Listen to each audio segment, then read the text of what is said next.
The Galactic Senate was normally a loud and bustling place, full of trills, grunts, shrieks, and all other manner of sound.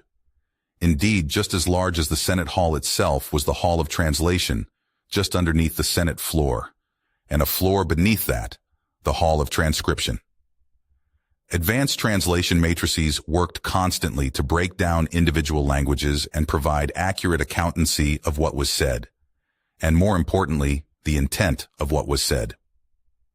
The standard translator that the Williamax species had devised over 8,000 cycles previously was used for individuals, and while it worked flawlessly, and had worked flawlessly for all that time, the sheer amount of voices that were in the Senate floor sometimes would require a quarter of the processing power of the facility.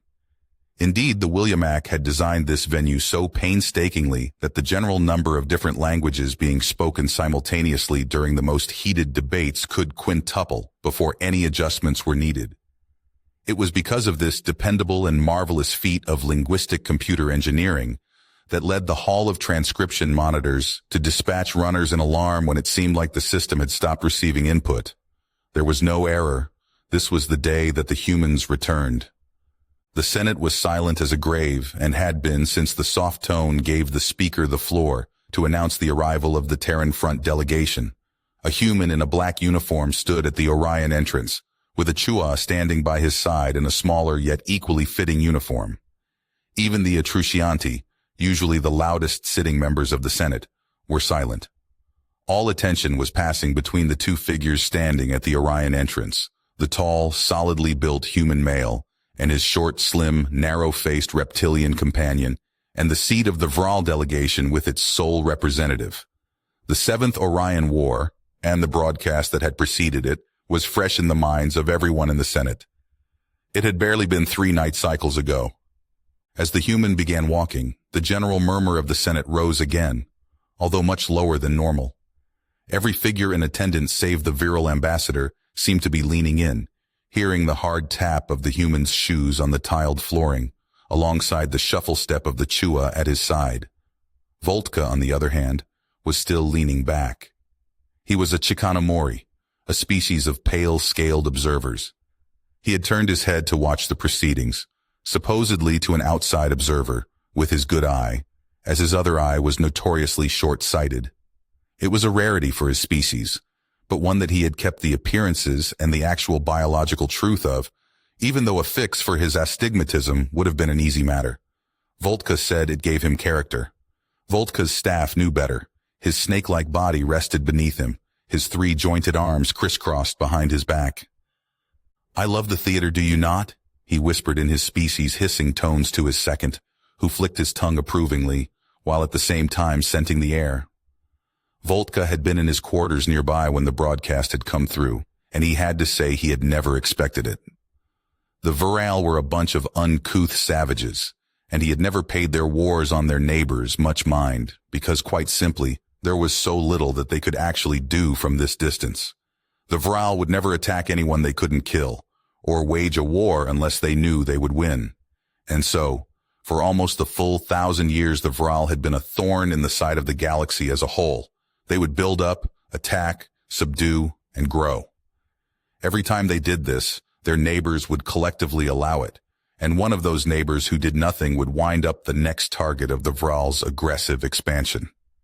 Voltka's long life had seen this happen no fewer than 12 times, the most recent, of course, being the way the Shesvi species had simply fallen apart in the face of Vral aggression, and the Vral going from that war immediately into a war with the Chua Republic.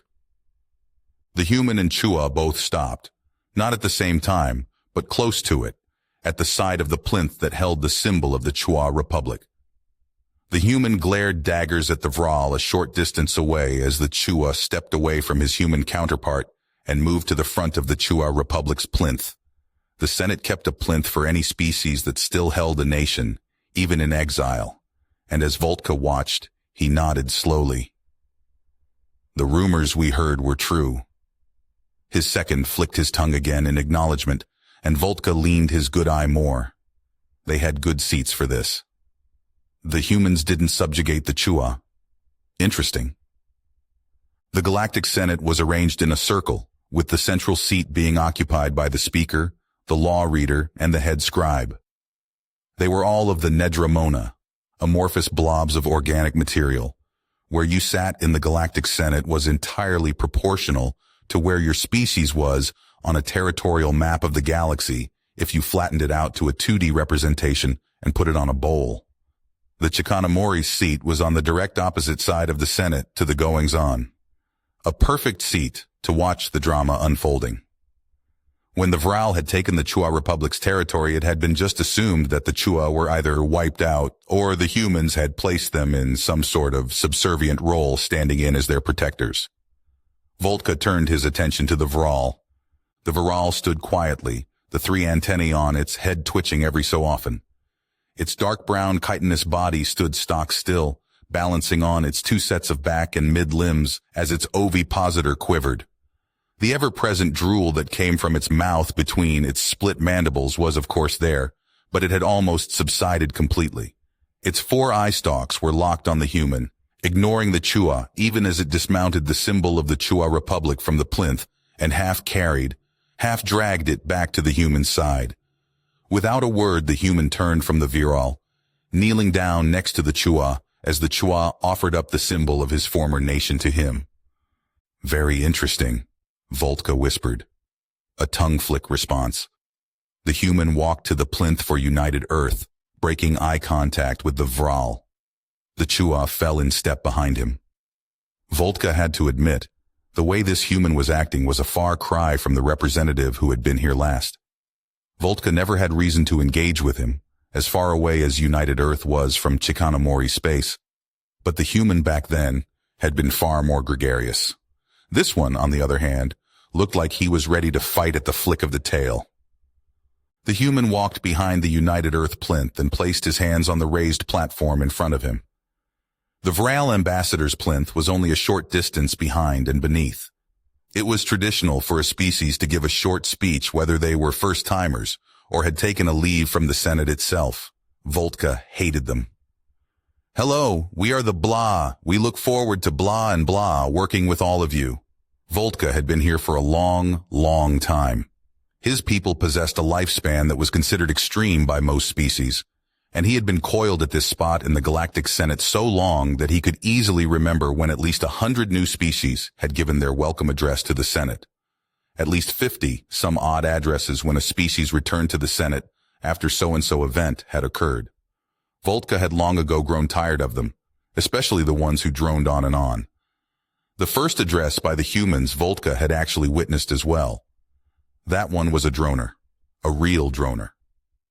As the human suddenly stepped back and kicked out hard, and the Vral ambassador reflexively threw out its arms and tucked itself around his own plinth, as the symbol of United Earth's position on the galactic stage crashed to the ground and came apart. Voltka's eye widened. "Oh, this is going to be excellent." He positively thrummed as the human hurled the symbol of the Chua Republic down into the wreckage of United Earth's plinth. It crashed and rolled. Delegates nearby moved away, some into the welcome and guiding hands of species who had been at the verge of war with each other for so long, it was laughable. The symbols of United Earth and the Chua Republic lay near the base of the Vral Empire's plinth. Voltka now leaned almost fully across his plinth, pushing himself up on his tail. The Vral ambassador stood, chittering wildly, and Voltka's scales shimmered in delight, hearing the brutish Vral demanding the human be admonished for his behavior. "Shut the fuck up!" the human positively roared, glaring at the suddenly silent Vral, and Voltka's entire body almost undulated in mirth. Delightful! Voltka was loving this with all of his liver, and would save the recordings of this to re-watch. The Pilanesti ambassador had simply fainted at his plinth, and he couldn't see what else was happening, but it was just so damned entertaining. We, the Chua and the humans, are the Terran front. The human's voice carried despite having no amplifier. And for now, we exist for only one reason, and one reason alone. The human's arm came up, and like he was hurling a spear, he pointed a finger at the Viral ambassador. "We are going to cut that cancerous, disgusting boil on the ass of this galaxy off, and we're going to burn it to ash." "Oh, I like them," his second whispered. "Indeed," Voltka hissed back. We came to this galaxy with open arms, open hearts. The human continued. We were met with silence and bureaucracy, laziness and the toleration of abominations, inaction, indifference, and indecisiveness. And due to it, when we actually had the bravery to stand against injustice, we were left to stand alone. The human threw out his arms. As they were left to stand alone, he motioned to where the plinths of several species used to be. We are still here! The human yelled this sentiment at the Vral, and Voltka uncurled his arms from behind his back, placing them on his plinth. The human was silent for a few moments, then in a manner that Voltka had seen only a few times before. The human left his plinth and began walking. Voltka was already making mental notes, and the memory of the times where the Vral ambassadors in the past had done this was almost poetic. The human came within striking range of the Vral, stopping only as the Vral began to flinch away. There is nothing you can take. The human slowly leaned forward, making sure he was heard even at Voltka's seat. None of us have survived unwounded. Every reason we have to hate you, you have cut into us with 1,000 virile knives. We are going to take back what you have stolen. We're going to find all those who you took from us. And then we're going to take everything you are and crush you, and there isn't a single damned thing you can do to stop us. Voltka's breath had long since left his body. He was transfixed. The story of the humans was one he had a familiarity with, but now he wished he had monitored their tale much closer. A species, no, 2 species, that had been pushed so far to the brink had never really come back like this. Not in Voltka's living memory, that is. The human had let the silence hang for a few long moments. Then he said something that didn't carry. In fact, subconsciously, everyone hung on until the translation came through. You're going to learn how it feels. We're going to teach you, the human had said. The Vral was stock still. Quiet. Voltka slowly leaned back and rested on his coiled form. The human stepped back from the Vral and looked towards the watching delegates. We have very little business for this Senate. We do not care about your trade regulations or petty bickering about borders that hasn't gone anywhere in 500 years. We don't care about the endless, pointless bickering about traditions that weren't respected. We are here to say only 2 things. If you want to assist us, we welcome it. The second is this. We know the Viral has traded those that they have taken, enslaved. The human paused here, and it was only now the Voltka noticed that the Tyrannica plinth was occupied by a much different-looking member of that avian species than normal. The human continued. We offer this proposal to any the Viral have sold to. Give them back.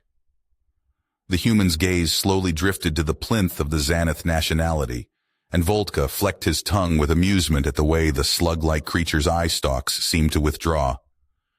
Return them to us, and we will call it even. We will not seek any retribution. We will wash our hands of it. The Chua suddenly spoke, but with his chirping tones his speech wasn't heard. The human was silent. Future gardens Chua grow. Future human young play. Future optimistic. Chua Terran. Human Terran. Join. You Terran. The human spun on his heel and walked back to the side of the Chua as the Chua continued chirping. More Terrans soon. The little 4-digited paw of the Chua motioned to the area where the Sevesti plinth had once stood. We come. Done here. The human and the Chua said nothing else, walking side by side past the Viral ambassador, who was still tucked to the side of his plinth. They turned up the ramp and walked out of the Orion entrance. The Senate seemed to erupt into murmured conversations, but all eyes were on the Viral ambassador, who came back around to stand behind its plinth. Voltka looked to his second, then made a sharp gesture with his head. His second came to his side. I'm going to send some messages back home and see if they agree with what I'm thinking.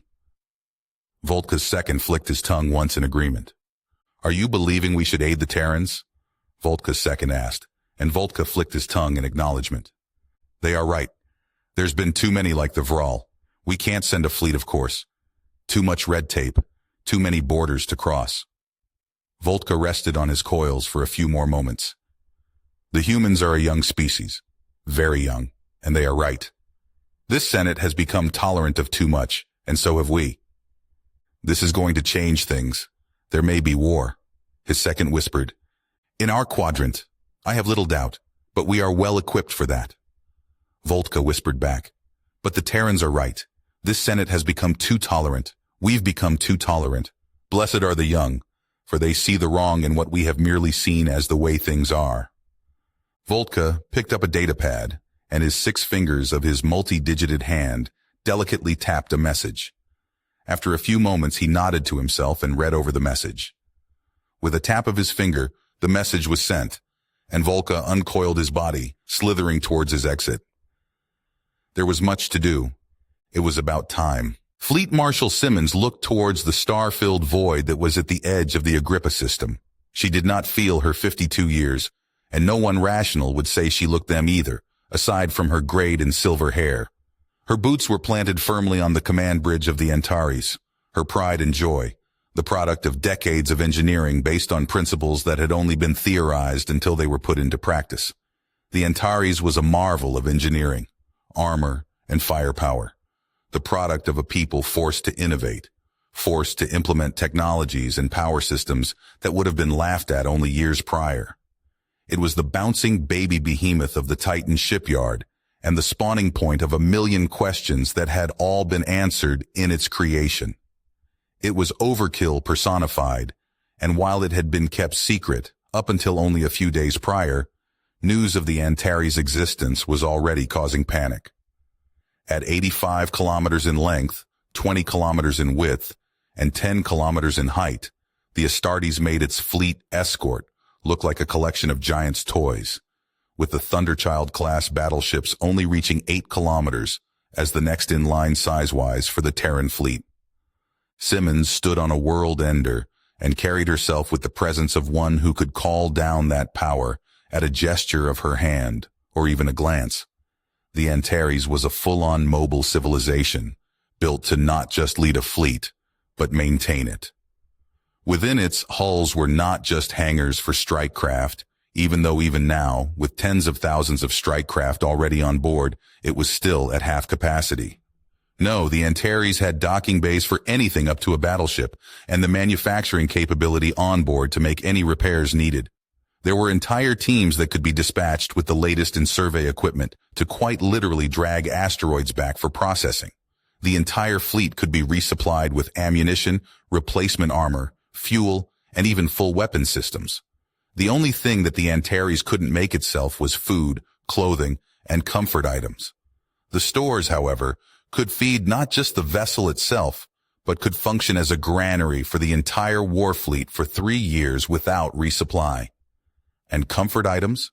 Since when was the last time anyone in the Terran front concerned with comfort? 3 million crew roamed these decks, the broad majority of systems managed by the most sophisticated AI software that could be produced. Then there were the teeth, and by God did Antares have teeth. 100 mass accelerator cannons, usually spinally mounted on cruisers and battleships, were mounted on turrets larger than skyscrapers with suspension systems, so fine-tuned they could all be firing, and the ship wouldn't even vibrate. Missile pods that carried enough ordnance to devastate a continent in a single volley. Simmons thought about the railguns, fitted in 3 calibers and festooned around the Antares in clusters, and her lip twitched in a smirk. There was only one ship that could actually claim that a railgun that fired quarter-ton shells which could split a Vril destroyer in half was in the grand scheme of things considered a point defense weapon. She could. Laser batteries, thermal lances, the list went on. The Antares was a monster. Her monster. All ships prepared for jump, awaiting your word. Field Marshal. Her navigator's words cut through Simmons' thoughts, and she looked to him as he stood at a perfect attention. She slowly nodded to him, then turned to face behind her, and raised her hand to beckon those that waited. She surrendered her place of honor as padded feet, and every so often the swishing of a thick tail hitting the deck sounded. Her command dais was flooded with small bodies, and throughout the fleet she already knew that every Chua had been cycled off of watch rotations or duty assignments. This was not going to be a normal jump. For the last 2 weeks, the Antares had been the spearhead to drive the Vral completely out of every system that had belonged to United Earth. There had been some talk about having some publicity stunt over the blasted shell that was the planet Antares, and Simmons was glad that she and the other field marshals had put that notion down. This wasn't the time to stall the advance over ritualistic mourning. Leave that to when victory was won. The Antares had left the Antares system without ever orbiting the planet that gave rise to its name, running down the shreds of viral resistance that lingered. Even so, when the jump had been made into Antares itself, Simmons had been hard-pressed not to feel emotional. Still, she had not made a ceremony of it. After all, the second that they exited the hyperspace lane, they were going to be either under attack or immediately starting the chase for the viral that were in system. Combat drones had been sent ahead before every jump, as the viral had started trying to mine the jump-in points. None of them had been very effective, and it had been a tactic that Simmons had long prepared for. Field Marshal Simmons was in no way willing to halt, or even slow the advance they had made, but as the combat drones had jumped into the next system and reported the viral presence was non-existent, she had made a call. As she looked to her command dais and beyond, watching as doors along the near half-kilometer-long bridge wing let in dozens of small forms, she knew she had made the right one here. She didn't need to look down to her side to know the form that had come through the crowd that was forming, the smile on her face a bit sad. This was not just any jump. The Chua, as a species, stood about mid-thigh height to her. A tall one might reach 3 feet, and even then they'd be considered a giant. 3-toed on both hands and feet, with a thick and sturdy tail, the Chua reminded her of a gecko if you had made it walk upright. Their scales were brown or yellow, with the occasional black, and almost all of them seemed to have patterns of darker or lighter scales running along their bodies. They all wore their uniforms, some the camo of the Terran Front Ground Forces, some of the machinists, some fleet. All of them had the thermal liners underneath. The one next to her had a rare scale pigmentation of near silver gray, and it was to this one in particular who wore TFGF fatigues with 5 stars along his arms and tail. "General, if you would be so kind as to give the order." Simmons looked down at the Chua, who crossed his fingers in front of himself in an almost human gesture. General Zia slowly turned his head to the side, looking at her with his right eye before turning to regard her with both eyes. He then reached up with his right hand. Simmons immediately knelt and offered her hand to Zia, who wrapped his fingers around one of her own. His free hand gently patted the back of her offered hand. Then he spoke. "Command given. Fleet." His chirped tones died out, and Simmons fought back the urge to grasp the small Chua in an embrace. He sounded so weak. To wrap the small figure in a hug uninvited would be insulting, and it would diminish his station. So she remained kneeling, watching as the Chua collected himself. After a moment, he continued. "Fleet jump, Chua home." All of the small heads turned towards the view screen as the bright and starry visual out of the viewport became streaks, then gray, suddenly turning pitch black as they entered the hyperspace lane. Simmons didn't turn her gaze away from General Zia, whose hand had stopped patting hers. His gaze was locked onto her own, and Simmons felt her jaw lock into place. His fingers holding her own index finger were locked on in a death grip. "Fleet is in transit. Lane exit in 4 minutes, 15 seconds, her navigator reported. "Have all fighters prepared for launch once we transition," Simmons said, keeping her attention focused on Zia. The acknowledgement of her order came a moment later. The Chua were moving in, tighter and tighter. "All non-essential personnel currently manning stations are ordered to make room." Again, an acknowledgement. She could see out of the corner of her eye that the Chua were taking offered hands from human crew to perch on shoulders, seated legs, or outright in the arms of their counterparts.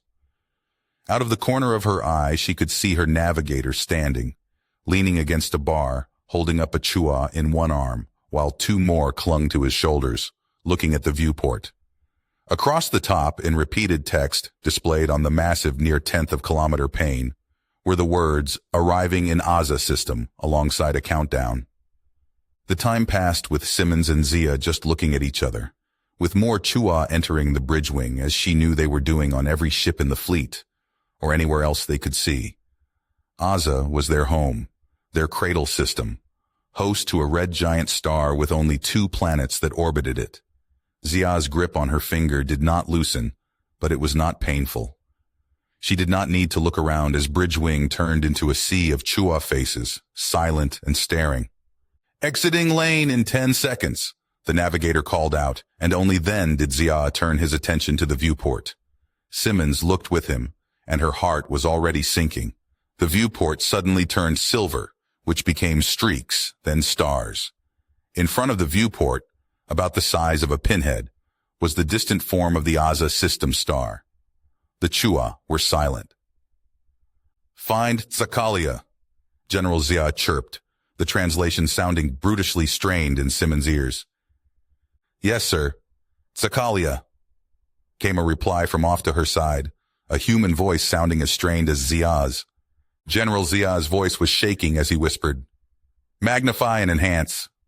Simmons' free hand balled into a fist, and she squeezed her eyes shut for a moment before looking to the viewport. She walled herself off emotionally, trying to force all the emotion for not just her fellow Terran, but for her friend holding her finger, because if she didn't do it, she did not know what she would do. A reticle had appeared on the viewport, surrounding a small distant object, which was rapidly beginning to fill the view screen. She turned her head and looked at the viewport. Even though their people had been starkly isolationist, stories of the beauty of the Chua homeworld had reached far beyond its borders long before humanity had even learned to cross its oceans, from ambassadors visiting the planet before humanity had even learned to cross Earth's vast oceans. Simmons remembered reading about Earth's ambassadors recounting of coming to this system and approaching this planet, and the absolute mastery of how the Chua molded their entire society to their birth world. Endless gardens of every design, breathtaking beauty, a world that was so wild yet somehow so tamed, all by the small hands of a species that simply wanted to be left to tend those gardens undisturbed. Tsakalia, the world garden, the cradle of the Chua, was a horror of jagged craters and scars. Impact points from orbital weapons marked the surface of a world that had been the crowned jewel of the Chua since they had left their atmosphere 3,000 years prior. Jagged lines from thermal lances tore through mountain ranges. The atmosphere was choked with storms that simply broiled with lightning, clouds supplied by oceans that had been boiled away by constant bombardment. No gardens would grow here, not for 10,000 years. Unwanted and unbidden, images of Earth flashed through her head.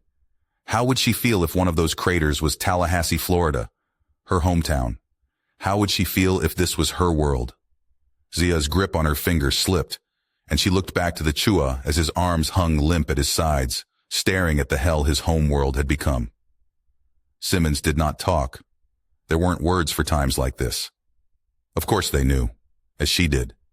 The Viral made no secret that they had glassed the planet from orbit. For over 50 years, the Viral had made sure to broadcast the images of Tsakalia being wounded. There was a difference between seeing on a screen versus seeing it in person. The entire bridge wing was silent, staring at the lifeless rock, a testament to the cruelty that they had all endured. Simmons didn't know where the sound started from, but somewhere in the standing room, only area, a high-pitched, soft, and plaintive howl began. One voice became 2, which became several, spreading like a wave. The noise was soft, barely above a whisper, a low resonance of a species in pain, a chorus of soft voices, an ocean. Simmons couldn't look at them in their pain, but a flash of white in the corner brought her head around as Tika, the Turinika ambassador, stood silently in the back of the room.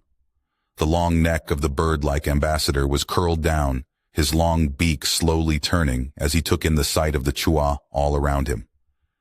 Simmons' eyes fell from Tika to the Chua themselves, mouths slightly parted, howling softly at their dead cradle world.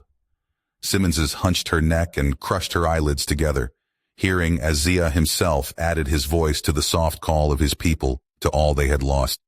"Look at what you did, you bastard!" She felt like screaming at the Turinika.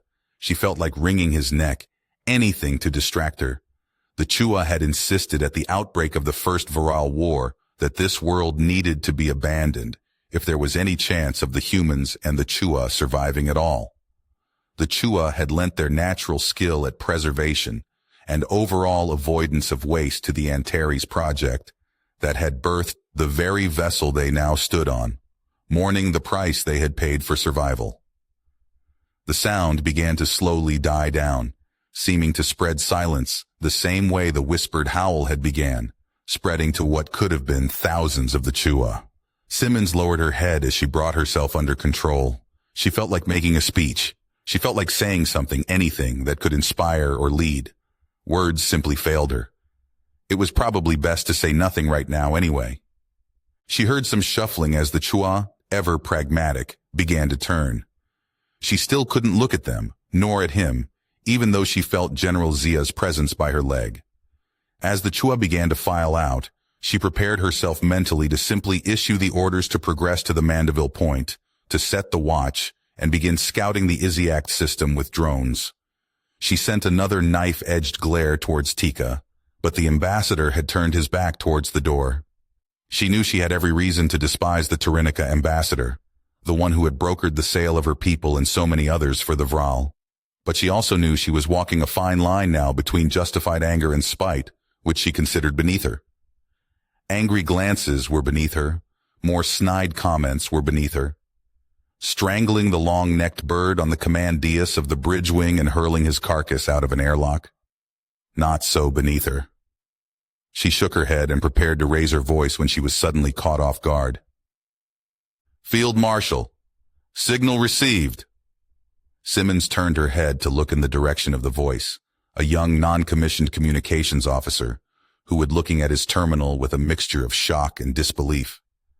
A Chua was standing on his armrest, still looking at their former homeworld. This had better not be what I think it is, Simmons almost growled. The last thing she wanted to hear was that the Vral had left some parting gift for them. No, ma'am! The comms officer's eyes snapped up to her, and he promptly reached up, ripping his headset off. The Chua next to him recoiled in alarm as the crewman shoved the earmuff of his headset to the Chua's ear. Simmons felt her heart suddenly seize in her chest. She felt like screaming at the crewman, demanding clarification, when suddenly, the Chua who was listening to the signal being held to his ear started jumping, grabbing the headset from the crewman who began laughing. The Chua had stopped, some of them looking back as the Chua with the earpiece began to trill wildly, pointing at the planet. Whatever he was saying wasn't translating, if he was saying anything at all. Simmons' hand clutched at her heart, and she looked down to Zia, who was looking back at the comms station with his small mouth hanging open. Put it on the shipwide! Now! Simmons screamed as she spun and looked at the planet. Her voice cratered to a whisper as she looked at the complete destruction that was the Chua homeworld. The speakers crackled to life, interlaced with heavy static.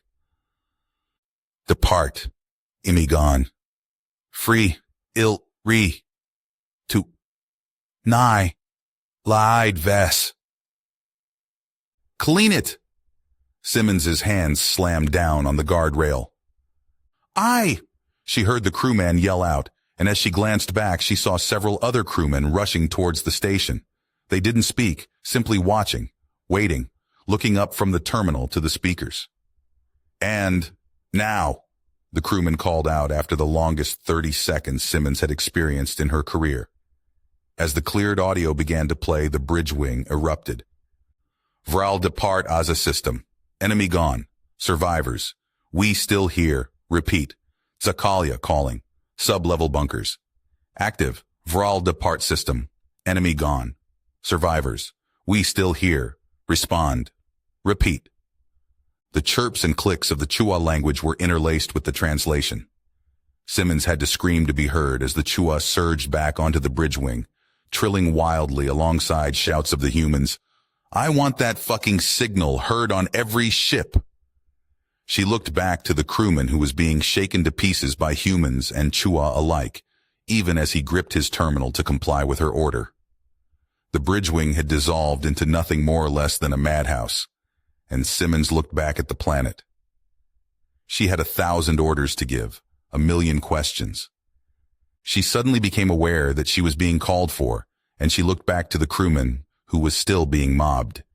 He was yelling, but she couldn't hear him as suddenly something small and light hit her in the chest, and she quickly embraced the form of General Zia, who had leapt up into her arms and was using her to be seen. He was raising his hand towards the Chua, who were ignoring everything right now. Simmons started laughing.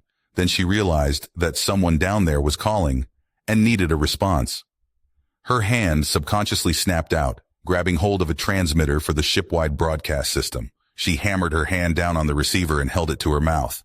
"Everyone, shut the fuck up!" Her voice thundered over the ship-wide speakers. The noise instantly died down.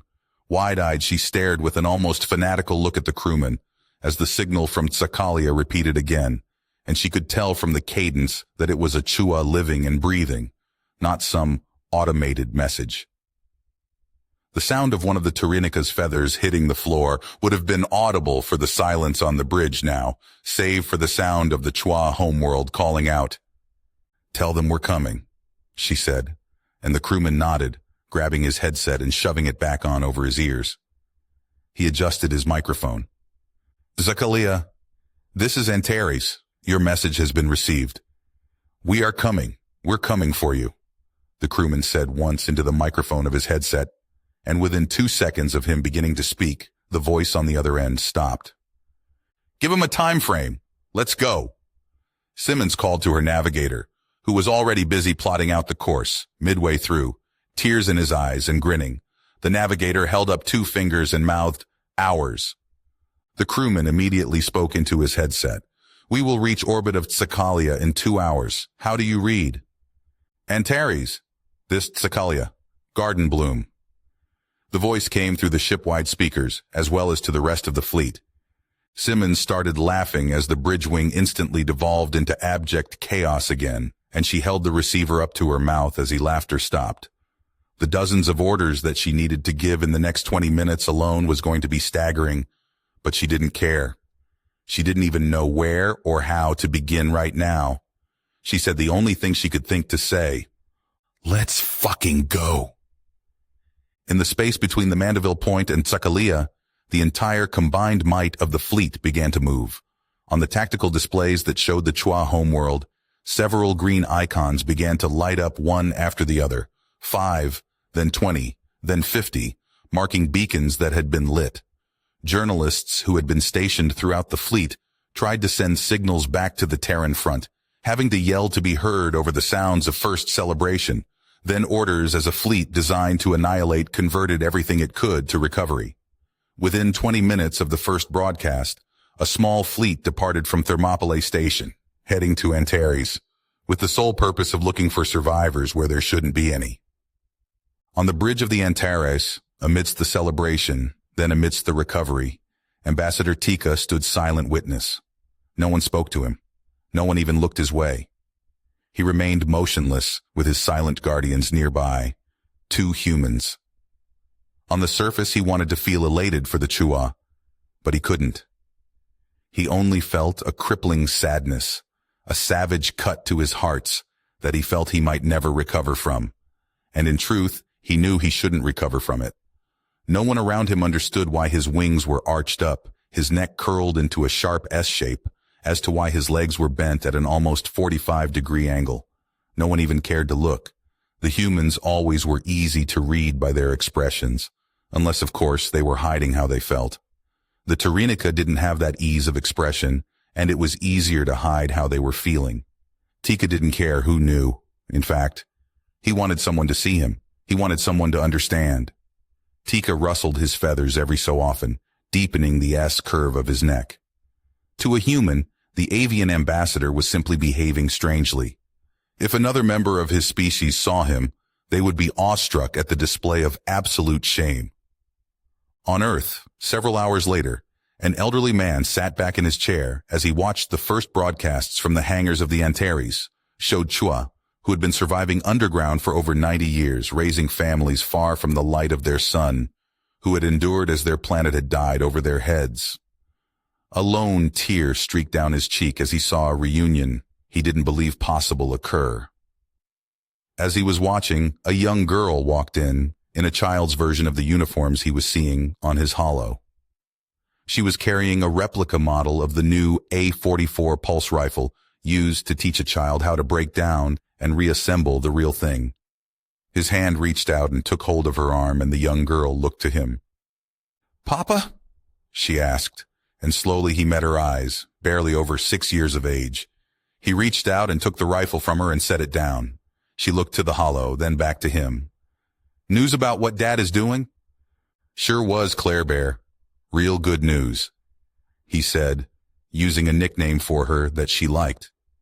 He took the remote for the holo and turned it off. Another fresh tear rolled down his cheek.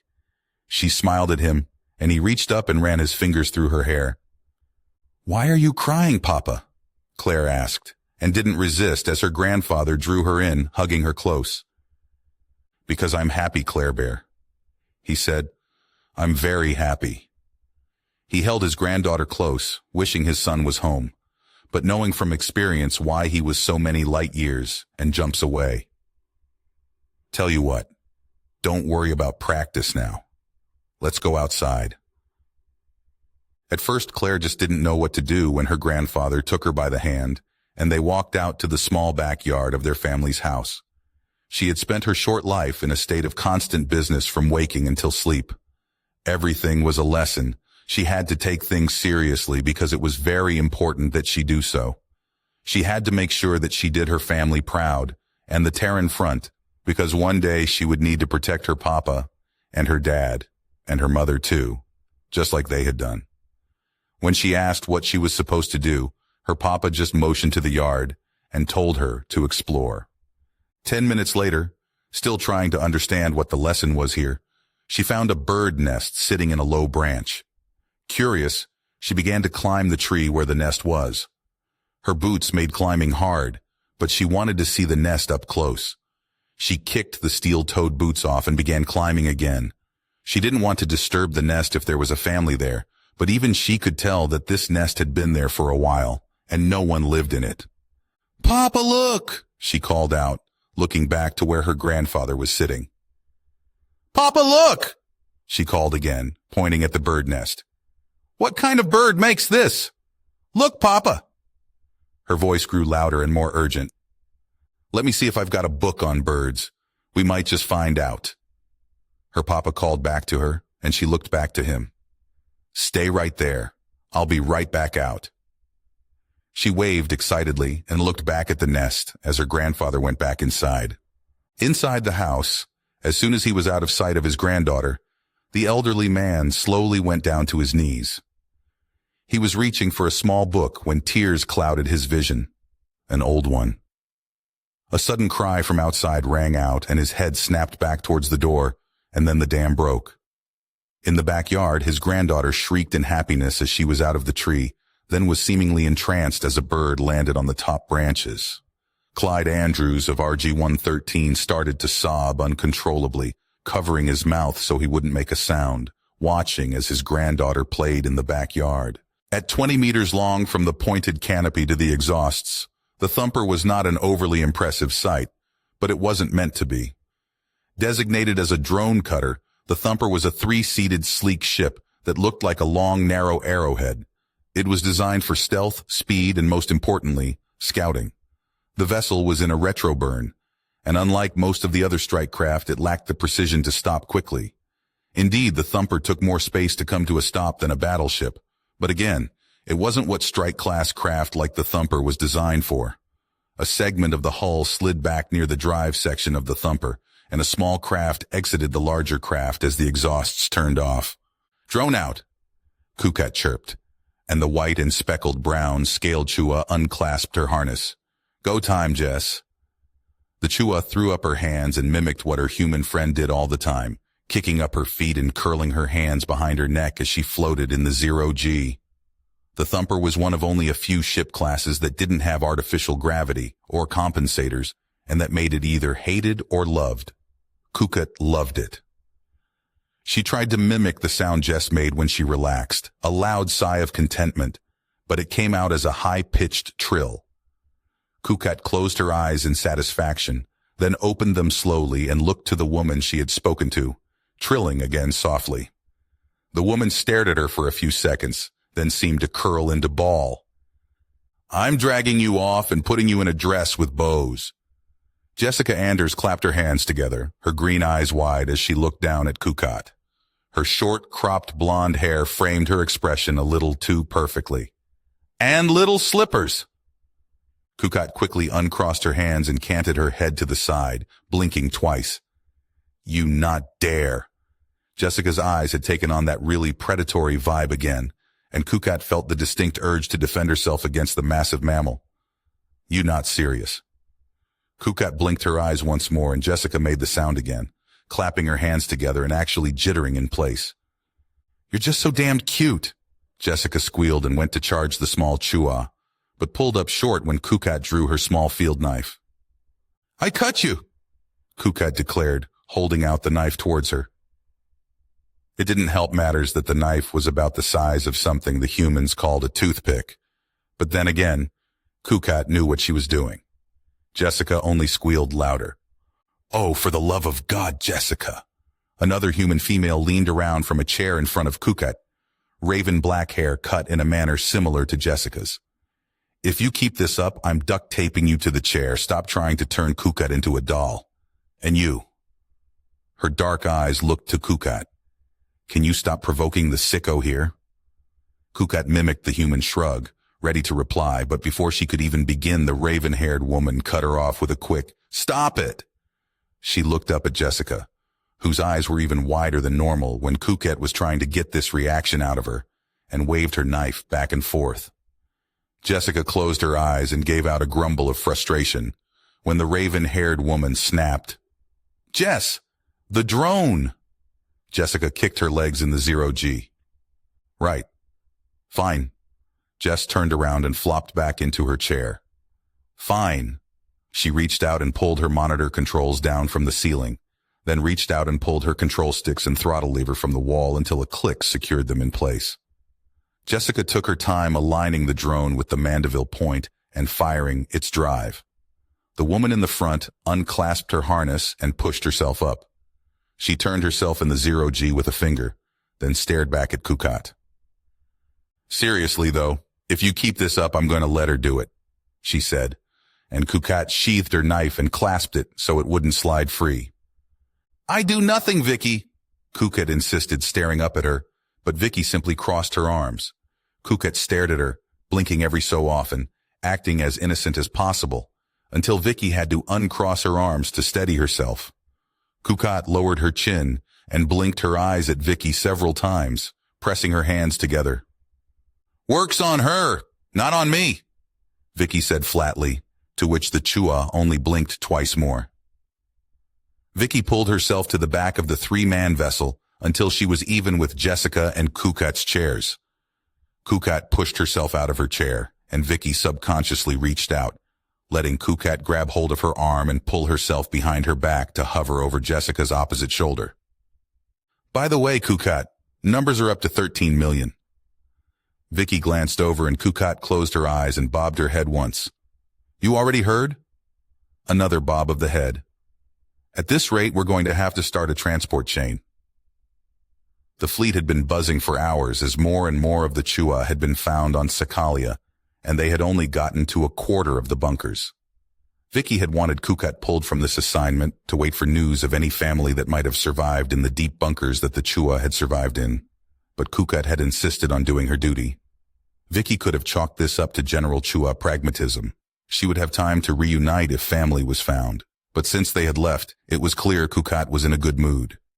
It was evidenced by the fact the Chua had dialed her baiting of Jessica up to 11. The three of them wore the uniform of the Terran front strike pilots with Kukat wearing her thermals underneath, but the only real pilot was Victoria Brandy. Jessica and Kukat were her crew. She outranked them, but Vicky had lived most of her life under strict military protocol. When she was out with these two, military formality went out the airlock. They had trained together, they ate together, they had been through 6 months of team building as a trio.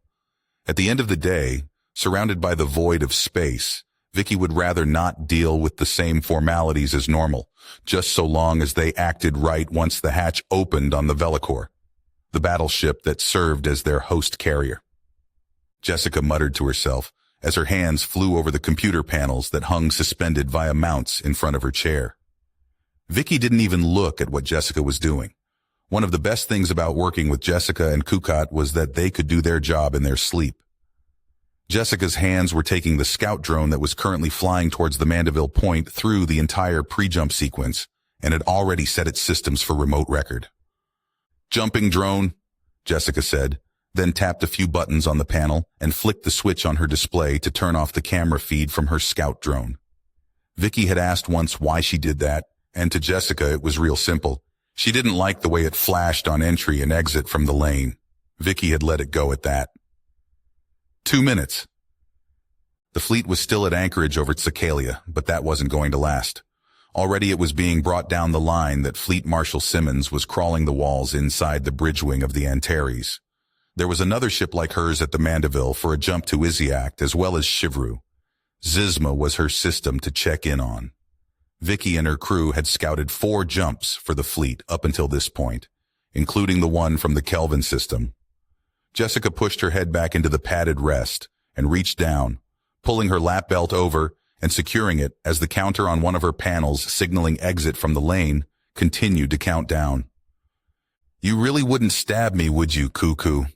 Jessica cooed softly, and Vicky looked over to see that Jessica was leaning her head over, and Kukit was gently stroking her small fingers through Jessica's hair.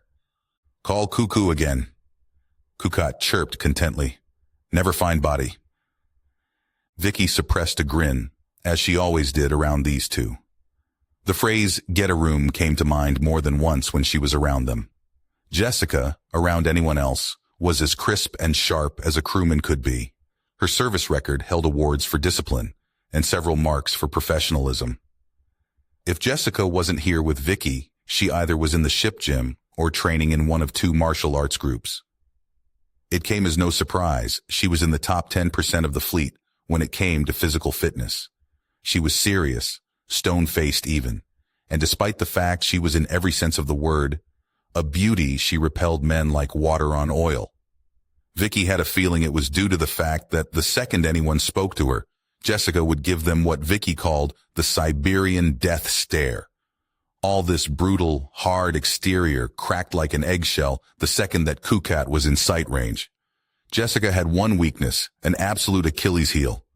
Open up her training manuals, her foot locker. Open up Jessica's anything that contained personal belongings. And there were pictures of what Jessica called cuties. The best and only way to get to her good side was to present her an offering of something she considered cute. Kukat, to Jessica, was cute, and Kukat knew this. It had all started in training when Vicky had noticed Jessica continuously glancing towards Kukat's chair no less than 10 minutes into their assignment to each other. They were waiting on a simulation, and Kukat, who had not had leg rests installed into her training chair yet, began to kick her legs back and forth. Jessica had turned a bright red and covered her mouth. Vicky already knew about Jessica's hard-nosed reputation and had stared in abject shock at Jessica's reflection in her offline monitor as one of the most disciplined and focused women she had ever seen turned into a 2-year-old. The second Kukat figured out that Jessica thought she was cute, the Chua had deliberately began to do everything in her power to crack Jessica's sanity. During an extended time in 0G, she had once squeezed several large drops of water out into the open space between their chairs, and then started pushing off to slowly drift by, making humming noises and taking in the water by opening her mouth and swallowing the bubbles. Jessica was reduced to ruins and fits. Vicky herself had to restrain herself from turning a lot when they were between transits and just floating because Kukat had no mercy, and it was hilarious. The 3 of them were a trio, and Vicky didn't care if they offered her command of a corvette tomorrow. She'd stay in her place to stay with them. Jessica's head suddenly leaned up from Kukat's, and she narrowed her eyes at her third display. Her hands came back down on her drone's control sticks, and her fingers began to slowly drum on the handles. Vicky raised an eyebrow as her hand snapped up and flicked the switch on her primary monitor, turning the camera feed back on. "Got feeling?"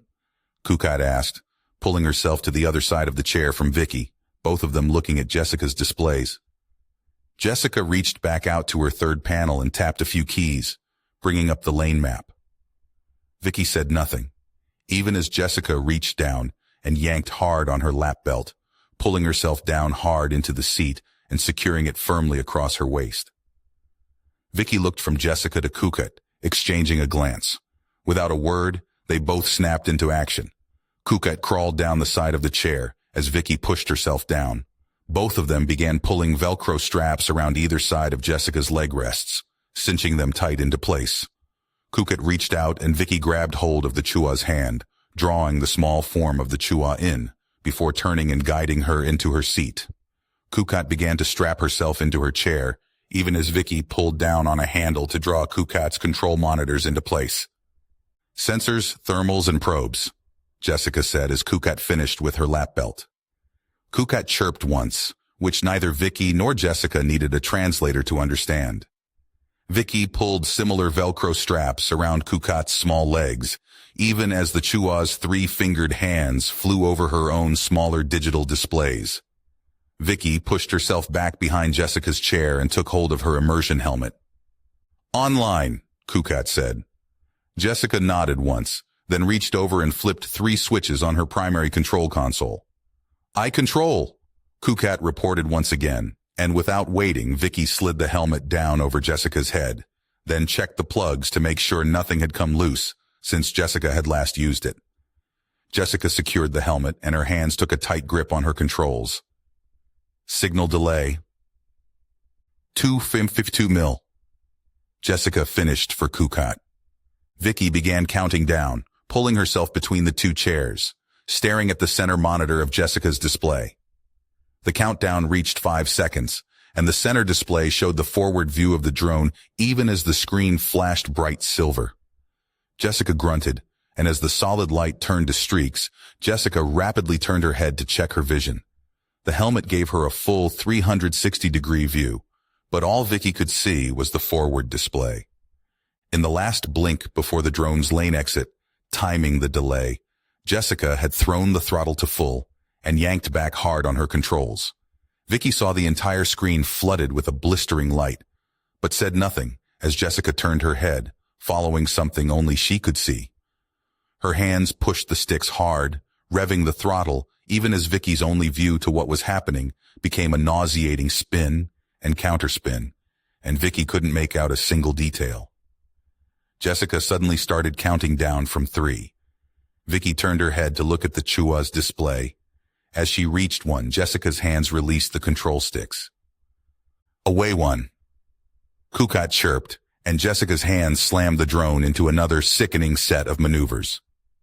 "Jumpers!" Jessica growled out, and without waiting for another word, Vicky let go of both chairs and slammed her foot into the panel behind her, launching herself towards her pilot's chair. Vicky pulled her headset into place and yanked her harness around her body. "Thumper to mothership.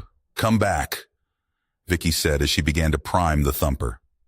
Her fingers flew over controls as she waited, feeling in her spine the drive coming back to full power. She didn't touch her primary controls for fear of throwing off what the 2 in the back were trying to work through. She heard Jessica swearing, Kukat's silence, then Jessica counting down again. "Thumper, this is Velicor flight status." Vicky heard the familiar voice of Major Henderson in her ear and began her report. "Thumper has possible chasers," Vicky said. "Away 2. Kukat chirped behind her. "Number and class?" came the reply. "Unknown, unverifiable." Vicky reached down to her side and grabbed her rubber mouthpiece, getting it ready. "Are you en route?" Major Henderson questioned, his voice clean and detached, calm and in control. Vicky liked Henderson for that reason as a flight officer. The man could be standing in 4 alarm fire and talk like he was comparing ration bars. "Negative. Drone is still gathering intel." Vicky looked back at Jessica then, although she knew Jessica couldn't see her. Her hands were bone white against the controls, trying to keep the drone alive on the other side of the lane for as long as possible against whatever it was that she was evading. In her mind, Vicky wanted to scream her support for Jessica, but stayed silent. Jessica didn't need that right now. She needed total concentration. "Thumper, we are routing a cover detail. Strike 276, Henderson said. Vicky reached over to a keypad, typing in the number. Understood. As she finished keying in the number and submitted it, a red marker appeared on her viewport. She didn't have to ask, but she already knew that somewhere in the darkness fighters were turning towards her and burning as hard as they could. She looked back over her shoulder at Jessica, seeing her yanking her head from side to side as her hands controlled the drone. "Done!" Kukat trilled loudly, and Jessica let go of the controls, reaching up and tearing the helmet off of her head before shoving it back into its storage compartment. Vicky began to count down from 10. Jessica yanked her mouthpiece from a pocket and shoved it in place, biting down on the rubber and pushing her head against the rest. Kukat was doing the same, whimpering softly. Vicky knew this was going to hurt Kukat, but they had no choice. Vicky pressed her control stud for her comms transmission backup. "Striking in 5, she said. "Acknowledged," Henderson said, even as Vicky shoved her mouthpiece in and bit down on the rubber and pulled back on her controls. The Thumper's positional thrusters hurled the ship around, and Vicky watched the green marker become a green circle. In her head, she counted. 2, 1. Vicky let her body go limp and crushed her eyes together. The Thumper slammed her back into her chair, and Vicky felt the air crushed out of her as the engine shot them away from the Mandeville point at a force of 22 Gs. The force peeled back quickly, and she forced herself to breathe in short gasps to stay awake as the initial force pulled back to 8.5 Gs. The speed of the Thumper kept climbing, and Vicky counted down in her head. She reached 30 seconds, and as quickly as it had started, the assault on her body was over. She pulled her mouthpiece out and put it in her breast pocket, then immediately regretted it. "Sorry, Kukat," she whispered. The engine kicked on hard again. She grimaced as once again her body was assaulted by another 8.5 Gs. Her mouthpiece felt like a brick pressing down against her chest as her saliva sunk through her flight suit. She counted down in her head even as Henderson's voice came through. "Thumper, 4 corvettes dropping!" Vicky felt the force recede again. "We'll need intercept and medical, transmitting drone data," she said. Then she took several quick breaths as she pressed a few keys on a control terminal to her right. Her viewport's edges flashed yellow, then red. "Shit," she whispered, and snatched her hand back to her side so she wouldn't break her arm. Once again the Thumper's drive engaged. She focused on her breathing as the edges of her vision started to dim. "Barrowmore is aligning to intercept. Fast movers are inbound." Henderson came over, and Vicky was glad again that it was him on the line. If it had been another flight controller, they might have bombarded her, asking why she was calling for it. They might have screamed about the missiles that had just been launched at her. Vicky felt tears in her eyes, and not from the effects of high G-force. She could barely move her body, but she didn't dare try. Again, after 20 seconds, the Thumper relented. "Deploying countermeasures," Vicky said, pressing down on a lever on her control stick. The Thumper hit her again, and she almost lost consciousness before she got her breathing back under control. Ahead of the Thumper, marked on her viewport by a host of green triangles, fighters were screaming towards her. She wished she had their liquid-suspended cockpits right now. The drive of the Thumper continued to pin her against her chair as their speed continued to increase.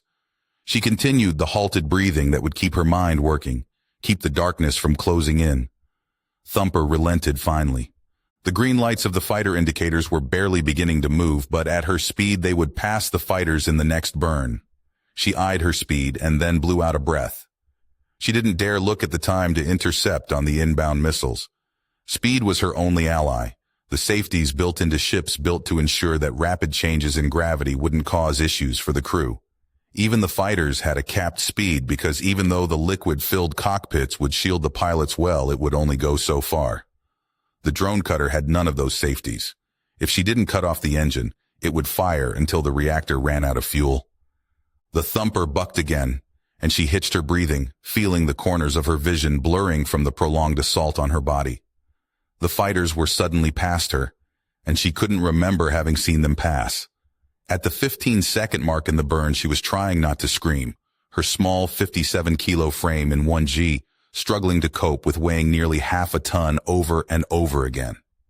The thumper relented again, and Vicky squinted her eyes shut, praying she wouldn't have to continue her acceleration burn. Her red flashing on the edges of her viewport suddenly stopped. She didn't know if the fighters got them, or her countermeasures had, but in either case it was good news. "Thumper, you are clear," Henderson said, and before he was even done speaking, Vicky had disengaged the drive. "Enemy corvettes are re-entering lane. Status." "Secured!" Vicky yelled out and looked back towards Jessica, who was yanking at her straps as if she had downed an entire bottle of alcohol. She wasn't worried about Jessica right now. "Thumper standing down. Stand by for crew status," Vicky said into her headset as yanked on her harness clasps and pulled herself out of her seat, pulling off the headset as she floating quickly towards Kukat's chair. To her relief, the Chua was slowly opening and closing her eyes. Jessica shoved herself out of her station towards Kukat.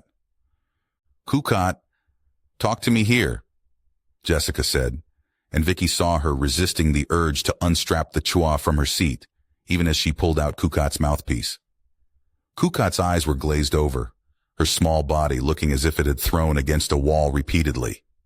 Vicky reached the station as well, then pulled herself towards the floor, opening a small hatch and pulling a blue-marked medical from inside. "Come on, Kukat," Jessica whispered, her eyes glancing towards Vicky as she snapped open the box and lifted out a small mask with a pressurized flask attached.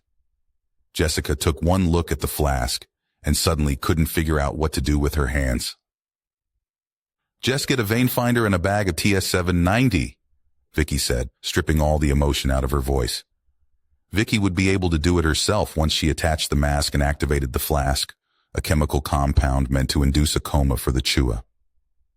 "Get this thing out of my way too," she said as her back hit the displays. Jessica yanked up on the monitors and then used the momentum to go to the floor towards the Chua's medical kit. Vicky gently placed the face mask on the small mouth, but as she was moving the elastic to the back of the Chua's head to secure it, Kukat's eyes blinked once, then twice. "Kukat, you with me?" Vicky said, and Jessica almost overshot the chair as she pushed herself up to be at the Chua's side. "Need vacation?" Kukat trilled softly. Vicky blew out a breath and took the mask off, letting it drift in the 0G. She felt herself go limp a moment. Then she looked back at Jessica and nodded. She grabbed the flask again and pulled herself back down to the blue kit, replacing it and the bag that Jessica had half taken out. She then grabbed hold of a small cylinder marked PR2 and pulled a small square slip from it. Jessica gently pushed her head against Kukat's and breathed out in relief. Vicky came back up. "Got the good stuff here," Vicky said, holding up the square in front of Kukat and raising an eyebrow. Kukat opened her mouth and let Vicky place the slip on Kukat's tongue. The slip almost instantly dissolved and a different kind of glazed look came over the Chua altogether. "How are you feeling, better?" "Yes. No worry." Kukat reached over and patted Jessica's head. Jessica let the Chua stroke her hair, even as she was careful not to press too hard against Kukat's small frame. "Bullshit, no worry." Vicky grinned as she grabbed Jessica by the shoulder and squeezed it, watching Kukat. "Your cute little ass is going to medbay." "I find cute nurse for Jess," Kukat said. Jessica drew her head back like she was withdrawing from a snake before grinning and nuzzling her head against Kukat's again. "Oh, the hell you will. Your taste in men is garbage," Jessica said. And even though she was chuckling, Vicky knew she was about to start crying out of sheer relief. The Chua could handle heat that would boil the skin right off a human. They could survive 2 weeks without water. They had a host of physical differences that gave them certain tolerances higher than humans. G-force tolerances were not in that list. Vicky half expected Kukat would have been crushed.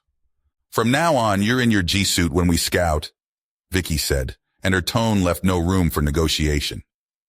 "Better that than dress," Kukat chirped softly. Vicky rolled her eyes, then pushed herself back up to her chair.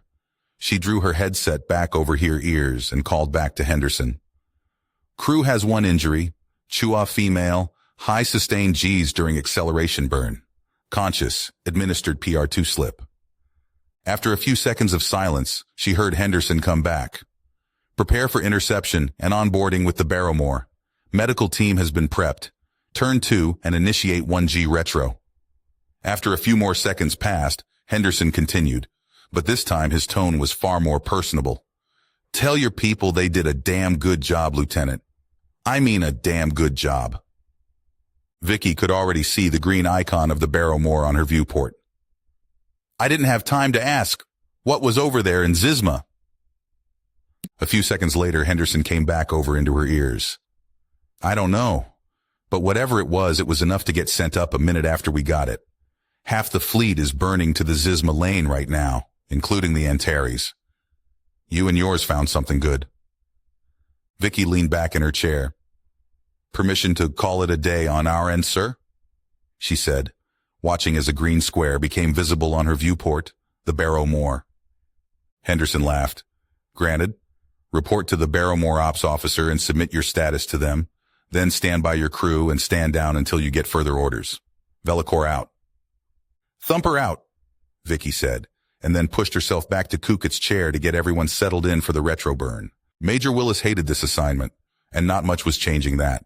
He had been given clear instructions on how to deliver the Terran Front's message to the Galactic Senate, and while it had been the highlight of his career to watch the Vral ambassador squirm, that was all he had been allowed to do.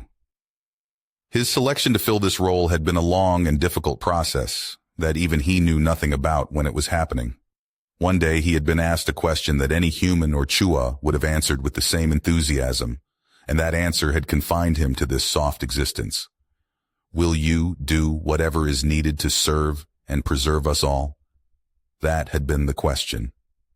The chair he sat in was plush, his desk made of some synthetic material that was firm yet soft to the touch all the same. The office built for a human, while at the same time having the same furnishings that would fit his co-ambassador.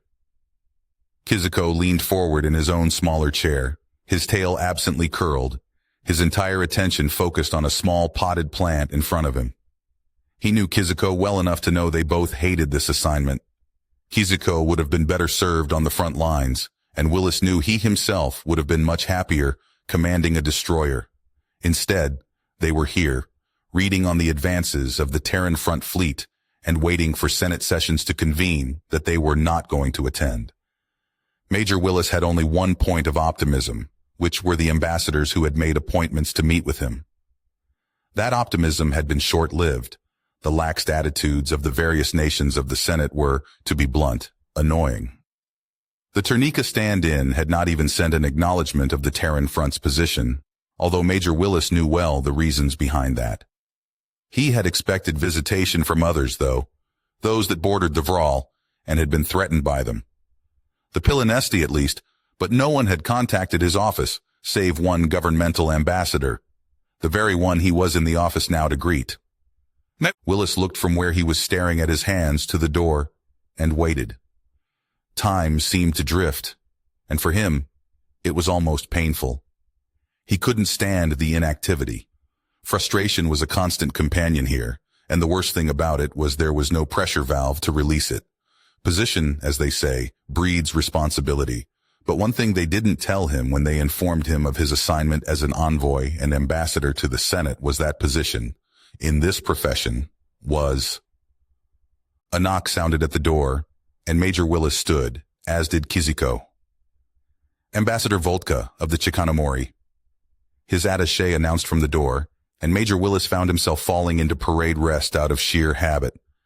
He had read the file on the Chikanomori. He had read it 6 times, but as the elder member of that species ducked its head and began to slither into the room, he was truly impressed. The Chikanomori were large, snake-like, and as it looked to him, it flicked its tongue towards him. Willis was reminded of a rattlesnake. Ambassador Voltka made their way into the room, and Willis was struck by how something that large moved with such a slow and deliberate grace. It came to a stop, then slowly its body seemed to curl around itself, coiling beneath its raised. What was it that Willis could compare this to? A torso. The door to his office closed, and Willis walked around his desk. Ambassador Voltka, a pleasure. he said, walking to stand in front of the massive snake. When was really the first time he noticed that the snake thing had arms, one of which had a hand reaching out towards him? He raised an eyebrow as the Chikanomori's ambassador held out the hand expectantly. Willis, after realizing what the ambassador was actually doing, took the Chikanomori's hand and gave it a slow shake. "Ambassadors Willis and Kizuko," Volta said, his mouth making sibilant whispers a moment before Willis's translator echoed his own language into his ears. "I have been looking forward to this." Willis nodded, then strangely found a grin tugging at the corner of his mouth. "We do not share much in common, the Terran Front and my people, but I believe that we share just the right things in common." Voltka's hands curled behind his back, and Willis realized that he too had gone back to his parade rest stance. Their stances, however biologically different, were mirrored. "What would those things be, Ambassador?" Willis asked, and the large head of the Chikanomori turned to Kizuko. "My people, and yours, have been around for a very long time," Voltka said to the Chua, then looked back to the human.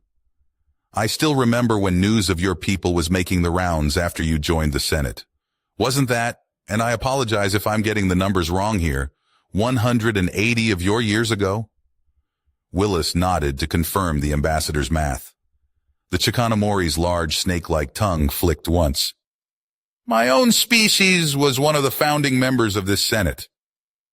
Willis had read that in the file, the Chikanomori were nothing more or less than the undisputed masters of their area of space, and had been longer than the Senate itself had existed. They were one of the remaining 6 species that had founded the Senate itself, almost 5,000 years prior. "I have read about that. Your species was the last to sign the charter, if I remember, and your unification was due to something called the Iridi incursion." The Chikanomori's tongue flicked once, its dark eyes locked onto Willis. Willis, for his part, felt strangely at ease around what would certainly be nightmare fuel for others. "You have done your research," Voltka said. "The histories of the war against the Iridi are central to my people. I should provide you with one of our texts about it. You may find it enlightening." Willis nodded once. "I believe I would." "The war against the Vral, does it go well?" the Chikanomori asked. Willis's did grin now, and the Chikanomori seemed to be sharing in some dark amusement with him at that. "It does. We have liberated the Chua homeworld." Voltka's head turned to Kizuko, and the Chua seemed to have swollen with a pride that Willis felt in his bones. "So far, as of our last reports, the number of survivors is at 50 million and rising. Our primary fleet is leading the recovery efforts." Voltka looked between the two. "Forgive me if my reports were wrong, but we were under the impression that Sakalia had been—" the Chikanomori began. "Was. Chua remain. Sheltered, hidden," Kizuko chirped, and the massive snake-like Chikanomori's feeling of satisfaction seemed to wash over them both. Willis had read about this. Voltka's species, for the most part, almost radiated their emotions like a wave. No wonder he was so at ease right now. Kizuko once more swelled with pride. "You know Tsakalia? It was why I was here," Voltka said, and the Chua canted his head to the side, looking up at the large Chikanomori. Voltka turned his head to regard Willis once more. "You spoke the truth on the Senate floor." Willis felt a sudden stab of irritation, and knew he was sharing it with the Chikanomori now. "Once we stood for something you know. We stood against a threat that meant to wipe us out. Those times have long since passed." Regret now, echoing from the Chikanomori. "We have stood by and watched. The Senate grew and grew and grew fat with complacency." The Chikanomori's head turned and gestured out of the door where the Senate hall was. "Nothing said out there matters anymore, you know." Willis raised a brow, feeling a rising annoyance from the ambassador, one that matched the annoyance he himself had felt. "We are glad to know we aren't the only ones who have seen it." The Chikanomori's head turned back to regard Willis. "Do not get me wrong, Ambassador Willis. I am not apologizing for anyone on the Senate, not even my own people, for we were mired in this complacency too. Our own area of space has been long settled, and territorial disputes have long since been decided. There has not been a major war in a long time. His head turned to Kiziko. I will be frank. We watched the Vral leave their home system and knew from the moment they first appeared that they would need to be dealt with. A hard feeling of resolve seemed to flicker from the Chikanomori. Unfortunately, there wasn't much we could do.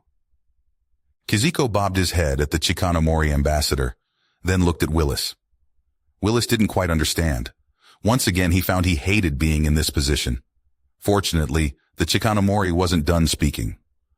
It is rare, very rare, for any one species to help another in this age of the Senate, Voltka said, and he seemed to lower himself. We ourselves are surrounded by others who we have treaties with, who are more than open to trade, but for the most part this galaxy has become stagnant, unresponsive. The Vral are not a cause, they are an effect of this. I will admit, we have been dismayed at the lack of aid sent to us during the Vral Wars. Even this one, Willis said, never one to hide how he really felt. We had thought those under threat from the Vral would have rallied to our side once we went on the offensive. The Chikanomori flicked his tongue once. When your old United Earth ambassador Ezekiel Toombs stood next to the Chua ambassador Viziva, it was the first time something like that has happened in... The Chikanomori paused for a moment, then looked to Kiziko. Well, a very long time. Voltka turned his head back to Willis. We took notice, as did the Vani, but they are like us, far distant from you. We were dismayed when your transmission stopped. We had hoped your symbol of friendship between species would have ignited a fire your quadrant of space, caused a rallying cry to be sounded. Willis nodded once, and he had to give the elder Chikanomori credit. He felt like, even though he had only known the ambassador for a few minutes, that he could talk to him about almost anything. My ancestors and his, he motioned to Kiziko, had hoped for the same. Voltka flicked his tongue again. The Vral had conquered species after species, only fighting those they knew they could win against, and the entire time your entire quadrant simply watched. I do not believe you will be fighting alone for long. The tides, if I can read them right, are shifting. The Chikanomori flicked his tongue again and his body rose on his coiled frame. My government has authorized me to offer your people assistance upon my recommendation. Willis's eyebrows raised, and he felt the pride of that statement radiating from Voltka. For a moment he didn't know what to say, then he recalled himself. On behalf of the Terran Front, I would gladly accept. Voltka the Chikanomori's approval seemed to echo from him like a wave. I am pleased to hear this. For now, because of the treaties in place, our fleets must remain in our space. Even with the most optimal path, we would still be crossing 23 different sovereign territories to reach your space, or the Vral's for that matter, but we have other ways we can help your efforts. Willis felt the first true bit of pleasure at this job now, and nodded once to the Chikanomori ambassador. We would be glad for any assistance you could provide. The Chikanomori seemed to beam approval, and Kiziko patted his feet once on the office floor and bobbed his head. We are also offering this. One of the long, multi-jointed arms came from behind the Chikanomori's back, offering a clear wafer of what appeared to be glass. The text on the glass had been translated to Willis's language, and as he read, his eyes slowly widened. Is this what I think it is? Willis asked, looking back to Voltka. Indeed. It's a rough translation from my language to yours, but we call it a terraforming multiplex. The Chikanomori hissed, and as Willis looked over the pad, he offered it to Kiziko. It is already on its way, with a crew to manage it and instructions to teach its use. Voltka turned his full attention to Kiziko. As it is not a military convoy, it will pass through all borders undisturbed and has so far. The Vral would not be foolish enough to try to stop it, as intercepting a diplomatic gift would be a direct act of war. Willis had the feeling that the Chikanomori was actually hoping the Vral would try. I was instructed to offer this to your Terran front, alongside this, specifically for the Chua people. The other arm came from behind the Chikanomori's back, and Willis couldn't see what was held inside. The Chikanomori reached out to Kizuko, and the Chua's small hands came up. The massive hands of Voltka gently deposited a cloth pouch in the Chua's fingertips. Kizuko opened the pouch and then closed it quickly, then slowly lowered his head. Voltka's pleasure seemed to wash out of him like a wave. "Seeds," Kizuko said once. "Although we never saw it, Tsakalia was reputed to be the jewel of your quadrant of space," Voltka said, and in the translation was the feeling of sincerity and respect that now seemed to pulse out of the Chikanomori ambassador. "Allow us to help you return it to its former glory." Kizuko's small hand tightened on the pouch, and he looked to Willis, bobbing his head once. Willis looked back to the Chikanomori ambassador. "What would you want from us in return?" he asked, and he hoped he didn't sound suspicious. He was not in truth. The Chikanomori lowered himself. "We would like your friendship, and we'd like to restore the Senate with that friendship to the status it once held. A Senate that actually accorded itself for the benefit of its members. One that we can be proud of being a part of again. We have tried, time and again, but we have been here a long time. Others see us as powerful, but they see my people as relics of a bygone era, old and prone to ranting about times long dead." Willis stepped forward and offered his hand. "I will contact my government. I have a feeling they will be glad to hear this news." Willis was again somewhat bemused to see the massive snake-like Chikanomori mimicking a human handshake. "Expect the multiplex to arrive before the next Senate session goes into effect," Voltka said, and Willis was surprised, but pleasantly so. A soft chime sounded from his desk, and he glanced to his wall as he saw the head of the Chikanomori turn as well, looking to a display mounted at Willis's eye level. A different chime sounded from behind Voltka's back, and Willis and the ambassador's hands parted as Willis stared at the display. "If I'm reading that correctly," Voltka said as he pulled a second small pad from behind his back, "your people are engaged in the Zizma system." "Yes, pardon me, Ambassador," Willis said as he turned and rounded his desk, picking up his own pad and reading through the message as quickly as he could. He heard a sound from Chikanomori that did not translate, and he didn't glance up as out of the corner of his eye he saw Kizuko reading a display of his own. Willis's eyes were wide with surprise. A second message chimed into his datapad and he glanced at it, feeling his eyes widen even more. The second message said only that the Baraki order requested an audience as soon as was convenient. The first, however, was far different. He became aware that Voltka was watching him, and he looked up. "The Terran Front's flagship Antares and a full 2/3 of the Terran fleet have engaged the Vral in the Zizma system," Willis said, his eyes going back to the pad. "We apparently caught them trying to evacuate the system. We are boarding transports that have been disabled." Willis looked to Kizuko, who was looking back as the small Chua planted both hands firmly on his own desk. Willis looked back to the Chikanomori. "We have found some of our own people, as well as other species the Vral have taken. But there's more." The Chikanomori ambassador leaned forward, slightly uncoiling. "Liberation is always good news. What else then?" Willis let the datapad fall to the desk. The Vral have been using the Zizma system for a staging point. There are several shipyards, but there's something on the fourth planet that the Vral apparently bombed from orbit the second we arrived in system. Something they didn't want us to find, but we have probe data. Ambassador Voltka, what do you make of this? Willis flicked his finger on the screen of his datapad, and the image he had touched with his finger was redirected to the display on the wall. Voltka slithered over as Willis and Kizuko walked to stand by the large Chikanomori. The surface of the planet was displayed in shades of dark blue, save for one spot on the surface, which was blisteringly white. The Chikanomori couldn't read the human script, enough, though he had spent a fair amount of time researching it. "What am I looking at?"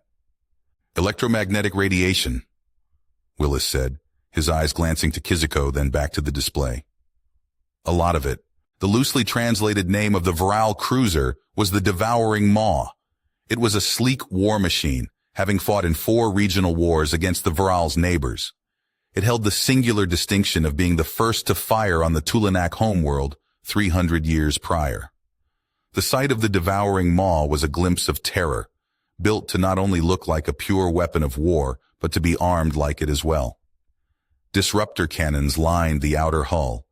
Missile silos built to launch the city-blocked, sized hunter-killer missile lined its center line, sweeping along the arch of the cruiser's 5-kilometer-long spine. It had dorsal, front, and aft launchers to launch the fast-moving torpedoes called Gullhawks, which had gotten their name from another dead empire. Its primary weapons, tri-barreled laser batteries, were built to unleash a torrent of light and death. Long paint lines decorated the hull, one for each ship that the devouring maw itself had claimed a kill for, so many that if the cruiser was compared side by side with a fresh cruiser of the same design, it appeared the two were painted with different styles in mind. For 300 years, the devouring maw had either been directly in a war zone or had been stationed at a border to be a part of the armored fist when war was declared on another victim of the Viral's expansionism. It had been at the front for 6 invasions, but for the last 90 years it had been stationed at the border of the Piranesi commune, waiting for a war to end that seemed to refuse to end. For 90 years the guns of the devouring maw had remained silent. Finally, the devouring maw was reassigned, sent to the endless war to fight the enemy that had dared to resist the Viral for so long. If a machine had a soul, the devouring maw would have been eager, ready, almost salivating at the chance to deal death again. As the crew of the devouring maw engaged this new enemy in long, dagger-like ships, the crew was increasingly frustrated. The missiles would launch and never reach their destination. Shot down by point defense, the torpedoes would sail past their targets of intent, confused by signal interference to explode uselessly in the vacuum of space. The disruptors and laser batteries would strike true only to seemingly do nothing against armor that was purpose-built to disappoint the devouring maw's energy-based arsenal. If a machine had a soul, the devouring maw would have been raging against this new enemy, until of course that enemy glanced its way. The devouring maw, the virile cruiser who had killed hundreds of ships that dared to stand against it, didn't understand what was happening to it, even while it was happening. A sudden hail of shells impacting the shields caused the crew to panic, watching as the power of the protective barrier was being stripped away, and more importantly, what was stripping them away. If the ship had a soul, it would be shrieking in terror, as it realized that after a life of mercilessly hunting down prey, it itself had flown into the jaws of a much more malicious predator. The instant the crew began to react to the battering of the shields, a shell the size of a freight container slammed into the shield wall and pierced through as if it were paper. The hull armor didn't even slow the massive shell, and the devouring maw lost power almost instantly as the precise strike blasted through the engineering section and blasted an exit wound out of the other side of the cruiser so large a corvette could fit inside. Another massive shell hammered straight through the spine of the ship, and the entire frame of the cruiser seemed to buck violently, the hull screaming. In less time than it takes to breathe in, the devouring maw had been rendered broken, helpless, and as the virile crew that survived desperately tried to determine how badly they were hurt, a few looked through viewing ports or displays that were flickering with the first pulses of auxiliary power, just in time to see an avatar or war turn its gaze from them. Any relief was short-lived, for as the guns of the Antares shifted to a new target, a single trail of vapor was seen. The Viral, who noticed it, stopped trying, watching the missile approach, and waited for the end. On the bridge, Field Marshal Simmons didn't even look as the virile cruiser met its end, blasted almost cleanly in half by the El Reno-class missile. Her attention was focused on the wider war. "Richards, you've got 4 heavy cruisers trying to bear down on the Doniger," she said into her headset, while to her left and right officers with ranks of commander to admiral stood bent over the same large circular table, issuing commands to their own weapons teams. She heard Richards reply and looked his way, and he flipped a control switch on his headset and began speaking rapidly to his team while manipulating the displays in front of him. A few moments later, as she turned her attention down to the displays that she commanded, she watched as the lead heavy cruiser was blanketed by a torrent of laser battery fire. The Antares could, of course, focus all of its firepower on a single target. That would be pointless, however, overkill to the extreme.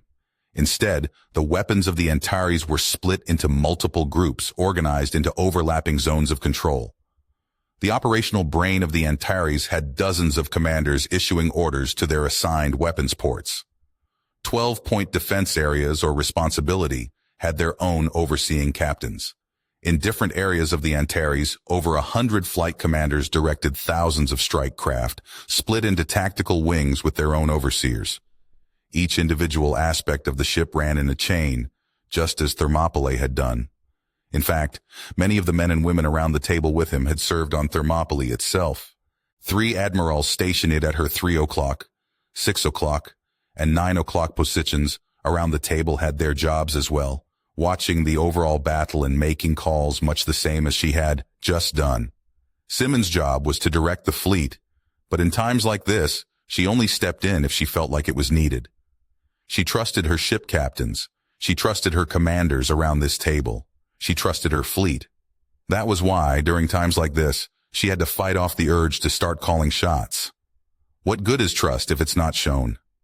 No, at times like these, she made it a point to simply direct attention if she felt it were needed, to see things that others were too preoccupied to see.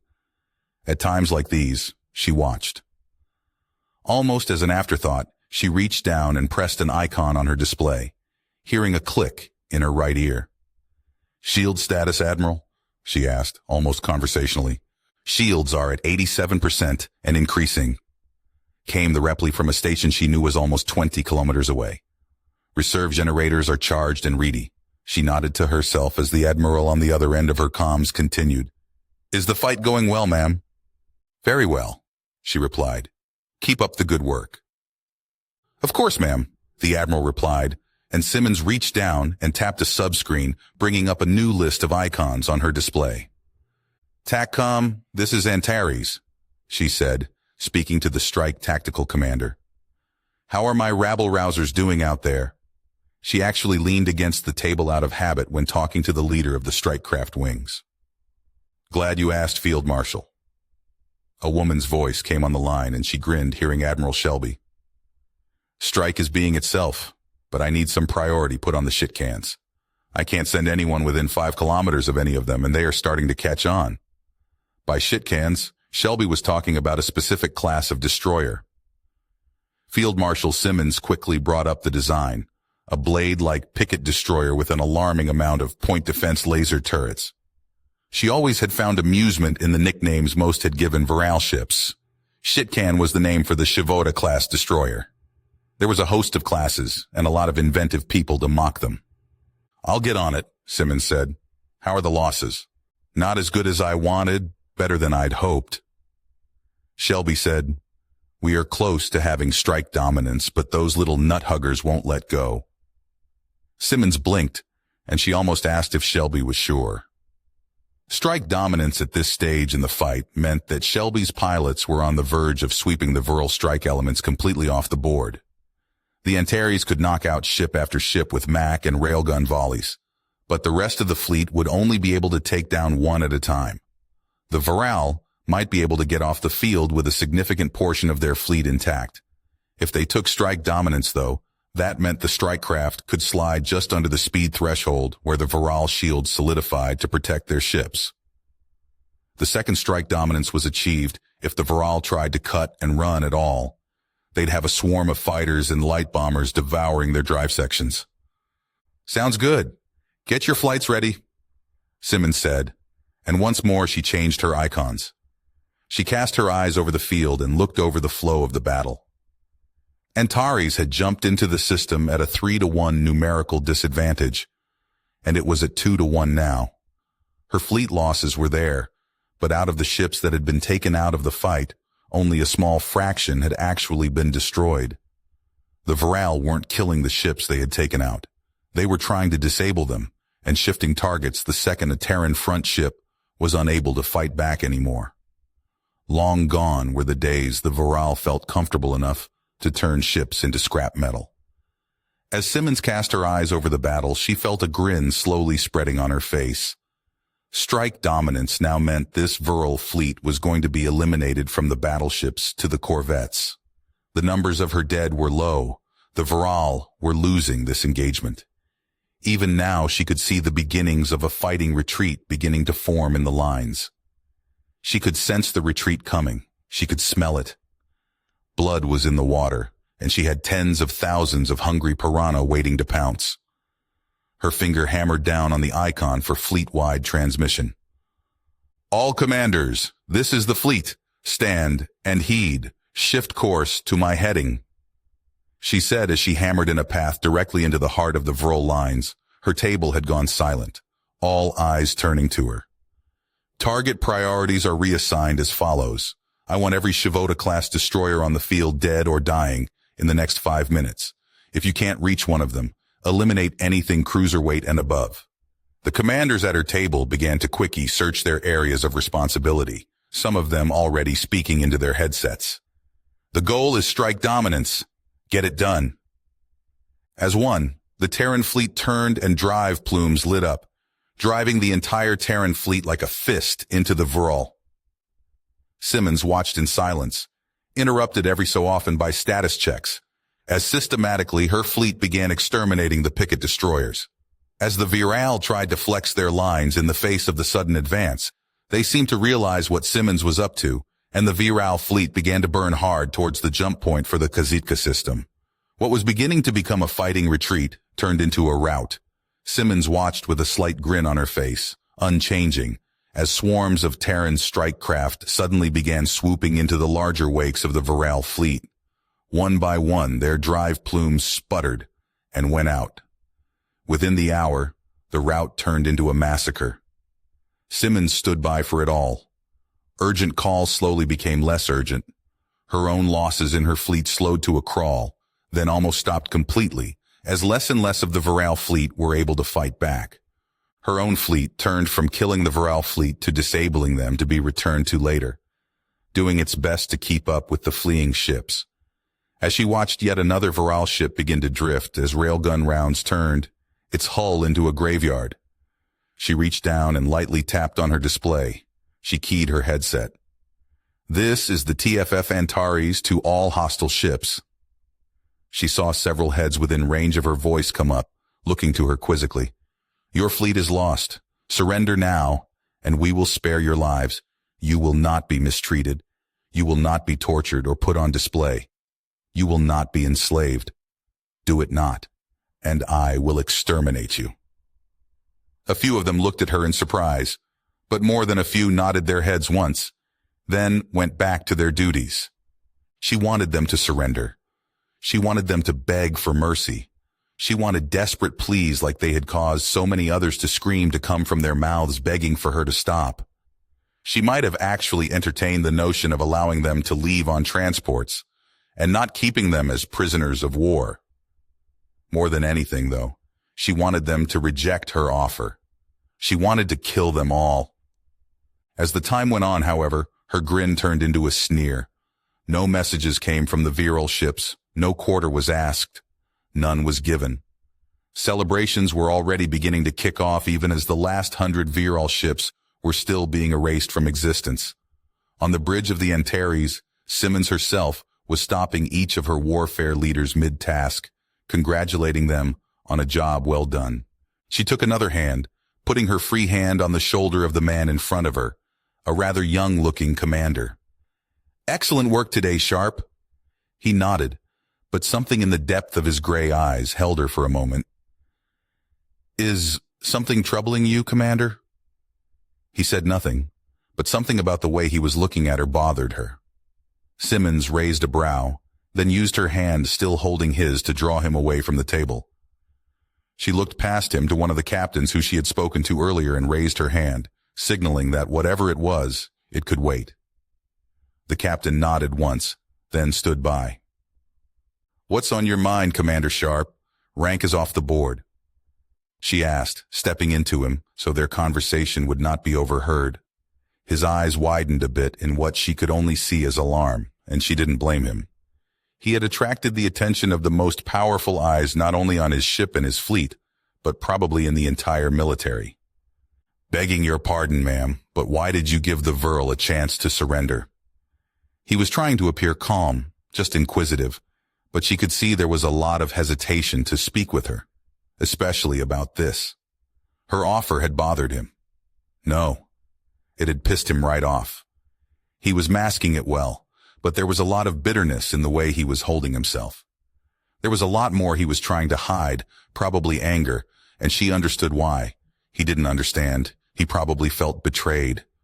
She never took her eyes off of his, but both of her hands came to his shoulders, and she clasped them tightly. "Because we aren't them," she said, and she saw a bit of confusion suddenly creep into his expression. "Because we're not the Vril, that's why." She paused a second and lowered her head, then raised her eyes back to his. "If we had lost here, they would scream it to the heavens. They'd string up my body to the prow of their flagship. They'd torture anyone they found alive in the hulls until they got bored, and either enslave the rest or just kill them for sport." He nodded at her words, and was about to speak again, but stopped as she continued. "When the rest of the galaxy hears about this battle, they are going to hear that we destroyed every ship, killed every Vril. They are going to hear that we exterminated them, down to the last, and they are going to be terrified. And then they will hear that we reached out a hand and offered mercy," the commander said. And the moment he said it, she watched all of the conflictions about her offer to the Vril vanish. She grinned up at Commander Sharp, squeezing his shoulders. "They'll hear we didn't just offer mercy, we offered fair treatment. And they will know that we aren't the Vril. They aren't watching one horror die, only to be replaced by another," Simmons said, and Sharp nodded. "They need to know that, because when we push into Vril space, we want them to know that they aren't next. They need to know that they haven't traded one monster for another one. Now don't get me wrong. We are monsters," she said, and he grinned at that. "But they need to know that we're the right kind of monster. The kind they can trust. The kind they can rely on." Sharp nodded at her again, a growing grin on his features. "Because we aren't, and will never be the Vril," he said, and she nodded. "Thank you for helping me understand, Fleet Marshal." "Sharp, I trust my crew. I want them to trust me. If you ever have a question like this again, just ask. Better you get the clarification you need rather than letting it stew." Simmons released his shoulders, and Sharp snapped to attention, only turning at a nod from Simmons. She went back to the table, spreading her hands and pressing them to either side of her display, watching as the fleet began to turn from a war setting to one of salvage and recovery, but more importantly, planetary assault. There was time, though, to do this one thing. With a few taps on the display, she brought up the TFS Velicor. Minor damage rode along her starboard side, where it looked like a Vril disruptor bank had gotten through their shields. From the reports, it was mostly cosmetic. "Comms," she said into her headset. "Patch my station through to the Velicor and get someone up here to rig this thing where I can do this sort of thing myself," she said. Kind of silly to be able to address the fleet but not individual ships. She heard her comms key up for a second, but all she heard was a low chuckle for a few moments before an acknowledgement of her orders. A few moments later, a gruff-sounding voice spoke into her right ear. "This is Velicor OOD.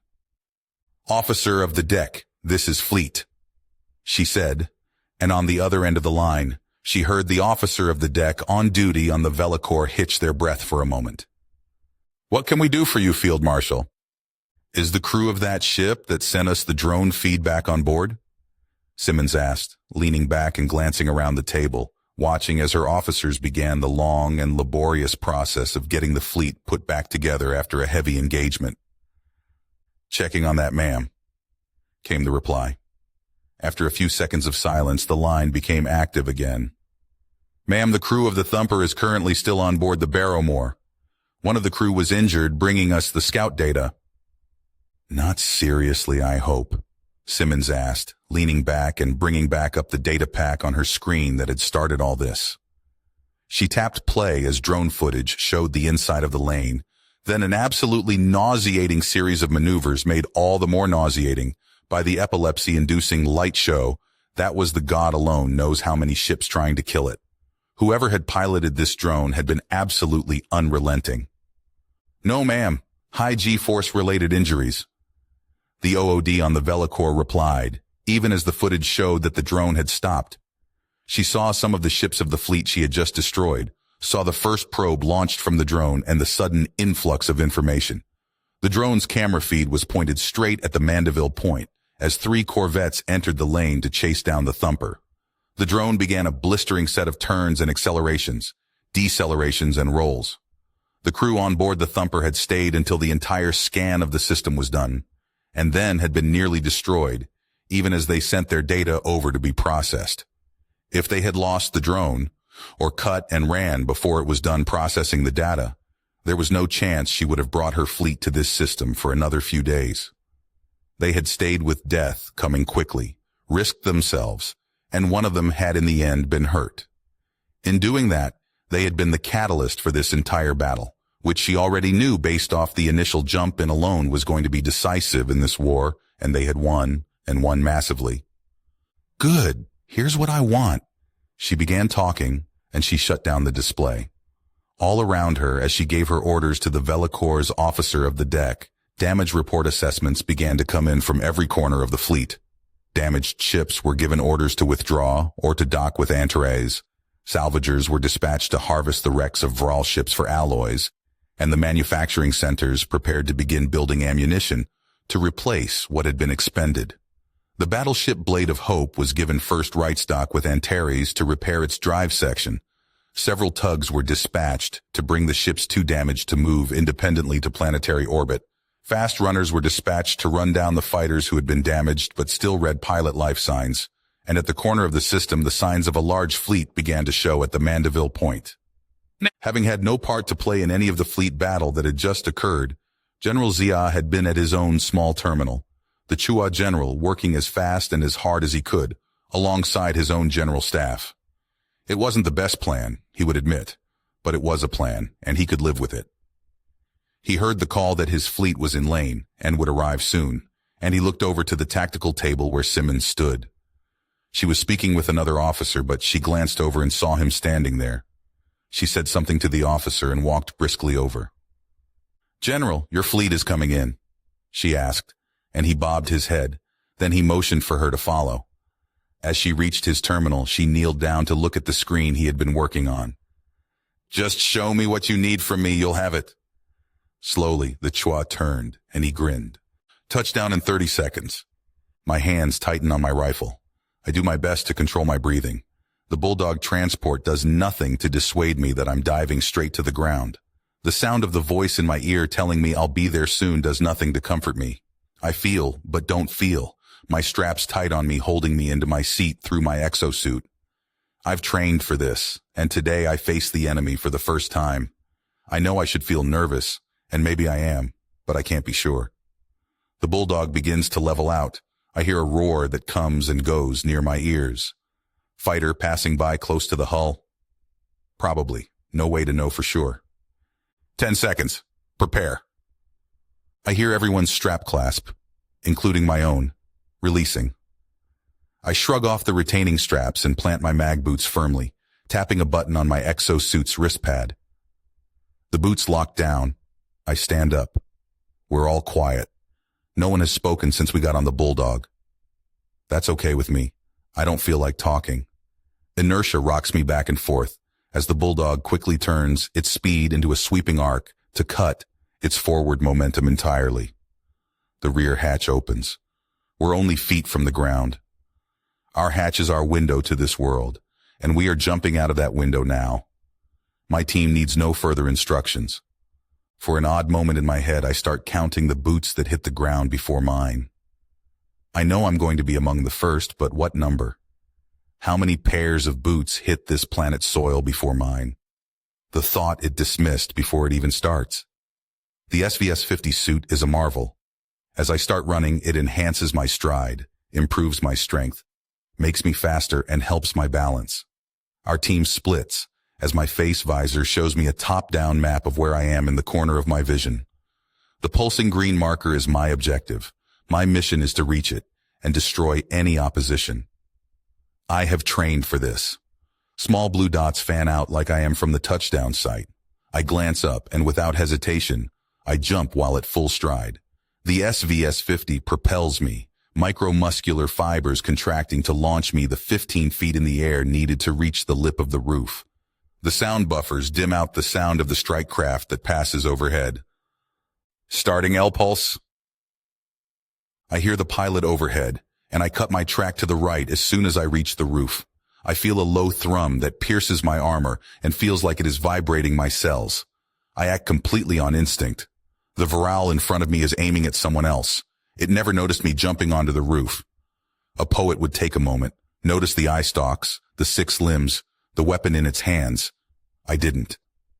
My pulse rifle barks. The Viral comes apart at the torso, eye stalks spinning wildly as it tries to find who has killed it. I rush past as the L-pulse finishes, and I see red markers appearing on my HUD. There's something close by, and I'm already heading to it. As my feet pound across the roof, I can see that the neary hostile is not in or on this building, but the next one. Not on the roof, though. The HUD in the corner of my vision doesn't show elevation, but with it not being on the roof, there's only one real place it can be. It's not moving, which means only one thing. It's waiting to ambush whoever comes in. I have other plans. As I reach the edge of the roof I'm running across, I launch myself, tucking my head against my shoulder in the brace position as I tighten my grip on my rifle. My shoulder slams into the wall and I'm through it. The Viral who had been behind the wall is thrown against the far wall of the room he had been hiding in. Chitin is shattered. It's a broken heap on the ground, still twitching. I secure my footing and put one round into its dying body even as I run out of the door. I'm seeing the other blue dots around me, my squad mates, moving to red dots. The red dots are fading seconds later. Main defensive structures being marked. I hear my controller say, but I don't stop moving. The primary objective is all I care about. I come back into the street and fire 2 rounds off at a Viral who was running towards the very door I had just left. Yellow dots appear. Good. They are out of my path, which means a clear shot to the objective. I jump again, reaching the roof. I sling my rifle, feeling it locked to one of my mag ports, and I begin to sprint. I clear roof after roof, and I can see the objective in the distance. It won't be long now. I must pace myself, and I have been. 7. Large amount of infantry ahead, possible walker. We'll soften them up. Call down an alligator if you need. I am 7, my marker and my call sign. I don't slow down, and I don't acknowledge the order. It's a given. I'm going to respond. My hand drops to my waist, and I pull a disc the size of my palm out. My feet pound on the roof, and just at the corner of my HUD now, I can see a cloud of red markers moving down a street. I don't look to my left or right. I don't look to see the strike fighters lining up on the street. I barely look up as they unload their payload to strafe it. I press the activation stud on the disc and hurl it. I don't need to see where it will land. Another strafe, and explosions fill my vision only a short distance away. The shockwave only buffers me. It doesn't stop me. It barely slows me. My rifle comes up. I jump into the dust and smoke. The SVS-50's vision compensators kick on, my eyes now blanketed with thermal tones. It doesn't make things perfect. The Vral aren't exactly a hot-blooded species, but it is a lot better than the alternative. It doesn't change the fact that I'm now fighting against shadows. As I move in the smog, I can see 2 other blue dots on my HUD converging. Good. I see a thermal ghost in spin, as the Viral approaches me, I can see that it's blind. My combat knife comes into my hand. Rifle fire will just let them know where I am. I dispatch the first. I move quickly, quietly, holding my rifle in my left hand and the blade in my right, chasing sensor ghosts. I am killing, but I'm losing track of how many I'm putting down. They are trying to reorganize. I don't even think they know that I'm here. The sudden airburst comes as no surprise. My thermal sights giving way to conventional as the smog is blasted away. My knife goes back in its sheath as my rifle comes up. As I take a grip on the rifle with both hands, the alligator pod slams into the ground on about 30 feet away, the impact turning some of the buildings to scrap. I immediately begin falling back towards the alligator as the sides of its pod fall away, a dense liquid spilling out. Deployed! I don't look behind as the Chua war machine rises from its crouched position, my pulse rifle bucking against my shoulder as I fire round after round. I hear a whine and instinctively take cover. I look up now at the alligator. I can see the speckled brown face of the Chua in the pilot chair some 20 feet in the air, protected by layers of transparent armored glass. The alligator is a monster, a 26-foot-tall, heavily armored bipedal walker. As the whine reached its fever pitch, I was glad for my audio compensators. The thunder of the alligator's 20mm Gatling guns was just a dull roar in my ears as they started firing. I turned around from my cover and began to move, even as I watched my two squad mates arrive from the far side of the road as dots in the distance. I didn't count the bodies. I never knew how many there were to begin with. Within seconds, the red haze that had been cast by the L-pulse was nothing more than a few dots that moving away. Continue to objective. The voice in my ear bade me to continue, so I spun on my heel and stopped firing at the fleeing Vral. I ran down a sea of gore and chitin shards, twitching limbs, and blasted thorax forms. I ran between the feet of the now striding alligator and heard a heavier thunk as it fired, its larger autocannons. As I turned the corner, I began sprinting again. The L-pulse continued to feel like it was vibrating my hair, but I could see no more targets, no more signatures, at least not anywhere around me. I kicked up my pace, not seeing a reason to slow down now. Behind me, miles away, I know they are waiting to bring down the large transports. They are waiting to deploy the army. The Vral are deployed to face an enemy coming from outside the city. They never expected a force to land within. I'm entering the inner city and I see something that almost makes me stop. In the doorway, I see a human dressed in rags, huddling a small girl against the wall. I almost stop. I want to stop. The expression on the man's face is one of fear and uncertainty, and I know why. With one glance, I can tell he's been mistreated. I want to stop. Does he even speak our language anymore? I can't stop. I begin seeing more and more of them. Humans, Chua, and other things I don't recognize. Control, I say, sprinting past a group of Chua who were ducking near a wall, watching me with wide eyes.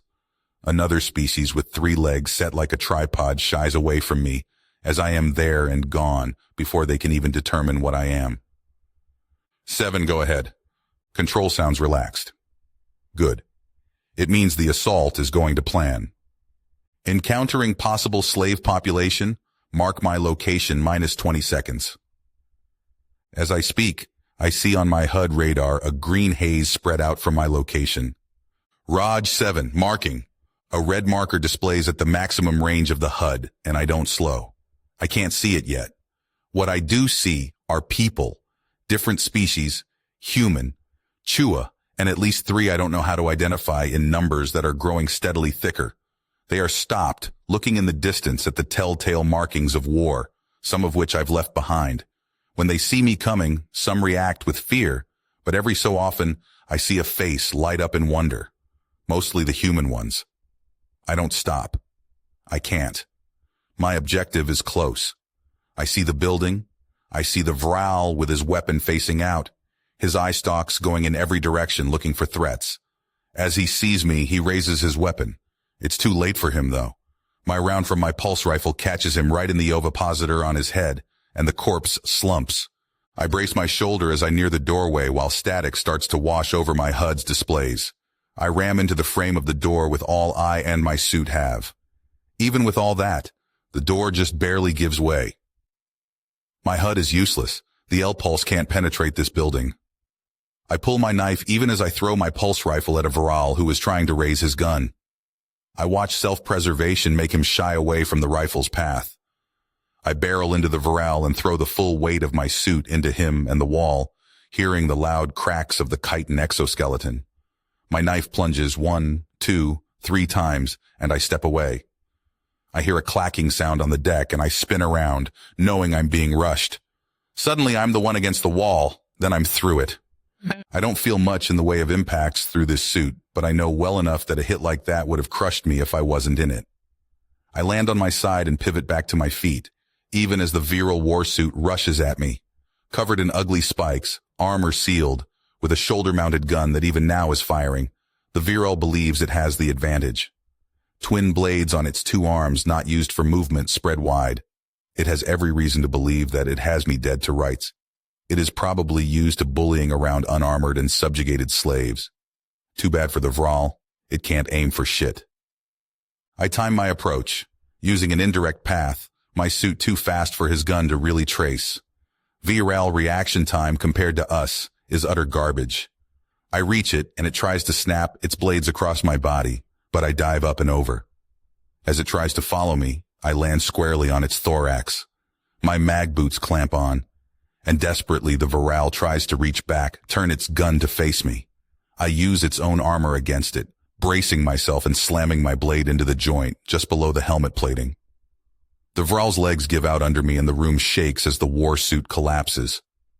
I'm already off of it and moving, grabbing my pulse rifle and throwing it behind my back to be mag locked in place. I go from room to room, killing unarmored Viral as I go, looking for a control room. The signal dampener on this place confirmed when I came here that this was the target I was indeed supposed to find. I turn the slightly curved corner and see at the end of the hall an entrance. Through the arched doorway I can see 3 of the Viral warsuits and several other armed Viral. They all open fire, but again, Viral reaction time is shit. I'm already back around the corner before they even began pulling the triggers. My hand goes to my waist and I pull out a small cylinder, press the activation switch, and hurl the flashbang into the room with them. A sudden pop, and I'm around the corner. The warsuits are staggering, and this surprises me, but the unarmored Viral are either already on the floor or trying not to fall over. I rush into the room. I ram into the first warsuit from the side, avoiding its arm blades as my own knife ends the Viral inside through its neck joint. The second warsuit is just coming around as I reach it, and it fires off a shot from its shoulder weapon that just barely misses my helmet. Just as before, my blade ends it. I sheath my knife and pull my pulse rifle from behind me. The third warsuit staggers as I put 3 rounds directly into the Viral's shoulder weapon before it can bring it to bear. As I close in, the Viral swipes at me, and this Viral has the common sense not to just rush me like a bull. It backs away, and as it does, I turn my gun on the unarmored Viral still struggling to rise. It doesn't rise to the bait as I put the Viral down. Suddenly it rears up on its back legs, bringing it to an impressive height of near 12 feet. I'm not moved by a threat display. I'm in the room of my objective. The banks of displays surrounding us confirms it. What this facilities doesn't concern me. I only care about what I'm about to do. As the Viral continues to back away from me, keeping its bladed arms wide, I stop. It stops. I reach behind my back and pull out a fragmentation grenade. Any doubts I had the Viral wouldn't know what this was are gone when it rushes me, throwing its full weight into a charge. I prime the grenade and throw it towards a bank of consoles that I assume to be a computer core as I dive out of the way of the charging Viral. And then I pull myself behind a wall. The explosion paints the room orange, and I rise from my position. The Viral hadn't been knocked prone as I had hoped. 7. Reading your signal again.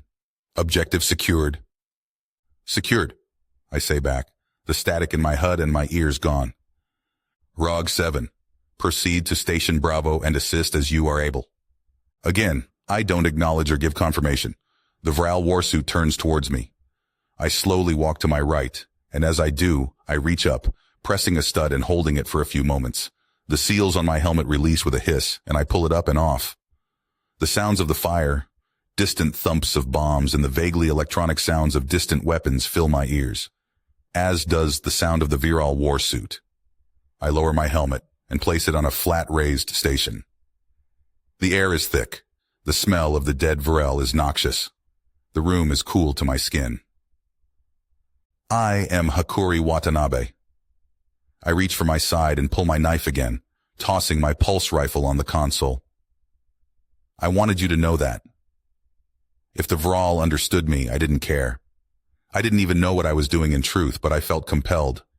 You have been a part of my life for so long, I can't remember a day when I haven't thought of you. The viral's arms slowly come down. Maybe it does understand me. I lower myself as I begin to circle the viral warsuit, which remains surprisingly unmoving. Suddenly a sound comes out of it, clicks and whirs, my translator in my ear picking it up a moment later. Your people, they should be dead. You should be on your knees. Druskal Alashi may have favored you, but no matter what you will fall human. The Vral's voice was a dead thing, spiteful and lacking passion. None can stand against us. Your subjugation has been ordained. It would be better for all if you just lay down now and die. The blades of the Vral warsuit came back up, and I grinned at the Viral. You first. We ran at each other, and I already had this Vral's measure. He was smarter than his fellows, but his reaction time would still be slower. His suit would move more sluggish. Mine was designed for agility, speed, and while it allocated a fair amount to one's protection and strength, it was not anything I wanted to bring directly against the Viral warsuit. The Viral could overpower me. In fact, if it managed to hit me with one of its arm blades, it could probably cut me clean in two. The problem was, it actually had to hit me. As we closed on each other, it snapped, its arms, trying to catch me in a crossing of its blades. I threw myself to my knees and bent my spine back, feeling the wind from the arm blades as they cut empty air over my head. Whipping my body back up, I put the entire focus of my own and my suit's power into one singular knife point. The monomolecular blade went through the thorax joint and through. The Vral's chittering screech came through its external speakers as I ripped my knife to the side, feeling my face splashed with ichor as the Vral tried to stab at me with its arms, tried backing away with legs that no longer could function. I yanked my blade up and to the side, using my left hand to grab the Vral's arm at the joint and hold it so it couldn't bring one of its blades to bear. I pushed my body to the side, making sure its other arm couldn't gain enough momentum to dislodge me or swing with enough force to hurt me. My knife plunged through the shoulder joint segment of the Viral's blade arm, and again I heard the screeching Viral wail in pain. I repeated the action with the other arm just as fluidly. I stepped back, looking at the Viral, its legs splayed out underneath it, its two blade arms hanging limply at its sides. I sheathed my knife as the Vral screamed incoherently at me. Yellow ichor oozed from the cut joints of the armor. The void will take you, slave, the Vral screamed. You will see it in all of its glory and know. You will know the void. I stepped forward, looking for and finding the release for the faceplate of the Viral warsuit. I pressed it, hearing a hiss of releasing atmosphere, and felt the sudden weight of the faceplate in my hand from the release. I threw it across the floor. The 4 eye stalks were pointed at me as if they could bore a hole through me. The chittering of the Viral intensified, but there was no translation. I saw true rage in its features. You will suffer before the end. The Viral screeched at me, drool sliding off its mandibles. My hand shot up and my armored fingers closed around its throat. You first, I said, and as it twitched and spasmed in its useless body, I started to squeeze. Simmons was barely listening, because she already knew what the reports were going to tell her. The ground war for the planet, the Chua, called Zvitia, was going better than any projection they had made, and the journalists reporting back to the home front had more than enough of their fair share of incredible moments that were going to be replayed 1,000 times over on every news feed back home. The advanced special operations teams had performed with an almost perfect record. All the doubts about the battlefield usage of the Chua alligator deep strike mech walkers had been laid firmly to rest. Any questions about the effectiveness of Terran tank, heavy weapon, and infantry armor had been answered, and all answers were positive. In short, this wasn't a war at all. She firmly ignored the sight out of the corner of her eye, an irritant as of late. The Tyrannica Conclave ambassador was standing by the door, flanked by 2 guards and looking as downright miserable as always. She ignored him. He was beneath her contempt. As she watched the tactical readouts, half paying attention to the delivery of the general who was Zia's proxy, she was preparing to give the fleet's tactical situation. She went over the bullet points in her head, After the initial engagement in Helena and the massacre that had happened in this system, the fleet was rearing to go onwards. Without thinking, her head turned to look out of the viewpoint towards a star that she had become very familiar with over the last 26 hours. It was a pale star, not unlike the trillions of others one could pinpoint in the darkness beyond. But that star's direction marked the direction she'd be turning the Antares and its fleet to. In that direction was a Mandeville Point, and beyond that Mandeville Point was Vral space. Her arms slowly crossed, and she stared out into the darkness. The Chua homeworld was still being evacuated. Zvitia was already being cleansed of the Vral, and millions, if not billions, of slaves had been freed. The freed humans, if she was understanding the reports right, had been savagely treated in the last few years. The Viral had taken their hatred of their failure out on those poor souls. They were going to be brought back to Earth itself, or maybe Alpha Centauri if they did not want to go to the homeworld. The Chua, they were already talking about relocating here. She knew there were several pictures captured of the enslaved Chua, only hours after being freed in some areas, starting to dig at the ground. When they were asked what they were doing, they had, almost to an individual, said that it was time to start planting gardens again. She had thought it poetic, of course.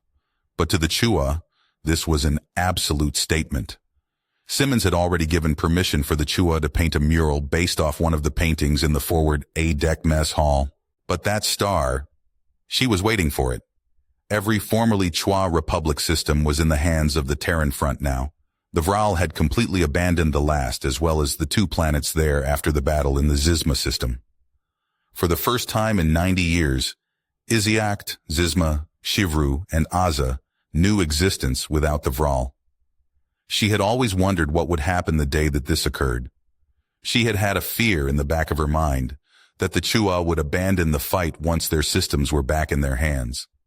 That fear had been unfounded, and she felt ridiculous for even giving it a thought.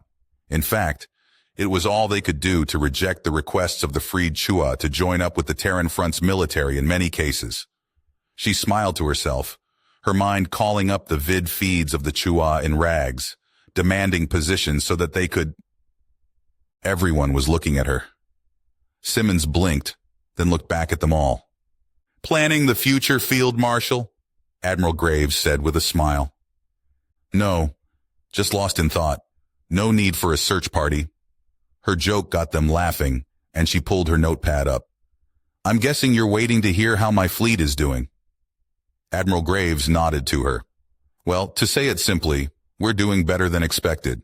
After the engagement, we had around 60% of the fleet reporting damages, and only 15% reporting moderate damage." She flicked her finger on her datapad. "We have begun the process of sending back any ship that we ourselves cannot repair in the next 12 hours to full operational capacity. Unfortunately, we have lost several ships entirely." She placed her notepad on the table and uploaded her file so that all could see it on their own displays around the table. "As of right now, the fleet, between our ships in the Aza system and here, is operating at about 88%. We expect to be up to 92 in the next 6 hours. The docks for repairs are currently full, and there's a transport coming from Thermopylae that will rendezvous with us in the next 12 hours, with pilots to replace those we lost in the strike craft wings." She pointed to a shorter man with salt and pepper hair, Admiral Veneer, and he promptly took over. "We have already started the resupply of rounds to the fleet. Salvage teams are still bringing in the Viral wrecks. All things considered, it will take months to clean the system of them. Our priority," he said, pausing as he spread his own file to the display, "has, of course, been our own casualties. Those that are salvageable have been brought to Antares itself to be cycled into the repair bays. Those that are complete losses are few and far between." Several nods came from the table. The Viral had fought hard against the fleet. That much everyone knew. But the truth was, the Viral couldn't afford to make sure a ship was dead anymore. The luxury of that kind of engagement was all on them now. She heard a chirp followed quickly by the translation in her ear, and she looked down the table at the brown-speckled Admiral Viratka. "System process perfect efficiency." Simmons nodded once at the Chua. Station Core Open Hub's future process. Where? She asked Viratka, and turned her head to the system map as the Chua zoomed in on the third planet, then motioned to a commander to her left. The commander was a tall man and had no issue simply pointing across the table. Admiral Viratka has tasked me with arranging the salvage we can't take on board into 4 zones for easy processing. He pointed at the map of the system directly over the 4th planet. We have already sent for an orbital reprocessor to be sent from Persephone Station in orbit of New Amsterdam in the Wolf 359 system. It will take some time to get here, a week at least, but once it does we can start processing the alloy from the viral wrecks. He stood back up and nodded once at the table. Once that occurs, 3 CV-5s are already en route from Thermopylae, as well as a cargo hauler to set up a defensive station and shipyard in orbit of Zvitia. He finished and crossed his arms behind his back. How long until you'll be fully operational? Another officer asked. When the cargo hauler comes, it will take the CV-5s less than 3 days to fully build the hull of the station itself, to where work crews can begin installing equipment. A week to become fully operational as far as the station itself is concerned. The commander glanced at his notepad and then continued. Once we receive the orbital processor, it will take less than a second week before we can actively begin laying hulls for destroyer tonnage or less. Simmons nodded approvingly, then she looked around the table. Seeing no one else with new information to relay, she tapped her fingers on the table in a precise rhythm and stood back as the displays slid down into their places, leaving the surface flat and smooth. Well, Commander, you're going to be a busy man, she said, and the group laughed. He nodded to her with a grin on his face. I do have regrets about leaving the fleet, but I have no regrets that I'll be doing my part to support it. The tall commander looked around the table and finally down to the diminutive Chua admiral. He came to a stiff attention. Permission to carry out my duties. The Chua admiral came to his species' own version of attention and chirped once. The commander turned and began walking for the door as the rest of the group dispersed.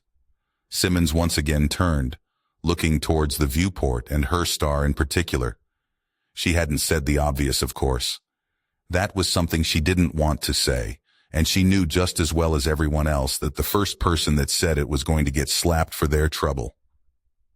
The Viral had lost nearly 30,000 ships to her losses of barely 600.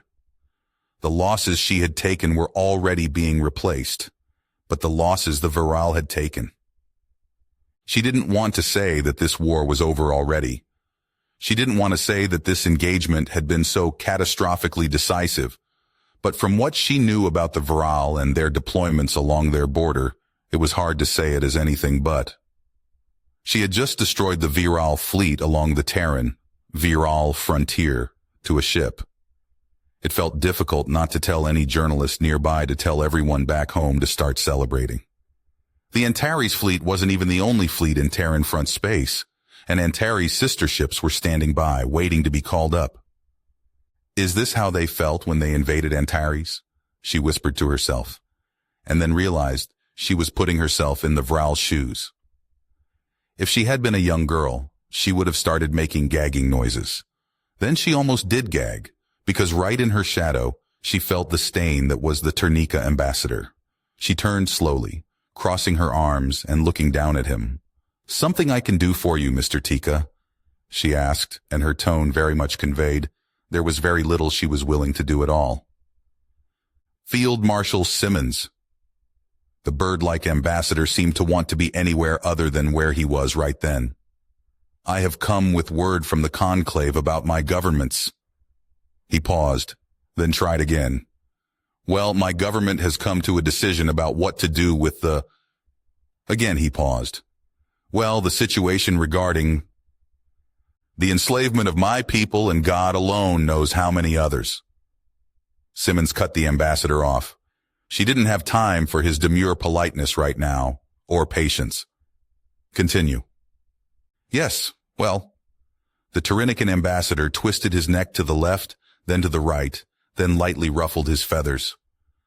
I regret to inform you that my government has declined to accept your request. Silence hung in the air. Several in earshot simply stopped what they were doing to turn and stare at the Turinican. Tika's entire body was seeming to tense up, and she saw the way his eyes were dilating. She stared cold daggers down at him. "Anything else?" she asked, crossing her hands behind her back slowly. The long, thin legs of the avian slowly pulled up and then down. "The conclave is prepared to—" The ambassador stopped talking, then seemed to slowly collect himself, steeling himself. Simmons said nothing, knowing that this was being watched. "The conclave is prepared to offer our human property to you." He said the words as if they were his own death sentence. "In exchange for this boon, the conclave demands a pact of non-aggression." "What of the Chua?" Simmons asked, already knowing what this meant for the future. There would be no deal. There would be no peace. The ambassador's government had all but openly declared war themselves. "Forgive me, Field Marshal, but my government does not see your perspective the way I do." Tika rattled off in a series of chirps, clicks, and whistles, rapidly translated in Simmons's ear. "They do not believe in your society a species like the Chua would be treated as, well, equals, of same value." "Go on," Simmons said, cutting the ambassador off again. Tika took a long moment to respond. His eyes looked to one of the Chua who was standing nearby, watching intently at the exchange. The request for the Chua to be returned was dismissed.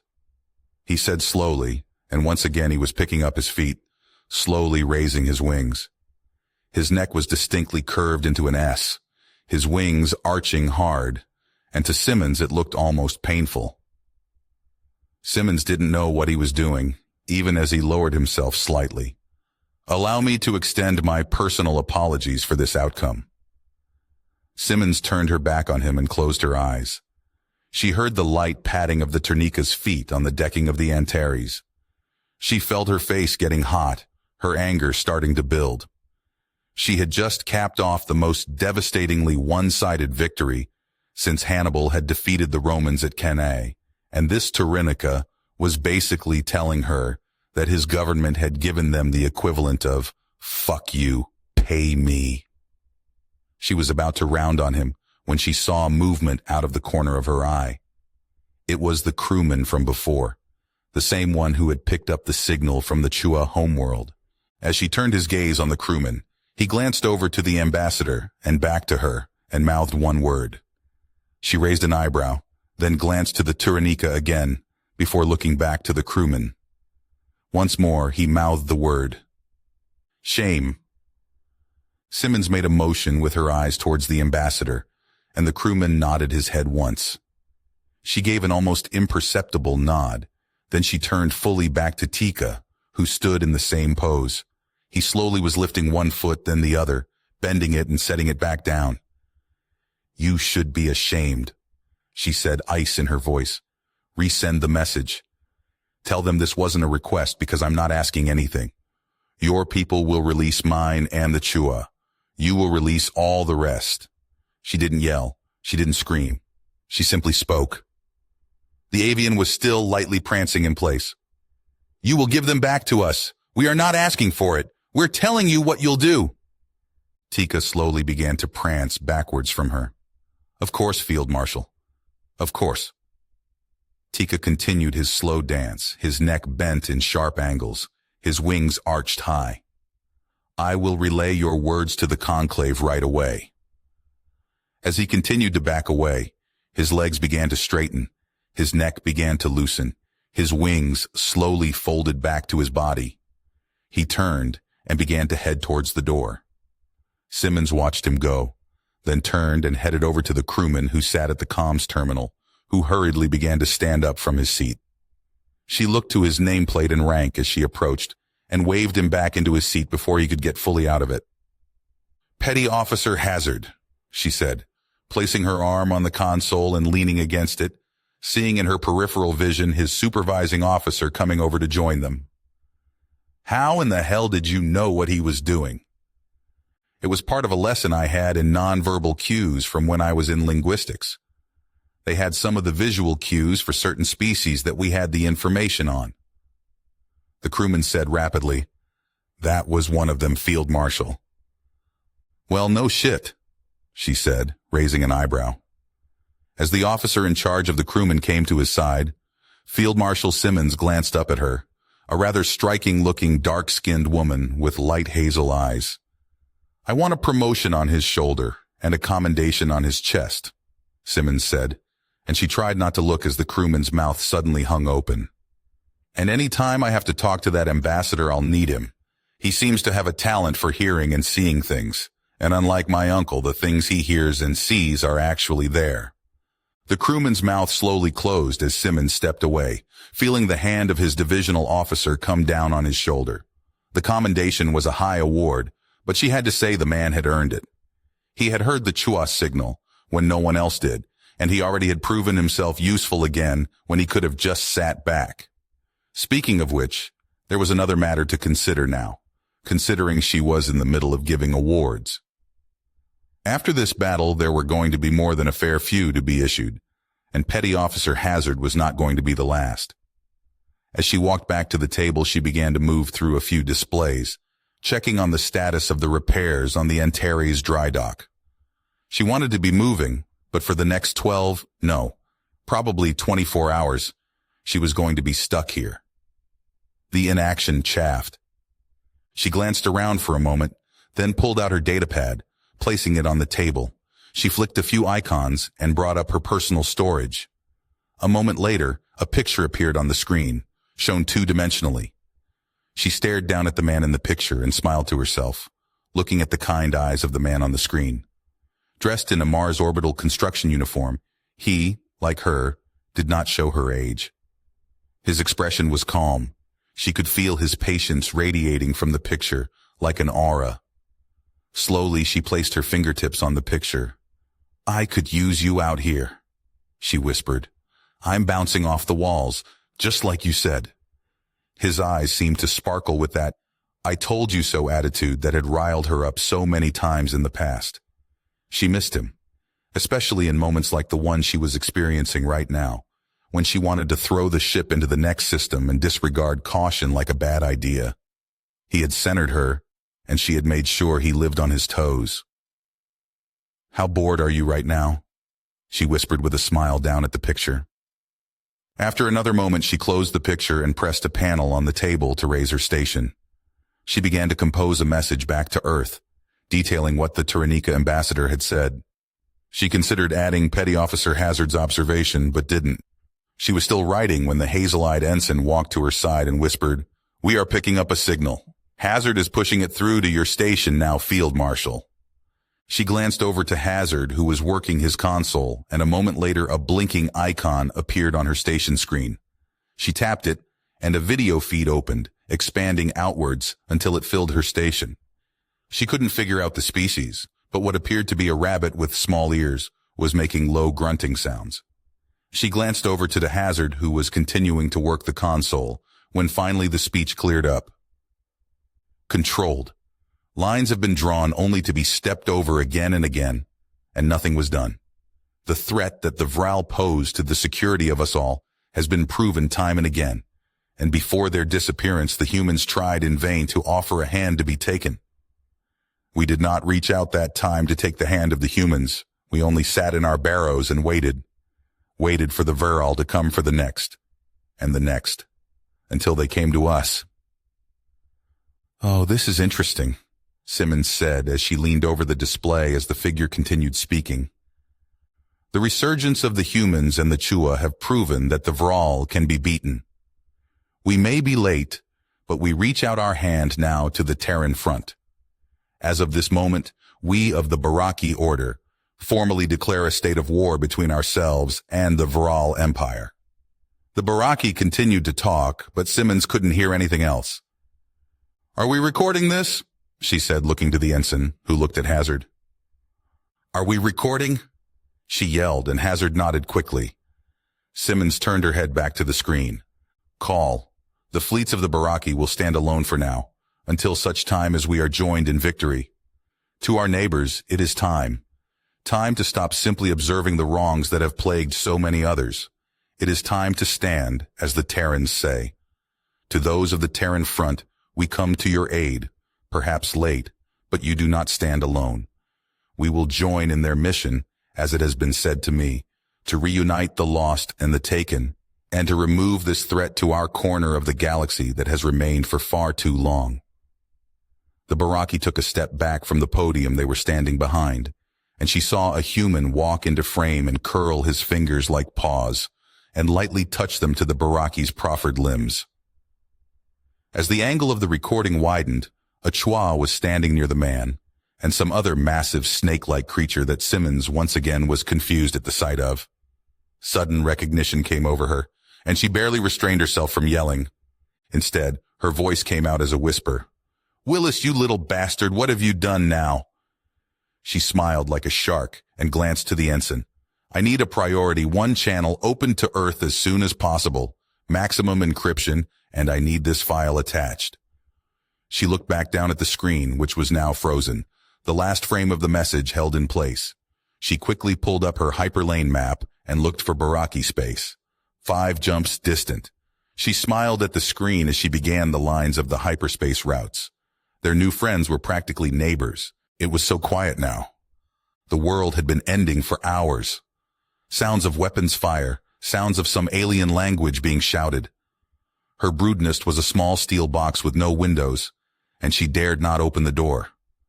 Around her back legs, her younglings cowered. Her mate lay on his sleeping mat, unable to rise. Bandages covered his legs, his short quill like feathers stripped bare, showing scars along his form, from beatings that had taken place over the course of his life. They had never beaten her like that. The overseers didn't do that, not in a long time. To the overseers, it wasn't enough to simply hurt you. It simply wasn't their way. Long ago, they had realized how females of her species were supposed to defend their mate and their brood, how it was more than just an instinctual need. To her people, the female protective instinct was more than just a matter of survival.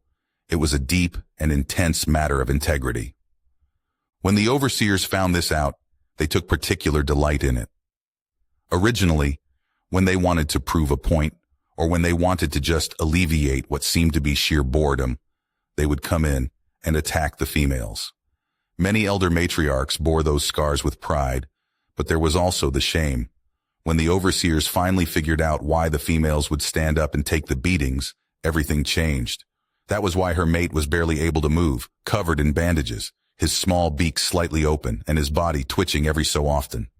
A group of overseers, for reasons she didn't know if there was even a reason at all, had come into their home 5 days ago. She had been shocked into near unconsciousness, and her entire family had been dragged into the street. There, in front of any who would watch, they pinned her to the ground and made her watch them savagely beat her mate. The overseers had struck his legs repeatedly until they had given out, and then set on him with the thick rods that she and her people simply called the rods. It was a cruel thing, the rods. They were built to bludgeon, but not break, lacerate, but not gash. They were meant to hurt, but not kill. She was glad that her younglings were not home, still out in the field and working. They would have gladly expanded it to her young. Her neck still felt the weight of the overseer's leg pressed down on it even now. They had been coming more and more into the slave quarter recently, especially for the humans. The Chua were lucky enough to be small enough to simply hide away. She had seen the humans dragged into the street so many times in the last week, it had actually begun to alarm her. What was worse was what they had done to them. What had happened to her and her mate, she knew, was mostly for entertainment. What they had done to the humans. It appeared very personal. She admired the humans, even though she had never spoken to one. But what she knew of them, they were hard workers and very driven. To be caught trying to communicate with another species merited a death that was so horrifying the first time she had seen it. She had never once thought to even look at a human or Chua besides brief glances or observing from a distance. The last week, the overseers had been dragging the humans into the street almost hourly. The beatings that she had seen issued to her had come with the mocking laughter of the overseers. The beatings given to the humans? Screeching, shrieking, or just silence. They would see one of the bipedal mammals, descend on them like locusts, and leave them broken and bleeding on the ground. Then this morning, it had started. The sounds of weapons she had never heard in the streets, the distant bloom of explosions, things falling like meteors from the sky. She had pulled her brood back into her brood nest, and she didn't dare step outside again. She didn't even know what time of the day it was. Eudora! She heard a weak rasp behind her, and she ushered her younglings closer to her mate. Qualivar. She warbled back and watched as he gestured with his beak to the door.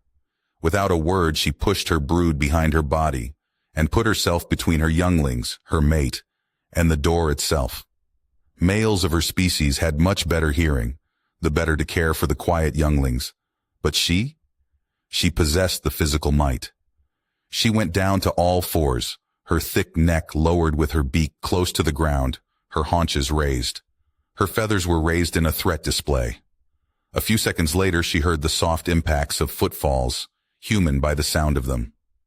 Her feathers relaxed a bit, but remained slightly raised. Why was a human coming here? When the door opened, the first thing she noticed was the rifle and the height of the figure in the doorway. The rifle, pointed at her, fell only a moment after the door had been opened. The body armor it wore was black and bore several scars along its arms and torso. The helmet was clean, but just underneath the helmet it was sprayed with ichor. Ichor Eudora knew very well belonged to the overseers. He raised his hand to her, palm held up, and she heard what could only be human speech, a low rolling sound with staccato clips. She understood none of it. She completely lowered her feathers and suddenly felt a pang inside her chest, something she had only felt when one of her younglings had turned the corner on a fever years ago. The human began speaking again, but again nothing made sense. She suddenly heard more footfalls, this time sounding more fleshy. A small brown chua in loose rags padded around the human's leg and chirped at the armored figure, and the human spoke again. The chua responded with a series of chirps, then looked from the human to Eudora. He padded closer on his small webbed feet, holding a small device in his hands. She kept her eyes on the human for a few more moments, then looked to the small chua once more, eye level with him as she was hunched so low to the ground. The chua held up the smooth cylinder, then turned his head and pointed directly behind his ear cavity. She could see a small drop of green blood where something had been injected. She glanced back to the human who was leaning his rifle against the wall of her brood nest. As she looked to the chua once more, the chua simply pointed back to the human. She heard a hiss, and her eyes darted back to the human, and she could see the release of gas around the human's helmet. As he pulled it off, she noticed his hair was cut close to his scalp, a strange thing the humans did. He had hard eyes, a predator's eyes, but she could tell just by the way he was looking at her that, while he may be a hunter and a killer, she was not his prey. He turned his head, leaning forward slowly and pulling forward on a fleshing bit, near what she could only guess was his own ear canal. A small scar was present, at about the same distance as the fresh mark of the chua's. Eudora almost wanted to cry out. She thought she knew what this meant. She hoped she was right. She looked to the chua and turned her head away from him. He padded close and held the cylinder device against her head, gently brushing the soft down around her head until she reached up and drew the downy feathers from her ear canal. He moved it slowly over, then looked to the human, who spoke a short bark. She felt a sudden sting but didn't move, setting a proper example for her brood. She blinked a few times, then looked to the chua, who then looked to the human. The hard eyes seemed to swallow her, and she suddenly realized he was curious. He opened his mouth, his smooth vocalizations coming for, "Can you understand me?" His vocalizations came into her ear with his tone, but the warbles of her people filled her ears. "If you can understand me, blink your eyes twice." Eudora blinked her eyes twice at the human, marveling at this. His mouth didn't move like her beak, but she understood him all the same. She raised off of her haunches and slowly raised to stand on two legs once again. "Are you hurt?" the human asked, motioning to her mate, who the chua was already kneeling over. She saw her mate's eyes pinch shut once, then open once more. Eudora looked between the human and her mate. Yes, she said, drawing out the word. She watched the human's expression as he began speaking again, leaning towards a small receiver that was bonded to his armor, just below his mouth. He picked up his helmet and placed the open end near his head. Control, this is 7. I have encountered a HFY family group. Mark my location. Medical check required. She canted her head to the side as she heard a short acknowledgement come through the helmet. What is your name? I am Sergeant Hakuri Watanabe of the Terran Front. She listened to his name, then slowly she lifted her clawed forelimbs to open them, palms facing away, claws facing away, in what she knew to be a symbol of non-aggression. I am Eudora Kidishi, matriarch. Her grand matriarch had told her once how her people had once introduced themselves by name, by clade, and by standing, and to stand like this when welcoming an outsider. She had only done it twice before, once to an overseer who had beaten her for it, and once to Quolivar. Each time her standing had been different. She saw the eyebrows of the human raise slightly, his eyes glancing to the Chua, who nodded once at him. Control. Match confirmed. The human sergeant said softly into the transmitter, leaning his head forward. Please advise. Eudora blinked once, then felt her feathers along her back begin to rise slowly. The human raised his helmet to his ear again and listened intently as a voice came through his helmet. Whoever was talking was speaking fast, but too low for her to hear. She heard Quolivar's breath hitch in his chest, and she looked down at him. His flank quills were twitching happily, his eyes fixated on her. Pure joy, but she didn't know why. For not the first time she wished she had his hearing. What did they say, Quolivar? Could you understand them? She asked. She looked between her mate and the human. Let him say it, Quolivar said, and his clawed forelimb lightly tapped her leg. You'll want to hear this from him. She turned her gaze from her mate and settled back on the human. Hakuri did not move, looking at her as he gave short acknowledgments in between a series of instructions too low for her to hear. After one more acknowledgement, he reached down and opened a hidden panel on his left forearm. She couldn't tell what he did, but a moment later she knew.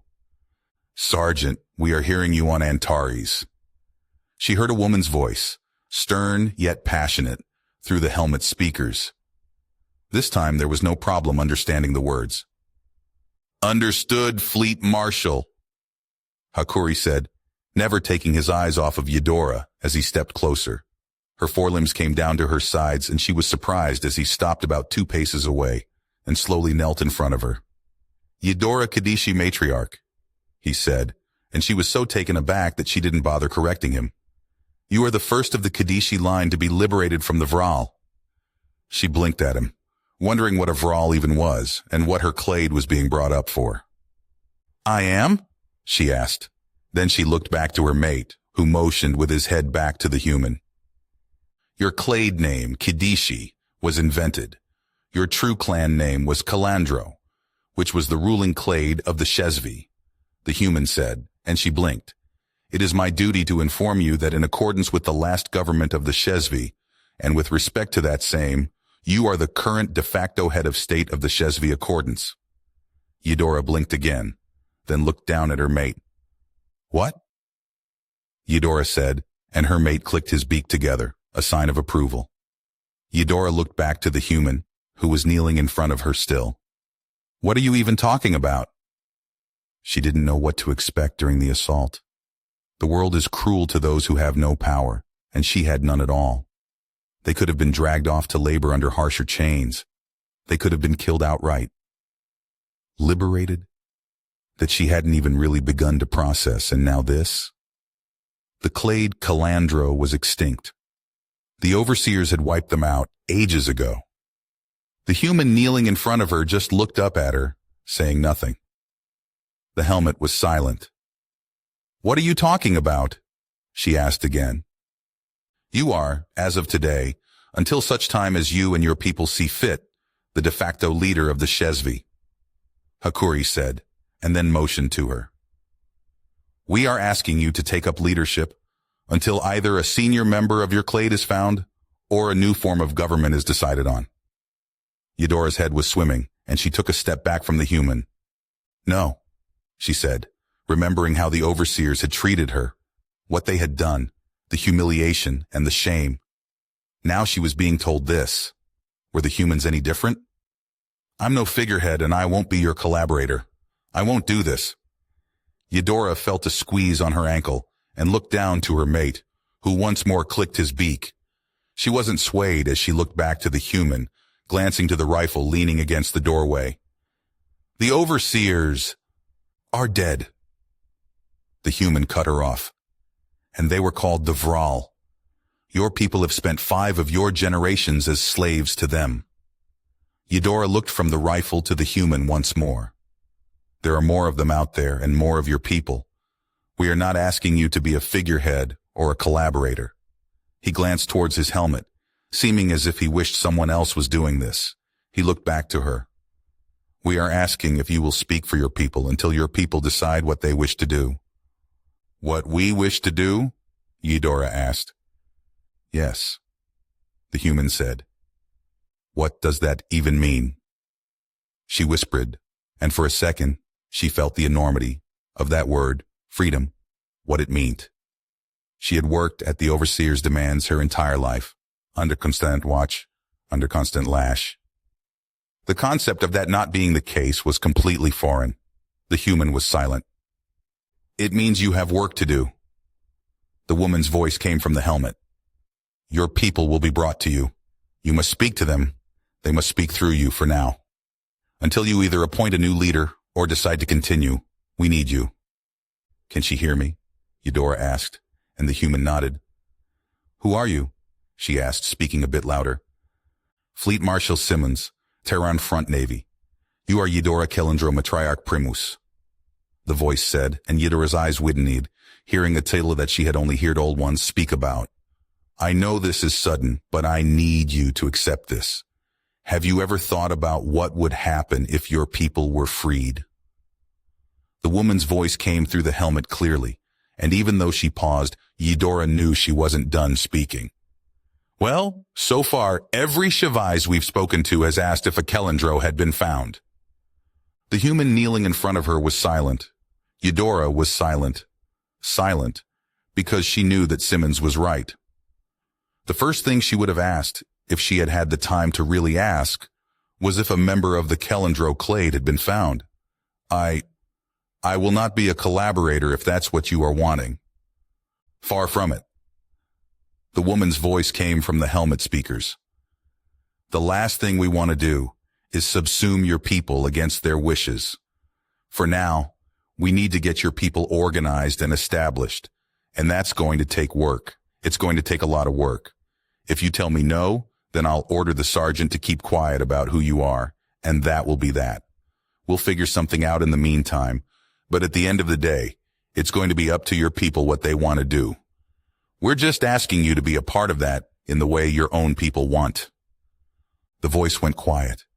The Chua standing nearby was silent. Everyone was silent.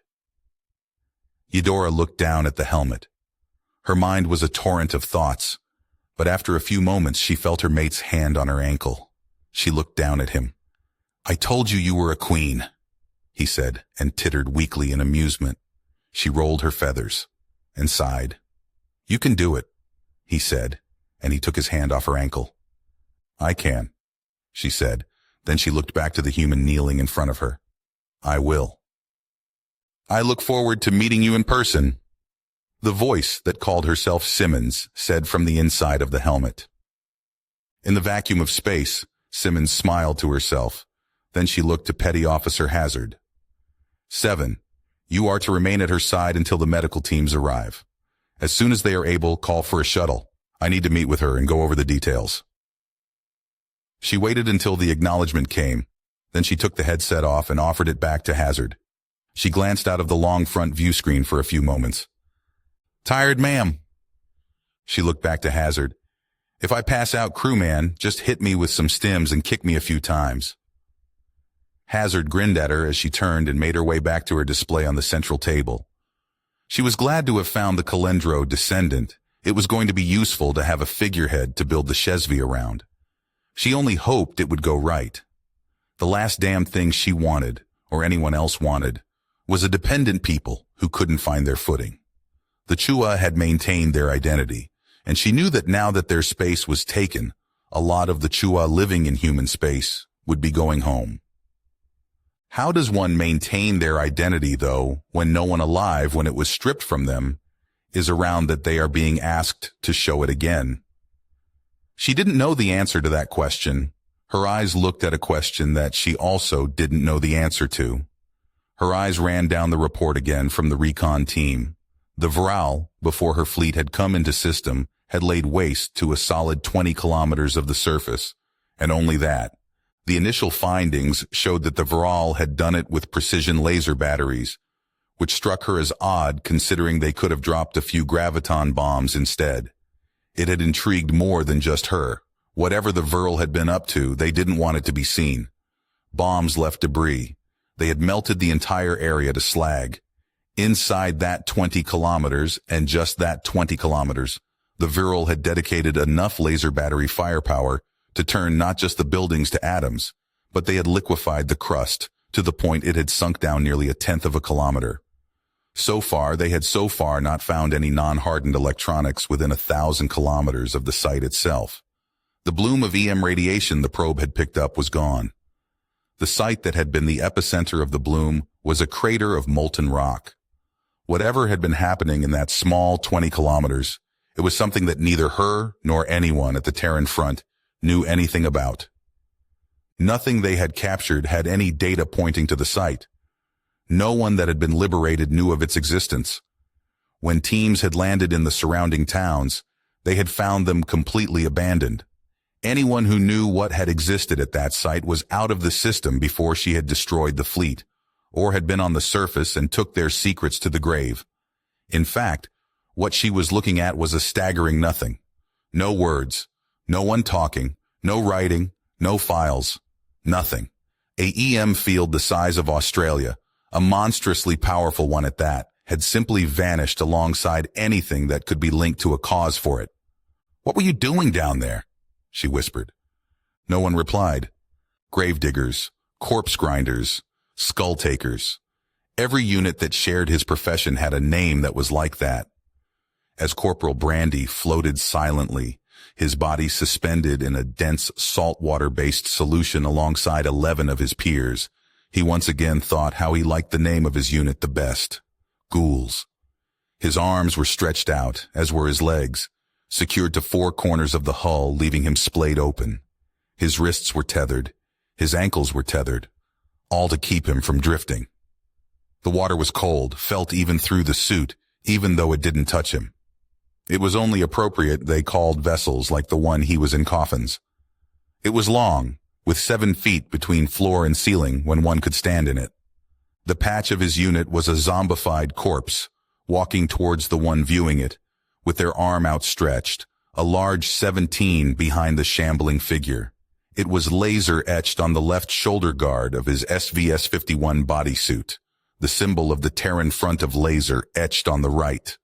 Right now, Brandy knew he was flying through the void, heading towards the wreck of a Vral light cruiser, his unit's speciality. A countdown on the upper left corner of his vision was reaching the single digits. No one talked, not even the squad leader, not even command. Brandy liked it like that. He had been selected for special operations early on in his life, as most operators were. Sure, you could volunteer to join if you joined the fleet and decided to test yourself, but most humans were already training for something like this by the age of 13. Jessup, one of his squad mates, he was a joiner, one that had volunteered when he was signing up. Brandy, though? Brandy was a lifer. Lifers like him were singled out in school and made aware of their tentative selection. Lifers were trained harder, tested harder. No one really minded Jessup not going through what they had been through. But it did mark him out, hence the term. But lifers and joiners all got the same specialized training. 5 seconds left. Brandy knew his job well, knew the layout of the ship well. 4 seconds. Brandy clenched his fists. He felt the liquid shift, knowing their craft had hit the hull. Suddenly he was free of his constraints, floating free in the dense salt water.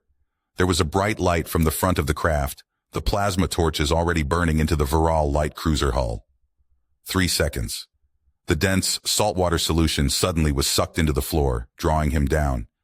He tapped his heels together, hearing an automated voice call out, "Maglocks engaged," just before his feet touched the deck. He was already yanking the protective cover off of his rifle, slinging it back over his back. 2 seconds. Those in the front of the line had their rifles up and ready.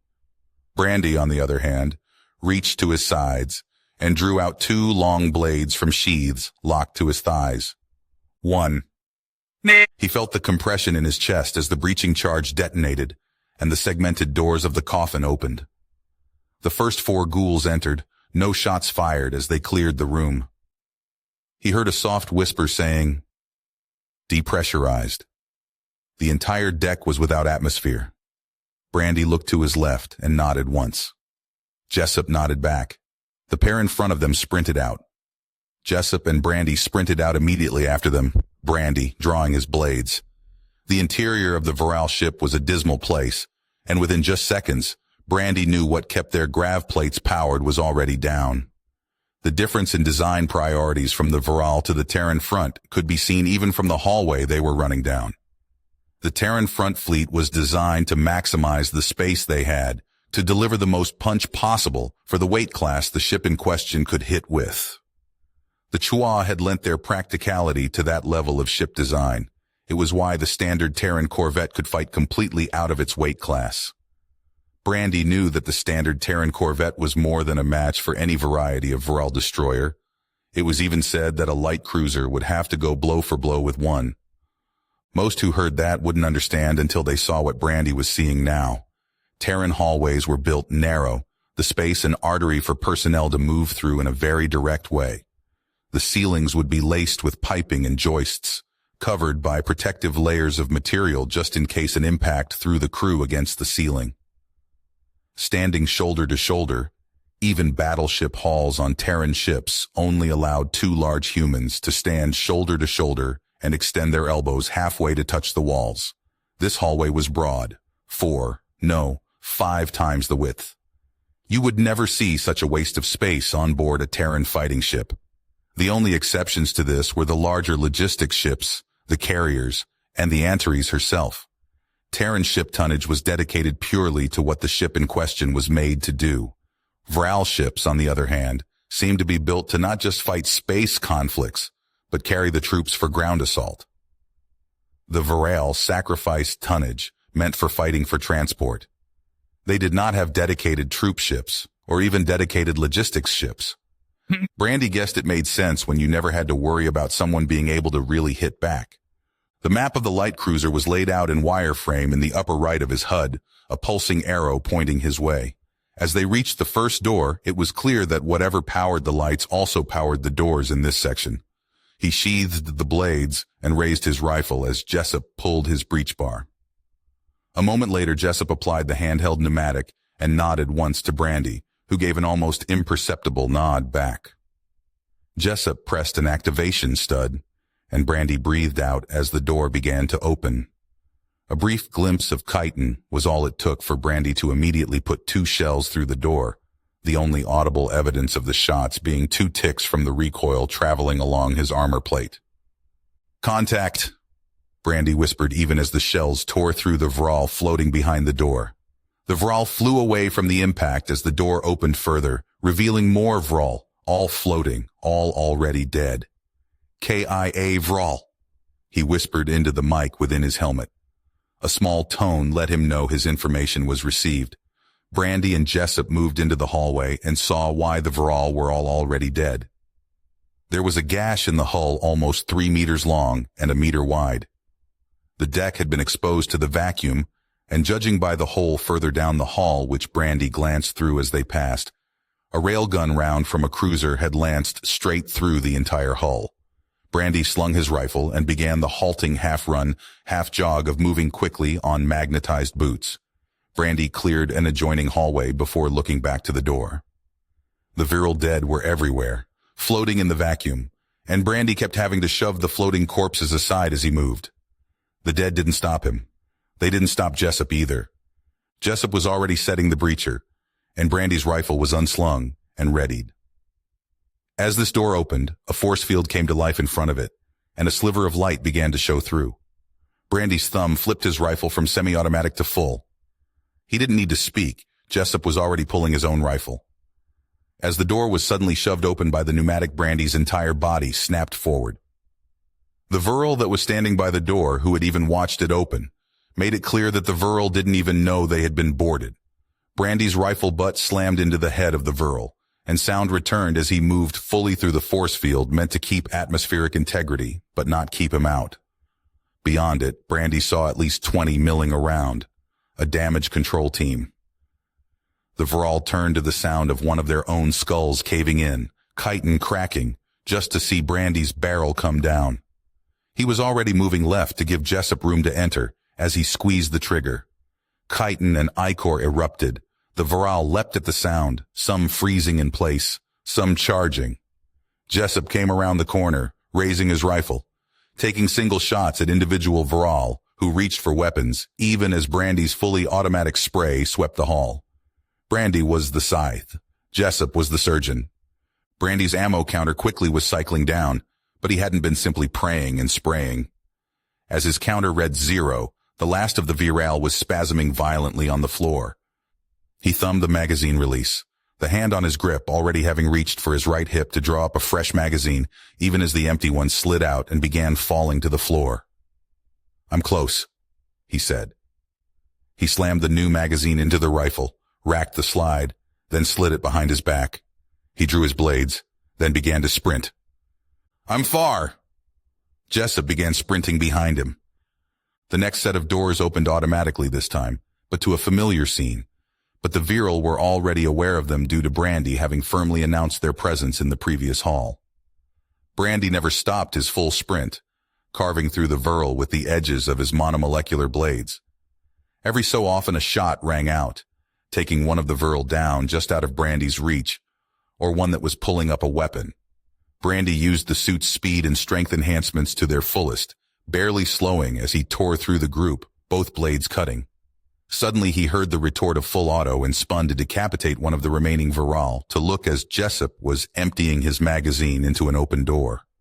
Brandy let both blades drop, popping his hip to the side and curling his waist, letting the weight of his rifle carry it around his body into his hands. As the Vril tried to come into the hall, they were cut down, caught in a fatal funnel of fire by their own hatchway.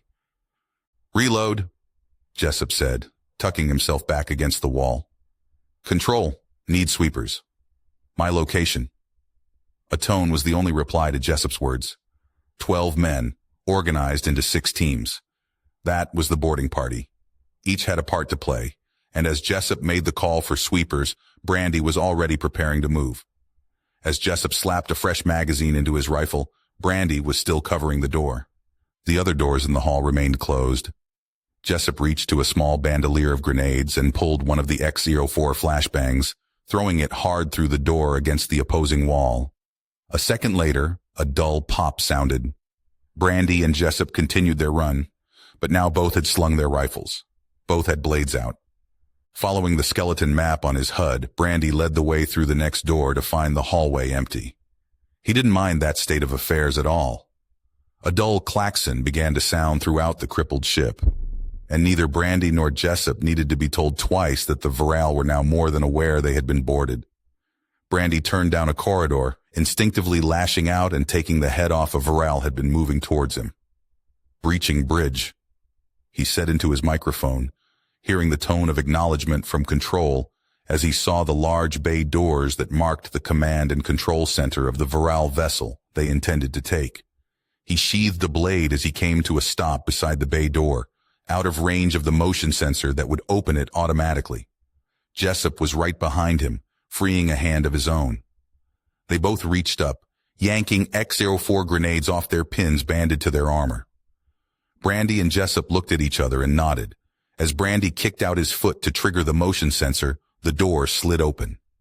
A torrent of laser fire erupted from the doorway, painting the floor and wall beyond. Brandy snapped his arm around, exposing only his hand as he threw the flashbang around the corner. Jessup's own flashbang flew past Brandy towards the other side of the room. They both immediately pulled a second, even as the first detonated in the room beyond. Almost instantly, the weapon's fire stopped, and wails of chittering echoed into the hallway. They threw the second set of flashbangs into the door. As the second pair of dull crunches sounded, Brandy and Jessup breached the bridge. The bridge was arrayed like a bowl, stations arranged orbiting a center divot in the deck where the captain would stand. None of the Vral in the room were standing. While flashbangs disoriented humans, essentially stunning them into stupefaction, the same flashbangs had even more pronounced effects on the Vral. Most of them were simply laid out on the ground, completely insensate, and screaming incoherently in their chittering tones. Brandy and Jessup had entered, having expected at least one of them to have donned protection, perhaps even a war suit, but their boarding had caught the Vral completely by surprise. Jessup turned to the door, tapping the control panel and closing, then locking it. Brandy had already begun moving from station to station. Jessup joined him as they quickly and methodically dispatched the crew. Brandy turned and moved down into the captain's pit, coming to the Vral that had commanded the ship. "Attempting to access," Jessup said, stepping to one of the panels even as Brandy reached the side of the Vral commander.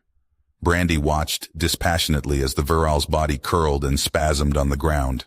Without replying to Jessup, Brandy was already securing the commander. He flipped the commander over on its back, yanking its limbs together and zip-tying them together. "Control. Commander secured alive. Bridge secured," Brandy said, and he glanced over to Jessup. Jessup looked over to him and grinned, his teeth showing through the dark tint of the armored glass of his helmet. A tone of acknowledgement came into his helmet. Brandy moved to the panels, just as Jessup was moving. "Anything yet?" he asked, letting his suit's speakers carry his voice. Jessup moved to another panel. "Nope. Wiped," he said. Brandy brought the panel to live and was already moving on, and cursed silently under his breath. Several times teams like his had breached the bridge of a Vral ship only to find what they were finding now: wiped computer cores, dead panels. Brandy continued to move panel to panel, as did Jessup, moving up the bowl. Brandy heard Jessup muttering as he went, his voice carrying because of the speakers in his suit. Brandy glanced up at the other man, then continued with his work. "Doesn't make any sense. We still know nothing about these bastards. Nothing," Jessup said as he was working on the last panel on the row he was on. "Aside from the fact they melt their cores down really well." Brandy smirked behind the tinted glass of his helmet as Jessup balled up a fist.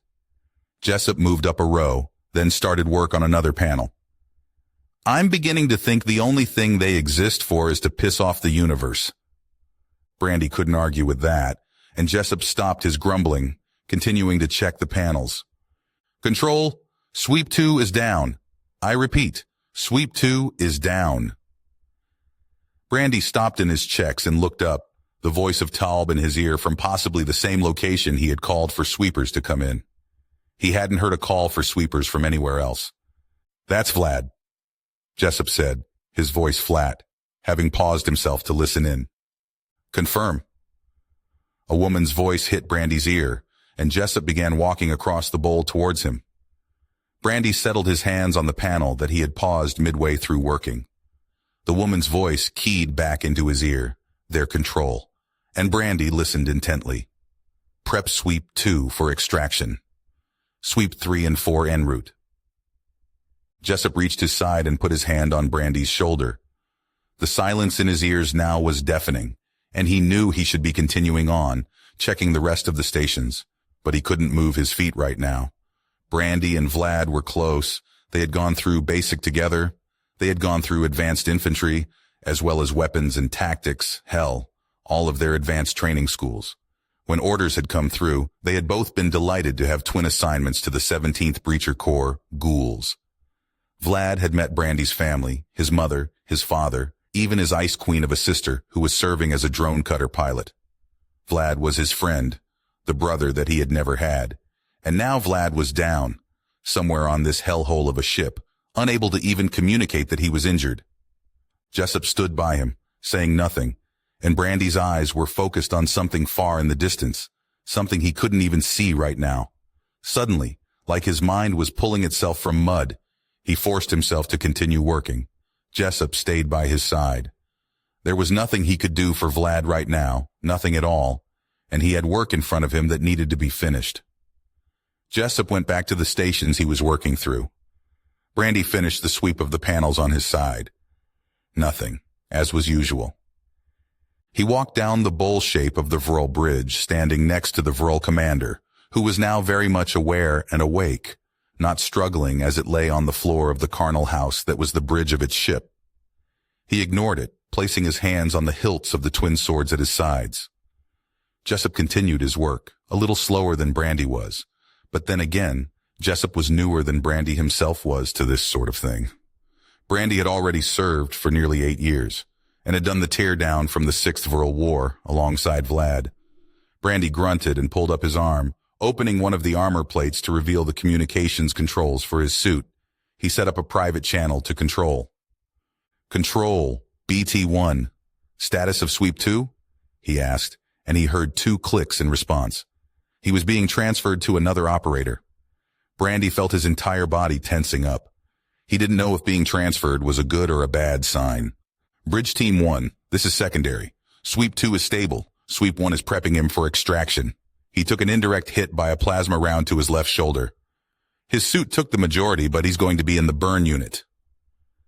Brandy breathed out, and then nodded once to himself. Thank you, secondary. He heard a tone in response, then he set himself back to team communications. Vlad was alive. That was good enough. The void will take you. He heard the chittering sound translated, and he slowly looked towards the prone form of the commander. Brandy turned and walked over, and purposefully stepped over the Vril. He then knelt down next to the figure. You will not survive. We will bathe in your ashes. When? Brandy said, a dark bit of amusement in his tone. Come on, when? Daylight's wasting. The void will take you. The Vril repeated, then went silent again as Brandy stood up and stepped over the commander once more. Jessup was coming down to meet with him in the center of the bowl. Good news, Vlad's going to make it. Brandy told him. He'll be in the burn unit for a bit. Don't know where he got hit, but the suit saved him. Good. What's the word from the local moral officer? Jessup said, motioning to the Vril who was laying again in silence. Same as normal. We're gonna die. Void's gonna take us. Ashes. Dancing on my grave. Brandy shrugged. You know what they normally say, that friendly little conversation. Brandy could actually feel Jessup's eyes rolling. Control, bridge team. Secured and detailed, Jessup said, and they both heard the click of acknowledgement. Another 2 hours, maybe? Jessup asked, and Brandy nodded. Well, 2 today. That makes 6 boardings for me. How many for you? 40, Brandy replied, and Jessup whistled low. And that's just these types. I was actually put on a team as a standby sweep for a battleship or 2, but mostly light cruisers. No corvettes or destroyers, though. They normally just send the heavies to take those. The cruisers, though? Heavy cruisers? Carriers? I've done a few of those too, but mostly this. Jessup leaned against the back of one of the panels that he had checked. What kind of team do they send to a carrier? He asked, and Brandy laughed. Put it to you like this. They send units of Chual war machines in what's called a kill team. They don't even bother sweeping like we do with these ships. They just punch holes in every room and open them to vacuum, and the kill teams go in to make sure none of them got into a war suit. Brandy tapped his chest. We barely do anything. They just turn the entire ship into Swiss cheese, then call us in to check panels. Kill teams are just different, but it's an experience. You don't get to really do much, though. Go in, stay behind the kill team, and check elect. Brandy stopped talking, and both of them listened as a tone sounded from Control. Then they heard her speak. All objectives secured. Stand by in location. Prepare for tow and extraction. The two of them reached out and grabbed hold of a panel, and Brandy looked over at Jessup. Well, quicker than I thought. Just as he was finishing that sentence, the entire hull seemed to shake, and he felt a small surge of negative G-force before his body adjusted. A lot quicker. "What do you think they'll get out of this?" Jessup asked as he let go of the panel. "Oh, hell," Brandy said, motioning to the ship they were in. "3 destroyers easy, maybe a corvette added in. Couple of fighters. Ever seen the reprocessors?" Jessup shrugged at the question and Brandy pointed at him. "When we get back, if you have some downtime, just ask to watch. It's some impressive shit. I watched one of those crews break down a corvette in 2 hours." Jessup raised his eyebrow and Brandy held up 2 fingers. 2. No shit. Something like this is going to take them maybe a day, probably less than that. It's absolute magic. "I was raised on the Los Angeles flats," Jessup said, and it was Brandy's turn to raise an eyebrow. "You know, where they had one of the landfills. They said they used a reprocessor for that too." "Yeah, the Chua know how to make the most out of everything. Did you know there used to be a floating island of plastic in the Pacific Ocean?"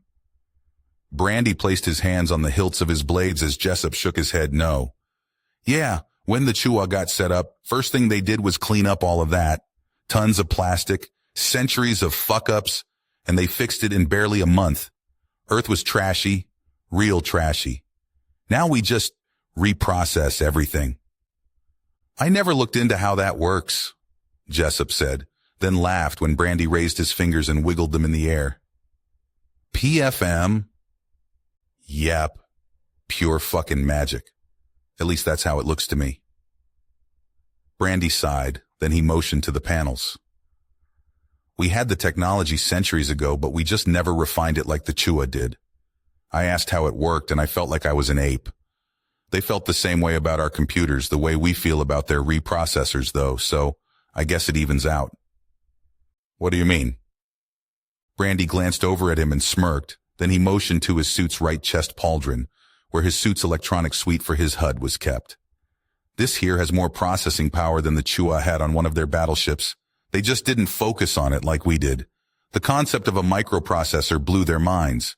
We know how to store 100 terabytes on a fingernail. They know how to break down a landfill into bars of material." Jessup leaned back against the panel again and grunted. "Seriously, ask to watch what they do to this thing. They are going to slice it up, put the pieces into the reprocessors, and by tomorrow it's going to be raw materials. No waste. It's crazy." Brandy turned his head back to the Viral laying on the floor, hearing it muttering to itself. He narrowed his eyes for a few moments, listening to the sound of the clicking, then he looked back to Jessup. "Wish that thing would just shut the hell up." A moment later, he said a bit louder, "We get it, asshole. The void is coming. It's going to take us. Ashes, death, suffering. We get it. Shut the hell up." He pushed himself off the panel and walked to the edge of the bridge, nearer to the door.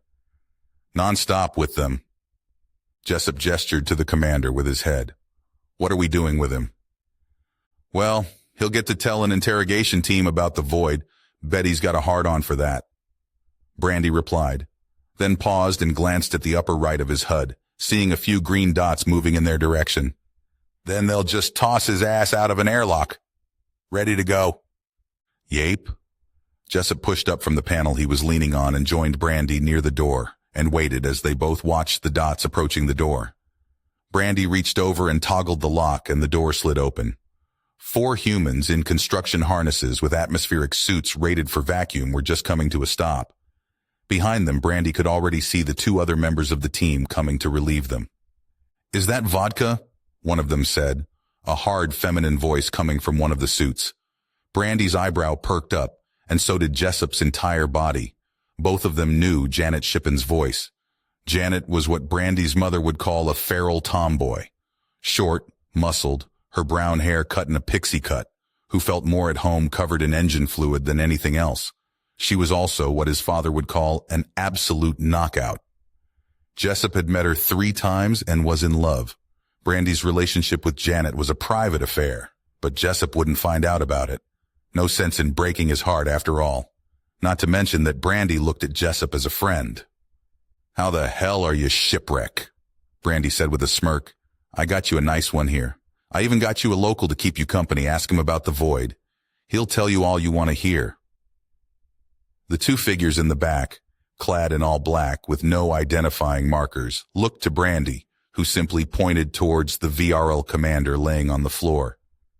"By the way, ran into Vlad before I came over here," she said, coming closer to the two ghouls.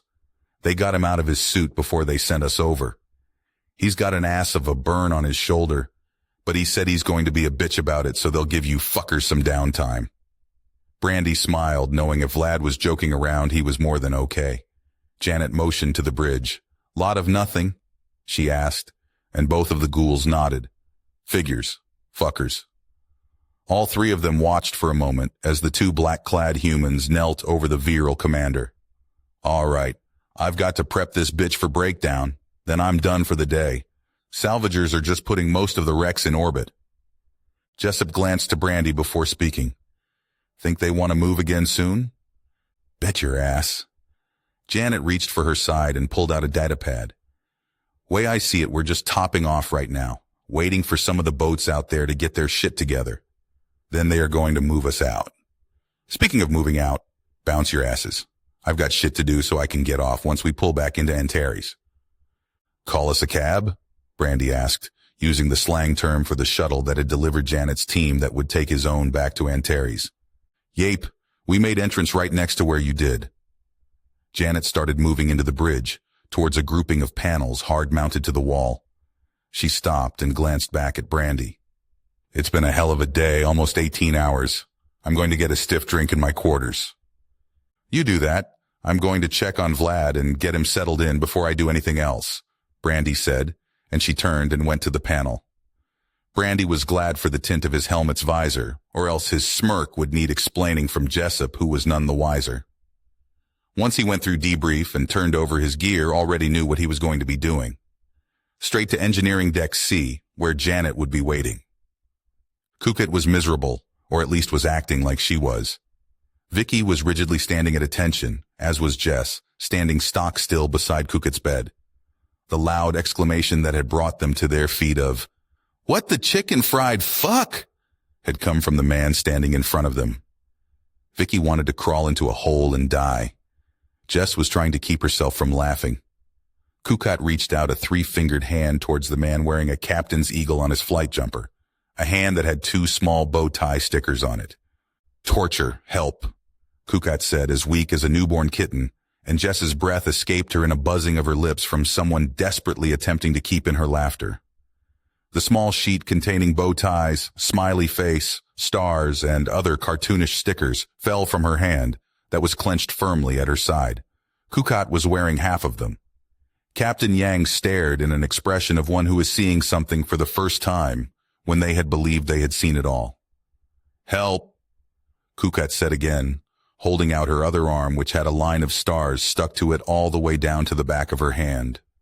Yang slowly brought his fingers up to squeeze the bridge of his nose, and then he turned on his heel and faced away from the trio. Vicky just wanted to die.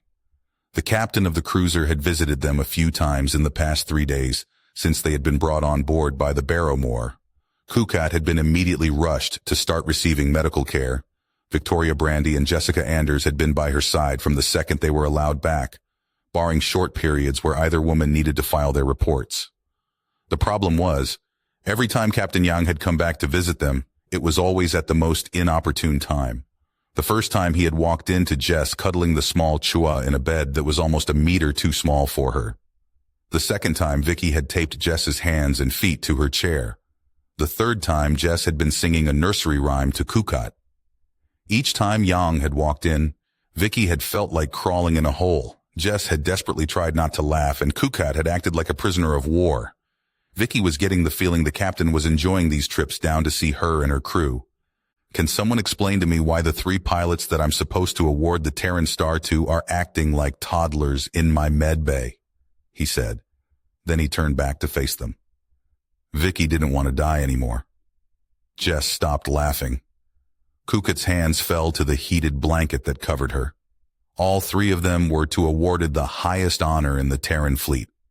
Now it was the captain's turn to laugh as he stepped forward and grabbed Vicky's hand, which almost knocked her off balance as he began vigorously shaking it. "Congratulations." Vicky stared at him for a few long moments, trying to parse through the entire scenario in her head.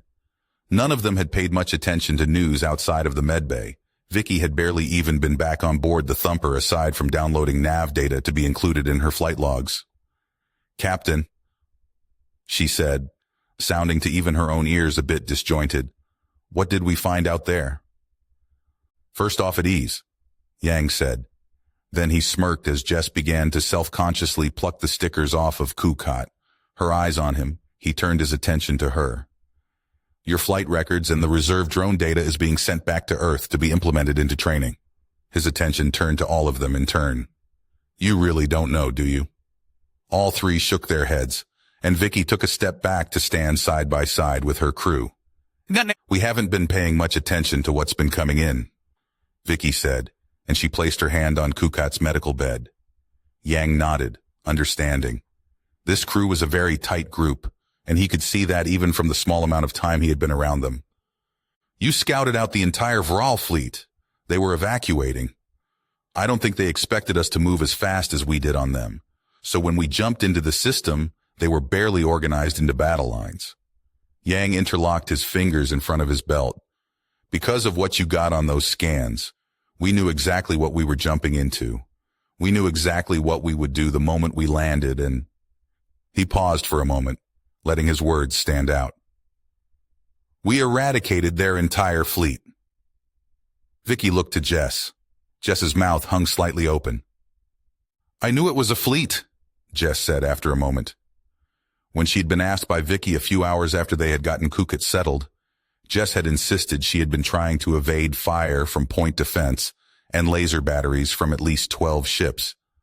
What she didn't know, and what would be reflected on the citation for the award she was yet to receive, was that she had been evading around 30 individual vessels, weapons fire.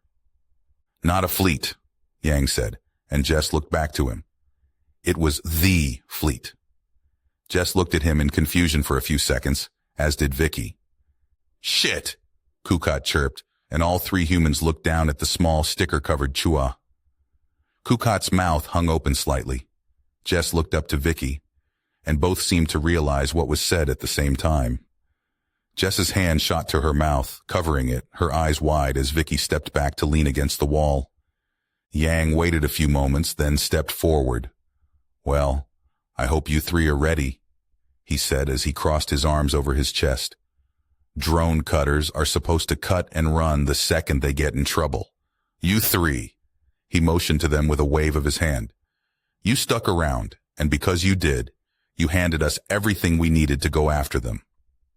Jess's hand came down on Kukat's small shoulder, and one of the smiley face stickers peeled off as Kukat wrapped her hand around Jess's pointer finger.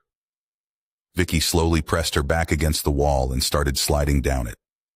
"Basically, to be blunt, now that this is broken, every newsfeed in the Terran front wants pictures of you, details on your status." He motioned to Kukat. "And to be honest, I've had to keep them from taking over the ship to get to you." Jess and Vicky exchanged a glance, and then looked back to Yang. Kukat had not looked away from him, even for a moment. Yang shrugged his shoulders and turned to the display panel on the wall, and activated it. He tapped the panel for a few moments, then the sounds of cheering came through. On the display was a live news feed, and they could hear the reporter's voice barely above the cacophony of the crowd around her. Action. The news of the destruction of the fleet has sparked widespread celebrations of joy. The foot of the enemy that we have all felt over us has been cut off. Thermopylae Station, for the first time in nearly a century, is standing down from Condition 1 to Condition 3. The reporter was almost shouting, and Vicky breathed out, even as she heard a low tone from Kukat, and a sob coming from Jess. Yang had his back turned to them, watching, and without saying another word, he turned and walked out. Once Condition 3 was set at Thermopylae, the information began to pour in from the Zizma system, as well as the planet Zvitia located there. Fleet Marshal Simmons of the Antares battle fleet will be continuing to press into former Shesvi Accordance territory once consolidation is completed. The reporter paused. The moment she had said Antares, a chant had begun, and it was overwhelming. The thunder of uncountable human voices yelling, "We're still here," drowned her out entirely. The reporter eventually just held up her hands helplessly as the chant overwhelmed the microphone's input threshold, turning the people's chanting into a dull roar. The feed cut over to an image of man behind a news desk, the ticker at the bottom of the screen citing off ship names. Again, if you're just joining us, the Viral have been soundly beaten in the Zizma system. The enemy's losses have been stated as total. Fleet Marshal Simmons, commander of the Antares battle group, will be holding a press conference at a later date to discuss the events of today, but has released a few names to us as well as their roles within the conflict. Jess, Vicky's, and Kukat's individual service portraits slowly appeared on the screen while the reporter spoke. "Holy shit," Jess whispered. "That's us." Vicky stared at the screen even as Kukat squeezed Jess's fing. Lieutenant Victoria Brandy, Drone Operator 2nd Class Jessica Anders, and Drone Operator 3rd Class Kukat were conducting a routine drone sweep of the Zizma system when they sighted the Viral. The three managed to gain enough intelligence to warrant the immediate redeployment of the Antares battle group, which had been in rescue and recovery efforts above the Chua homeworld. Vicky just stared at the man as he continued talking on the display. "From the feeds that we have managed to confirm, the crew of the scout ship stayed while exposed and under threat and under fire until such time as the information was confirmed transmitted. All three of the scout's crew made it back safely, although Drone Operator 3rd Class Kukat was reported as needing medical attention, the reasons of which are unknown, but it is reported that she is in stable condition." Their portraits fell away from the screen as another image came up, of a Chua in a captain's uniform came up, grayed out. Vicky just stared at the screen. Jess breathed out a breath that she didn't even know she had been holding. Kukat leaned back into her pillow. "We famous," Kukat chirped. The news reporter was still speaking, something about a battleship that had engaged the Viral, some new story of heroism. The three of them sat in silence. Vicky wanted to look to Kukat and Jess, but both of them were quiet. Suddenly, Vicky and Kukat flinched as Jess erupted out of her seat. "Yeah, that's right. What do you think now, Rick?" Jess said her ex-boyfriend's name with vitriol. "Who's not photogenic now, huh? Galaxy-wide, baby." She whooped, and Kukat stared up at her in amazement as Vicky buried her head in her hands and laughed. "You problem." Kukat chirped low. "I told you you suck at picking men, Kukat," Jess proclaimed. "You still suck, Rick." A week had gone by since the planet had been pacified. A solid week. Fleet Marshal Simmons was sitting in her quarters, nursing a cup of coffee, and from the drumbeat of her fingers on the table, she was seconds away from tearing the wall down and storming the bridge. Again. She had to be patient, however. It wouldn't do if she went out to the bridge wing and started barking for status updates. Reinforcements had arrived. The Antares had even gotten a resupply of the small amount of food that was needed to top off its stores. The fleet was fully operational, and they had already replenished half of the ships back to full ammunition stores. It had been a week since she had taken this system. A solid week. For her, it had been quite possibly the longest week of her life. The Baraki, only a few jumps away, were engaged in a back-and-forth battle against the Viral that had kicked off the second the Baraki had entered the war. From what she was reading, the Viral were trying not to commit too heavily, which had at first amused her, but then, as the reports kept adding up, it started to infuriate her. The Terran Front Antares fleet was just sitting on its hands, right at the border of former HFY space. Her orders from Central Command had been very lenient and broad. Take back all of Chua space and wait for further instructions. It had taken her less than 2 weeks to do that, but now here she was, a full week later, and even though she was ready to plow ahead, she was waiting. She had sent more than one message back to Earth, and for a moment she was reminded of several old statements that encapsulated how she felt right now. The ram has touched the wall. Today's tactical victory does not guarantee tomorrow's strategic success. Then there was her favorite, which was setting her mind on fire. I'm pissing in the Rhine. Now send me gas. She felt like a caged animal, and more she just wanted to pry the bars off. She thought about bringing up her husband's image on the datapad sitting in front of her and decided against it. Sometimes it calmed her, but right now she didn't want to be calm. She wanted to order the Antares to dive right straight through until they reached the Baraki. She wanted to park the Antares over the Vural homeworld and turn it into a slag pile. Her datapad chimed and she glanced at it, then sat back and drank slowly from her cup. The TFS St. Petersburg's repairs were complete, and it was leaving the Antares repair docks. She reached out and tapped the acknowledgement, then stared at the wall. The ground campaign was over. The salvage campaign in space was well underway, with most of the dead hulls arranged and ready for reprocessing. Entire logistics flotillas were already in the system. Why was she still here? Instead of kicking her table over and stalking around, she took another civilized sip of her mug. She was the picture of calm, or so she believed. If she could hear the thoughts of her attendant, who was currently out of her quarters getting another coffee prepared, she would have known she looked like she was actively on the verge of losing her mind. Her datapad chimed again. TFS Firebrand requesting to pull alongside to resupply food stores. Why not? She tapped a short reply of, granted. She then stopped herself from hurling the datapad across the room. Civil, calm, the picture of command, the picture of serene composure. At least that is what she tried to convince herself she looked like. A rabid wolverine ready to murder anyone who came within a square mile is what anyone else would say. Her datapad chimed again. She slammed the mug down on the table and coffee splashed out. Her hand snapped out and grabbed hold of the datapad. Fucking damn it, she growled, pulling her hand back to throw. She breathed, then slowly pulled the pad to her eye level. Initiate Operation Naked Sun at earliest convenience. Bold letters, type 12 font, Times New Roman, from Central Command. To her. God bless the Terran front. Finally. She came out off of her seat like she had been launched from it and stalked for the door. The doors to her quarters opened to the bridge wing. She came out like a tiger chasing a squealing pig. She was holding up the datapad like it was a burning sword, an expression of pure and absolute victory on her face. Get me a fucking channel to the fleet admirals, she roared. Petty Officer Hazard hid his expression with his shoulder, but from the way his shoulders were heaving, she knew he was struggling and failing not to laugh. In a good mood today, ma'am? You're goddamn right. She turned and stalked over to her command table and put the datapad down, opening the message.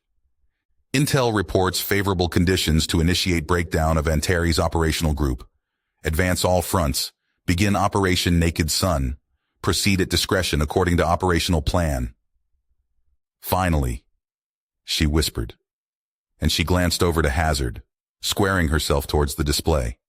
After a few moments, a feed was sent to her display. Panels were shown, with a green or red outline. Red outlines were turning green, showing that the fleet admirals in question were ready to receive. She brought up a map of the adjoining systems, seeing the branch points of the hyperspace lanes. Finally, she whispered again. Lieutenant Conrad had always wanted his first command to be like his father's.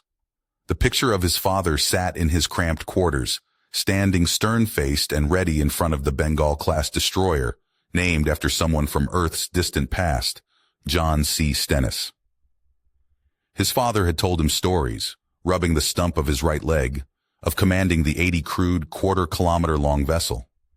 His father's favorite story was the one that had ended his career, of taking on a virile battleship at point-blank range and crippling it before his own ship started flying apart around him. The rescue that had brought him back from death, and the Star of Terra that he had received as a result. When Conrad had left the Mars Naval Academy, he had hoped he would be slotted for service on a battleship, just like his old man, and then given command of a destroyer, just like his old man. At least the first part went right. Every waking moment of his service on board the TFS Paris, the Thunder Child-class battleship that even now hovered a few thousand kilometers away, he had pursued command with a fever. His pursuit had been noticed. His studious nature had been noticed. His promotion to lieutenant junior grade had come with the remark that officers of his dedication and passion belonged in the captain's chair. As a junior grade, he had completed every required training and qualification regarding ship leadership, logistics, fire control, engineering, and navigation that he could get his hands on. The look on his captain's face when they put his new bars on, Conrad couldn't wipe from his mind. In the 2 years he had been on board the Paris, the captain had been like a father figure to him. He didn't know why.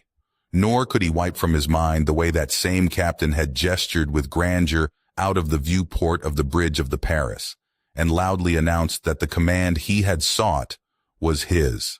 That was the first time he had seen TFSC 2252. The smile he had worn seeing it was fake. At 67 meters long, it was not a destroyer. It was a corvette, Hornet class, and a brand new one at that. It had the shakedown crew. His crew would be arriving with him. It hadn't even gotten its name yet. There it sat, moored to Thermopylae Station, his first command. His disappointment felt like a vice on his chest. Not a ship expected to fly in formation, but a ship expected to swarm like a glorified fighter. Conrad never wanted to be a fighter pilot. He had turned down strike craft schools for a reason, but now, here it was. Still, it wouldn't have done to have voiced that disappointment. He would have to make do. That same day he moved from the spacious quarters he had been assigned on board the TFS Paris, and moved into the quarters barely large enough for a narrow bed over a coffin locker with a fold-down desk. No chair. His bed was his chair. It was cramped. The doors weren't big enough for him to walk through without turning his body. The bridge was the largest space on the entire ship, and even then there was not a lot of room to move around. The gym, if one could even call it that, was the second largest space and held a treadmill and just enough room for a multi-purpose weight machine. The crew mess was just large enough to seat the full crew of 12. Anyone serving on a corvette naturally had to have a psychological screening against claustrophobia, because the last thing you wanted on a ship this size was for someone to start freaking out. Its drive was massively overpowered for a ship its size, which meant the dampeners that handled acceleration Gs would not and could not accommodate correctly. People who served on corvettes were often said to have sea legs because of this, an archaic term used to talk about how sailors who traveled Earth's oceans became accustomed to the ship moving under them. Its weapons were oversized for its tonnage, which meant it shook when it fired. It didn't have sound dampening enough to drown out the noise the corvette made naturally, so sleep was a problem, because Conrad preferred silence. The Hornet-class corvette, 2 days after he had taken command, was given the name Dampier, which Conrad was less than enthused about. He also met his crew and found out that as cramped as the Dampier was, it was even more cramped with personnel. Then there was the crew. It was said you had to be insane to want to fly around in a corvette, and his crew was certifiable. His executive officer, if you could call her that, was her weapons officer, again, if you could call her that. In fact, the next highest rank to his was a first-class petty officer, which was his weapons officer. The oldest member of his crew was 28, which was his weapons officer. Gunner's mate first-class Cassandra Towns, his weapons officer, refused to be called anything other than Cass or Mom by anyone, including him. She had introduced the rest of the crew, which had trained together and been shipped together from the Mars training yard. A medic who doubled as a damage control technician named Doc, which was short for Mad Doc, the Chua who managed the reactor called Crispy, weapons operators Rev and Dev, no relation be assured, sensor operator Bats, comms operator Fidget, systems technicians Smokey and Crash, and the 2 engineer technicians BB and Cross. He had given up trying to learn their real names, because they didn't respond to them half the time anyway. A few days later, he found out he had gotten a name too, Chill, which after threatening Cass with court-martial, he found out was short for chill the fuck out, you rot up the ass bastard. At the end of his first week of command, after hearing that, he found he didn't have the shame needed to actually put that on a disciplinary form.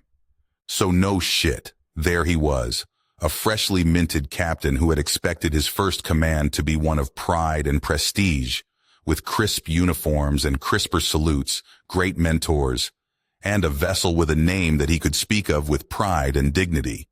Instead, he got crammed inside of what was essentially a sardine can with 11 misfits, whom spent half of their time in various states of half in and half out of uniform, and had a relationship with military discipline that could be considered indifferent at best. Conrad didn't even know how these people were found, considering how strict life was pretty much anywhere else. He had dreams of elder mentors but got none. He had dreams of crisp military discipline. Yes, sirs. No, sirs. But the best he got was Raj. When he confided in his longtime mentor on the Paris about his crew, he found out that most crews of the smaller corvettes were manned by those who either directly requested it or had passed the psychiatric evaluation to be placed there, and usually they were drawn from crew who were going to wash out of standard training due to behavior issues. He hated it. He hated it with a passion, until the engine came on. The growl of the overpowered reactor had sent a chill through his spine and a rush of blood through his body, and he felt his eyes bulge open with a sudden surge of adrenaline. They had left Thermopylae, his crew baying as they entered the hyperspace lane, and when Fleet Marshal Simmons had given the order to run down the Virile, he had been howling just like the rest of them. That was 3 weeks ago. Conrad had his feet kicked up. Above his head was the nameplate of the ship with Dompier crossed out in chalk, and Chill's boat written over it. He was wearing his uniform half off with his arm sleeves tied around his waist. Cass was lounging in her railgun carriage seat, her arms hanging down as she slept in the chair. Conrad reached over and flipped his comm panel open and pressed the button for Excursion Suit 1. "BB," he said, and waited. He closed his eyes and blew out a breath, then looked out of the view screen of the bridge. A few seconds later, a figure in an environmentally enclosed space walk harness appeared and waved. "How's it looking?" "Bitchin' chill," she said, her voice coming through the speaker next to his head. "I've taken some pictures with this POS camera they have." He couldn't see her face through the visor, the gold leaf hiding it. "Nice," Conrad said. "How do the kill marks look?" "Crispy made a good call. They show up nice. I'm almost done out here. 10 minutes tops." BB didn't wait for him to dismiss her, and he didn't bother trying. Conrad turned off the comms line and sat back in the chair, then pulled down his display. He cycled through the reports the crew had sent in and made a couple of check marks in his head. After the last 2 weeks, he had barely checked up anymore, because while every member of the Domper's crew was someone that would get sent for non-judicial punishment at least once a week based off the way they acted alone, they were extremely good at their jobs. Extremely good. Right now, though, they were all bored. They had come together to decide on some flair for the ship, and Conrad knew that most corvettes and some destroyers had mascots they'd paint on the hull. Every ship in the fleet had kill markers, so next they had decided what the cover art should be. 4 designs had been shut down by Cass almost instantly, and in fact Bats had been told if his idea went on the hull, Bats himself would be on the hull. They had settled on a stylized set of fangs set in a mouth. Their kill markers were viral faces, drawn with cartoonish shocked expressions, with bright red X's. The tonnage of the kills was marked by simple letters: SC for strike craft, C for corvette, D for destroyer, LC for light cruiser. In the 3 weeks they had been a crew, the Dompier had a nice set of kill marks. 52 small VRL heads for fighters, 18 for corvettes, 7 for destroyers, and 3 for light cruisers. Yes, it was a good haul. There was a spot marked off to the side that had a CIC for cruiser. Conrad was looking forward to putting a bug head underneath it. For now, though, he reclined back and looked out of the viewport and waited, like he had been waiting. Aside from him and BB, everyone was either in their small beds or at their station asleep. Well, he couldn't say everyone. He had a good feeling what was happening in a few quarters. Considering the male-to-female split on this ship, he was fully convinced that the only people who weren't paired off was himself, Cass, Fidget, and the Chua, and he wasn't too sure about the Chua. The first time he had caught 2 of the crew going at it, he didn't know what to say. When talking with Cass about it, she pointed out they were having a talk about 2 crew members having sex. All the while, the 2 of them were one wardrobe malfunction and a bump away from the same thing, considering how tight the spaces were. To fully illustrate the point, she rolled her hips once while she was sliding past him. The point had been proven. Conrad decided on 2 things at that exact moment. 1, he wasn't going to complain when people who rubbed against each other anytime they tried to pass each other wound up rubbing up against each other in other ways. The second was that having any conversation with Cass from here on out wasn't going to be done in the passageway because she had no shame, and frankly, he was more pent up than he wanted to actually admit. What living on a Corvette did to the body did not help. Every time you moved to your station, every time you moved through the ship, you were twisting, pulling yourself up, crouching, pushing down and squeezing in and out of places. It was a constant workout just to make your way through the 3 decks. Then, of course, was the diet. Corvettes had specially prepared meals, high protein, low carbohydrates. Everyone also had the added requirement of mandatory cardiovascular training, 30 minutes a day. You couldn't be overweight and be on a Corvette.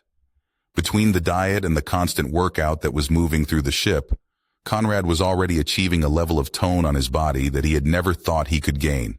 And frankly, everyone else either was getting the same way or was already at that level. You had to be flexible. You had to be fit. You had to be able to move in tight spaces. Or simply put, you were not cut out for Corvette service. Add the opposite sex in that situation, and the results were flat out obvious to anyone with 2 neurons firing. In fact, the close nature of the ship was turning into a real problem for him, and Cass knew it.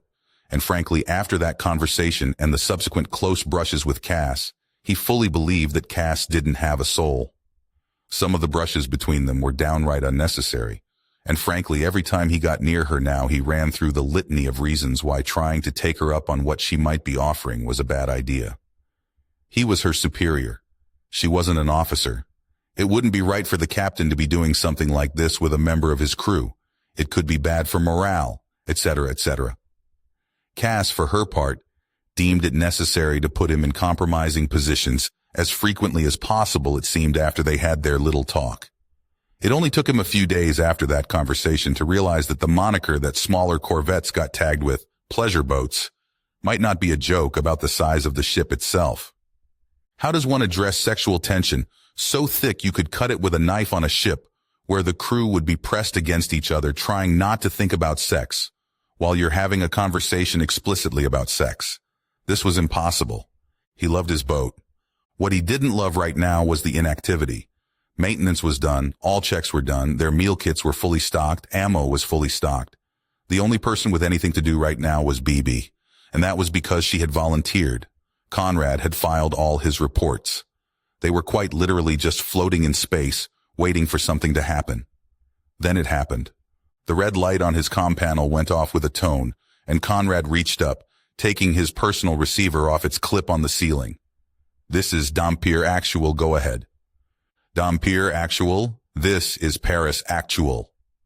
The gravelly voice of Captain Calhoun was unmistakable. The captain of the Thunderchild battleship Paris was his senior reporting officer. "How are you adjusting to command, Lieutenant?" Conrad opened his hands and looked around, then sat back in his chair and pulled his panel down in front of him. "Well, I hope. I had noticed your crewman outside. A fine bit of decoration on your hull." Yes, sir," he said, hoping to God BB hadn't put Bats's idea on the hull. "I let the crew decide on how they wanted to represent themselves." He felt acutely aware of the fact that he was feeling just like he felt when he was trying to figure out if he was in trouble with his actual father when he was young. "A fine display, a fine display." The older man rumbled, and Conrad felt his pulse die down. "Now, for the reason I contacted you, I will be sending you operational details for Operation Naked Sun. We engage at fleet time 12:30. Conrad blinked, then looked at the onboard clock. The time read 10:42. Naked Sun acknowledged. "Very good. You know, something I didn't tell you, I started off in my command days as a Corvette captain myself." Captain Calhoun sounded wistful over the speakers of his headset. "Tell me, is your crew everything you wanted?" "Yes, sir," Conrad declared, and Cass began to stir in her chair, her curly red hair cascading down as she turned and stared at him, bleary-eyed. "It's a fine crew." Cass canted her head to the side, then slowly smiled at him, batting her eyes. He threw his hands out at her like he was shooing her away. He pressed the tab to mute his receiver, checked to make sure he was muted, then hissed, "Damn it, it's the Paris, cut the sexual harassment." She only laughed at him, and turned back to her controls. Good. That's good. I sent you a picture of my old crew a few days ago. I'd like one of yours when you have a chance to get off and have a bit of space. You will be a fine commander one day, but relish these days, especially with what's to come. Make every moment matter. Conrad grinned as he listened to the older man talk. On a whim, he checked to see his messages from the captain and saw the one he was talking about. He opened it and blinked. Standing in front of an older Bulldog-class Corvette, one of the first of the TFS designs, was a crew of 10 people. All of them were dressed with their uniform half done, most of them looking like they just climbed out of bed. The man in the center, with his arms draped comfortably around a woman, was the man he knew to be the captain. He looked relaxed, leaner than even Conrad himself was. All of them had a middle finger raised towards the camera, with a stylized misfits painted on the hull behind them.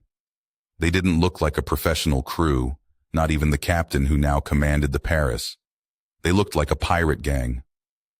"I'm having a look at the picture now," Conrad said, for lack of anything else to say. Captain Calhoun was the most professional officer he had ever met, but there he was, arm curled around one of his crew, resting his head on her shoulder and flipping off the camera. He glanced at the bottom and started reading off the names, and some of them were familiar. Dulhan, Vyckoff, Martins, Smith, Calhoun, Hadrian, Johnson, Six, Dupree, Yai.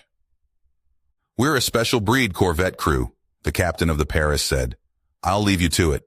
Be sure to review the operation. We will have a commander's meeting to discuss the particulars. For now, though, take station 10 kilometers off my starboard." Conrad leaned over, jotting down the instruction. "We'll have the meeting at 1200 fleet time. Paris out." "Dampier out," Conrad said in reply. "Cass, jump in the chair and get us 10 kilometers off of the Paris's starboard flank once BB is inside." He watched as she slid out of the chair and curled her body into the pilot seat, wordlessly. She reached for the comms panel, heard her talking to BB, but shoved the conversation to the back of his mind. He brought up the operational overview, then began reading. He felt the drive kick on, feeling the light rumble in his seat as the powerful engine directed them. Cass guided the ship into place with practiced ease, but Conrad, at the moment, was too engrossed in what he was reading. He poured through the hyperlane maps, the instruction and fallback points. He suddenly became aware of the fact Cass was calling him. He looked back to the pilot seat only to see she wasn't there. She was standing, twisted up against her own chair, staring at him. Interesting reading. "Looks like it. Are we moving out?" she said. Then he motioned for her to come over to him. Curiously, she made her way through the cluttered assemblage of stations and tight-knit walls to get to him, having to lean on his shoulder as he pulled his panel around. "Operation Naked Sun. Naming conventions are fun," she whispered, a little too close to his ear, and he snapped his head to find her face only an inch away from his. "Yeah," he said. Then he turned back to the brief, even as she leaned on him and looked closer at the brief. A lot of the times, she made unnecessary contact with him, mostly to provoke a reaction out of him. This time, though, she was trying to see better, because the details, for them, were incredible. Every so often, she reached to bring up new information. "What do you think, XO?" "Oh, this is going to be fun." She slowly brought up the listing of ships. Then she eased back. They stayed there for a moment with her leaning on him as they looked at the symbol for the operation. A rather uninspiring comment plunging into what passed for a star. "Do you want to brief the kids or should I?" "We'll do it separately. I'll take Bats, Rev, Dev, Crispy, and Fidget up here on the bridge. You get Doc, BB, Cross, Crash, and Smokey back in the maintenance bay. I'll send it to your pad just in case." He relaxed back into his chair, and she turned a bit to stand next to him, placing a hand on his headrest right behind his ear. "It's about to get real interesting." "You bet." "Do it now?" Her grin was predatory. "Do it now." He replied, and she turned, heading for her station and punching the ship-wide communication. She called off the crew, told BB to get back inside, and organized the two groups as Conrad sent through the operational brief to her pad. Then, a few moments later, he yanked himself out of his chair. Cass must have been distracted, because when he pushed up against her to go by, she jumped and almost hit her head on the ceiling plates. He steadied her as he went by, grabbing hold of her arm and waist, keeping her from being carried along with him. For the first time since he had been on the ship and subjected to her particular methods of moving past him in confined spaces, he was the one who kept the contact for longer than needed.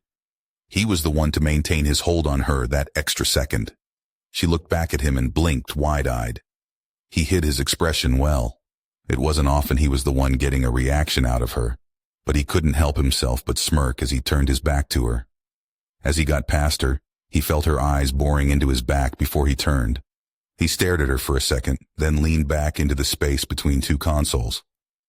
"Something wrong, Cass?" Her grin came back, more fierce than before. "Nope." She reached over and grabbed her pad, then tapped it on her thigh, never taking her eyes off him. She stood her for a few seconds more. "Nope," she said again. Then she turned and began moving out of the bridge. Just before she opened the hatchway, she stopped and looked back at him, the door hanging open. He made a simple motion with his hand, ushering her onwards. There was a flash in her eyes, and for a moment he thought maybe it might not be a good idea to provoke her. "Nope," she said, stepping out of the bridge and shutting the hatch behind her. "Relish these days. Make every moment matter." He heard Captain Calhoun's words echo to him from the photo he had seen. Maybe, just maybe he would, provided this operation didn't kill him first. Eudora still felt like she had been transported to another world. Since she had been taken from the surface and brought to the Antares, she had been through meeting after meeting, brief after brief, so much so that she felt like her head was spinning constantly. She had amassed a small army of personnel, humans mostly, but the one thing she didn't know how to say was what she was going to be saying today. It was terrifying in more than one way. Her people, the 20 million planet side, were indeed looking to her to lead. She had thought it was a strange thing. In fact, she thought it was insane. Why her, when she was just as they were, no different? A few of the older members of her species, who even now sat around her, had told her a bit, but it wasn't enough to dispel the insanity of her situation for her. The Calandro line, an unbroken line of nobility that had stretched back to the time of what the elders called the first cities, had ruled from before time was recorded. The HFY were not the HFY without the Calandro. In some ways it made her head spin, because even she knew about how important the Calandro were to her people. She just never imagined that she was one of them. In fact, one of the last of them, unless another was found. It made sense in a way, the way her people looked to her now, expectations gleaming in their yellow eyes, their beaks held high, stiff neck muscles tense. In other ways, it horrified her. She was not qualified to do this. She was not bred to do this. She was a cheap figurehead, and that's all she felt like right now. Today, it would be proven. She would come to the leader of this armada, say what she had to say, and then hope for mercy. She had learned that her people had tried to secret her family, the bulk of them, into Chua space. Indeed, that's how the humans had found her, and known who she was and what she was, because from what record still persisted, the Calandro family had attempted to flee when the fleet battle at the Tirana Lane had been lost so decisively. The humans had been looking for her, or someone like her, the moment that they had first started securing HFY from captivity. After the first human had come for her, they had brought her directly to this floating behemoth named Antares, and for the week and some days after her entire world had flipped on its head. The humans were patient, but she could tell there was something they'd much rather be doing. She knew what that something was, too. They had been at war with the Viral for decades of their solar years, and they were finally on the offensive. Something about the humans and the Chua who were with them terrified her, and she didn't know how to quantify this fear. One of the elders had made it a little clear for her. The fellow matriarch had told her that it was the unknown. When the oversee? No. Even internally, she had to force herself not to think of them as that. When the viral had been over her, She knew exactly where she stood. She knew if she stepped out of line what exactly would happen. She knew that the VRL would torment her for entertainment if she caught their eye. The humans, though? What would they do? Today, she would find out. As the announcement system on Antares began to chime for readiness to enter hyperspace lane, she had stopped the briefing she was in the middle of. They had been appraising her on the amount of skilled laborers her people had, pitifully few. How much of her culture was simply gone? How much had been just erased? What made the HFY the HFY? She didn't know. There was no way to know, and that was the tragedy of the entire situation. Her species had held 20 systems, 15 of them populated. They had universities, they had culture, they had music, and art. Where was it now? Armed humans walked beside her to her left and right. If someone stepped in front of her procession, they loudly called to make a hole or make way. She did her best to look dignified, but didn't know if she was doing the part. They had tried to give her clothes to match what her people had once worn, but it just felt odd after spending so long wearing nothing but rags, if anything. One of the first things she learned the VRAL had stripped them of was their basic identity, which had been corrected from humanity by a sheepish-looking woman. She didn't know what to say to that. She didn't know what to say when someone used their own species name as a marker for what made one who they were. The Chua had been asked for a synonym, but they simply didn't have a word for that, which she had come to know was a common thing for the pragmatic species. Eudora was nervous, more nervous than she had been in a long time. It was only getting worse the more they walked. She was used to the steel slab of the floor of her home, walking barefoot, feeling dirt between her toes.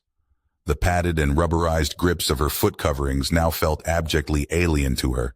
Her feathers, for so long deprived of even the most basic care besides what she could do, had been cleaned and shined. She felt utterly foolish, an imposter of a ruler.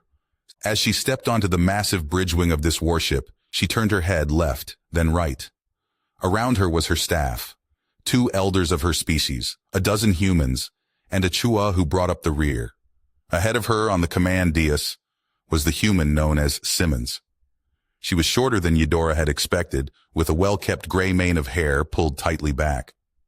Some said that gray on a human head was a mark of age, but this human did not look old, not in the slightest.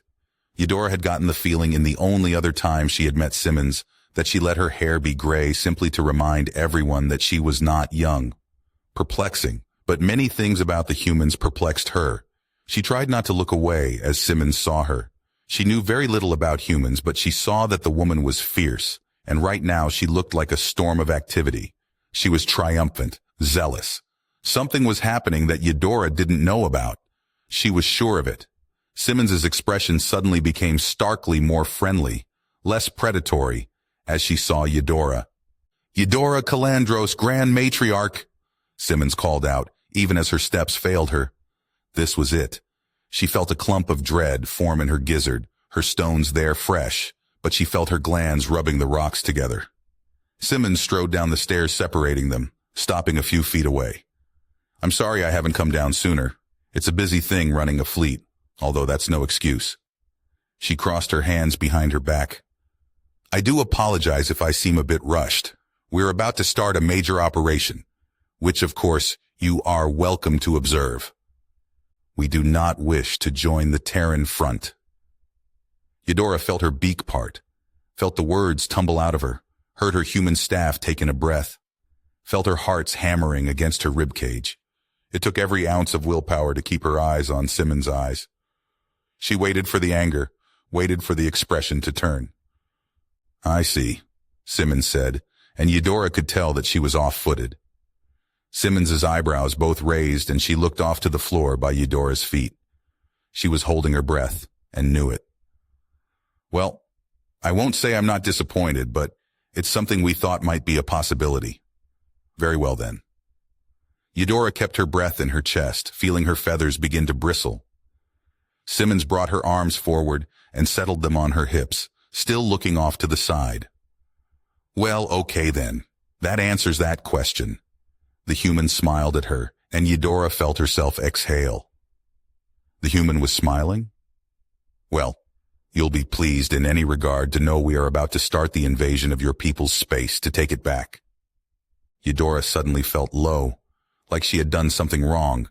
She was silent for a few long seconds, and she felt her two HFY elders coming to her side. The next question she had was burning in her head, but she didn't know how to phrase it. Simmons looked off to the side as a uniformed man approached her and held up a hand, the gesture stopping him. She finally formed the question, remaining unmoving in her place. "May I ask what will become of us?" Simmons' eyes raised back to hers, and the human motioned to the dais, then began walking. Eudora hesitated a moment, then followed along behind her. As Simmons reached the table, she could understand nothing she was seeing. She had only seen a few star charts and hyperspace lanes over the last few days, and they were still alien to her. The markers next to those charts also meant nothing. "Okay, so," Simmons said, giving herself a moment to compose her thoughts, finally pointing at a point on a lane map. "This is us, and this," she motioned to the next star in line, "is the first system that we know to be populated." Simmons tapped on the star, bringing up a rudimentary display for the planets in the system. "The second and third planets here. We know that before the Viral invaded your homes, they were inhabited. This one in particular, the third one, is the one we're going after first. I'm taking the Antares in, alongside a good portion of the fleet. We are actually waiting for the scout of that system now." Simmons motioned to Eudora, then back to the display. "Our intention is to take back those planets, and the offer is on the table to move your people from here to there, back into your home systems." "What happens then?" Eudora asked, her clothes itching her. "What happens when you move us back to us? What will you do with us?" "Do?" Simmons asked, raising an eyebrow. Then suddenly her face softened. "Oh." She blinked once, then shook her head once. "Oh, okay, I'm sorry. I understand now." "I apologize, but are we to be your neighbors?" Simmons said, then gave her a small smile. "You will be our neighbors. Don't get me wrong. There has been some talk about what to do when we found your people. There was talk about simply rolling your people into the fold," she said, turning to the panel beside her and tapping as she continued talking. "The Chua convinced us otherwise. You'll find they have a habit of that. So what we came up with was this." She finished tapping as a document appeared on the screen. "What is this?" Eudora asked, not quite willing, or indeed able, to tell Simmons that her ability to read was rudimentary at best.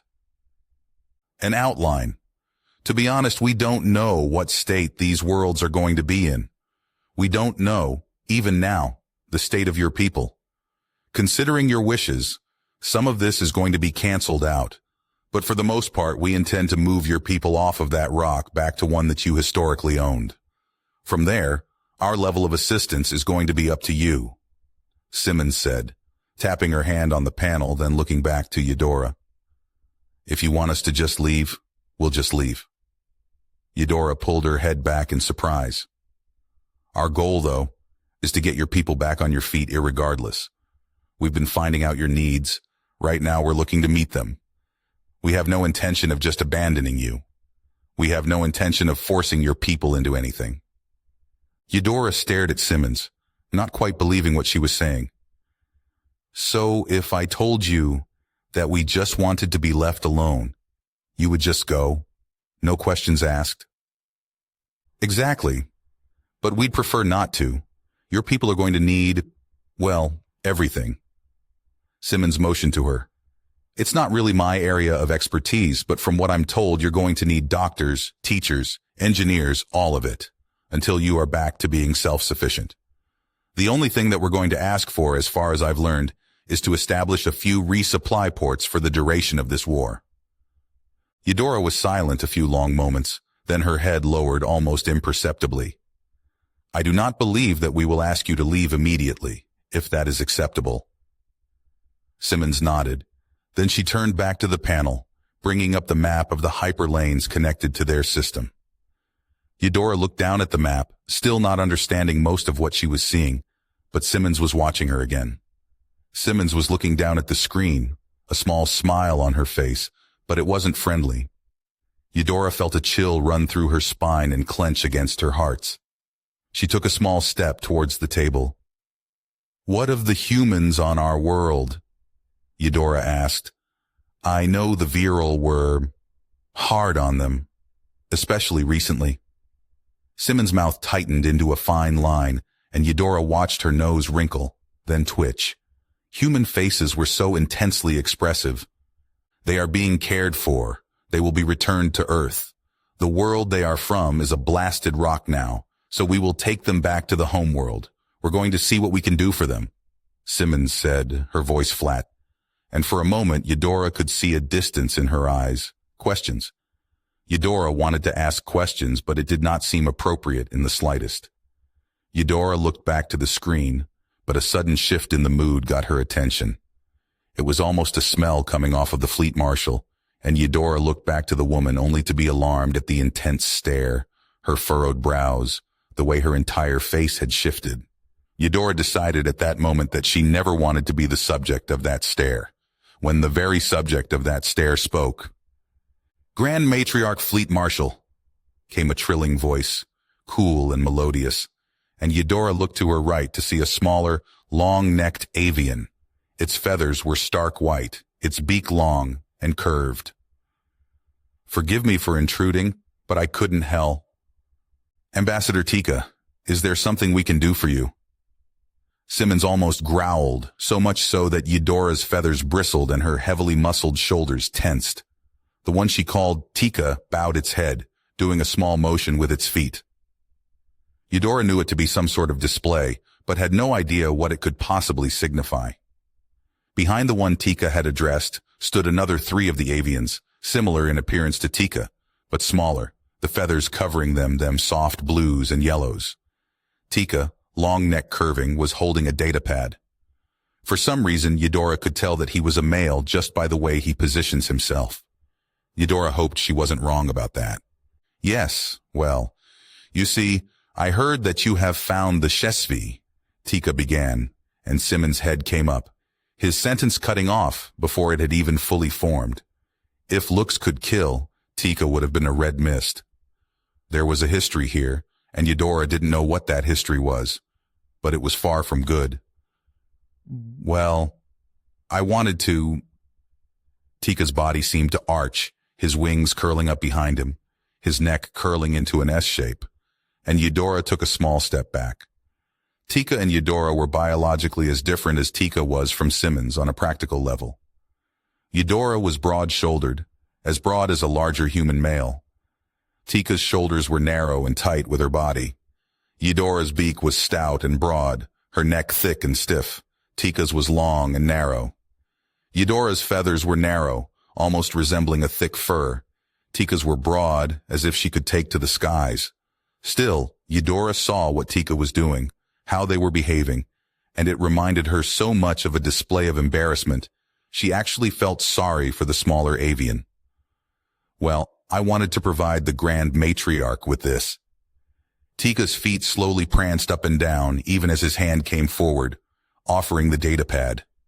The avians behind him lowered their heads, a female by the look of it, turning their beaks away from Tika's display. Eudora took the datapad, not seeing anything displayed on its surface. "Thank you." After a few moments of glancing to the avian and glancing back to the datapad, she spoke again. "What is this?" "Ah, yes. Well, we shared a border with your people and there was a fair amount of cultural exchange. So I compiled as much as I could get in my roost," Tika said, coming out of the stance and straightening. Eudora glanced at Simmons, who had an eyebrow raised. "This is the cultural index that was shared with us by your people. I am glad to say the file is rather large." Tika was properly preening right now. "I believe there is a good amount of literature, religious text, copies of art, architecture, so much interesting information that I positively filled the thing as much as I could find." Tika spread his wings and bowed low, the others of his species behind him following suit. "I do hope this is of interest to you." Eudora looked down at the datapad, her body feeling stiff, rigid. She felt a hand on her shoulder, a gentle one, then looked to the side to Simmons, who wore a small smile.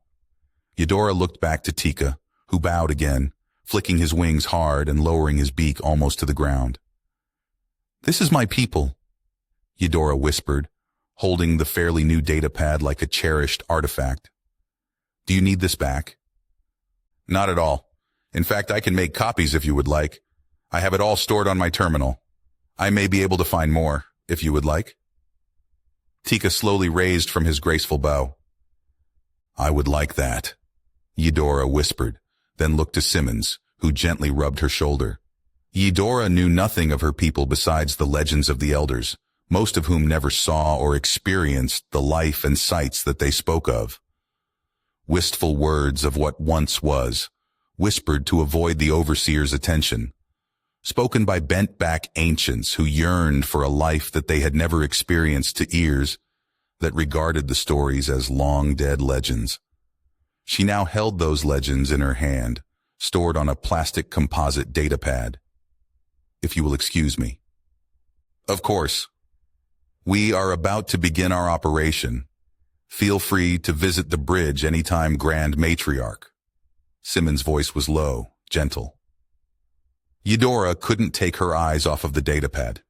She reached out her hand subconsciously, one of her Chevy's escort rushing forward to take it and guide her.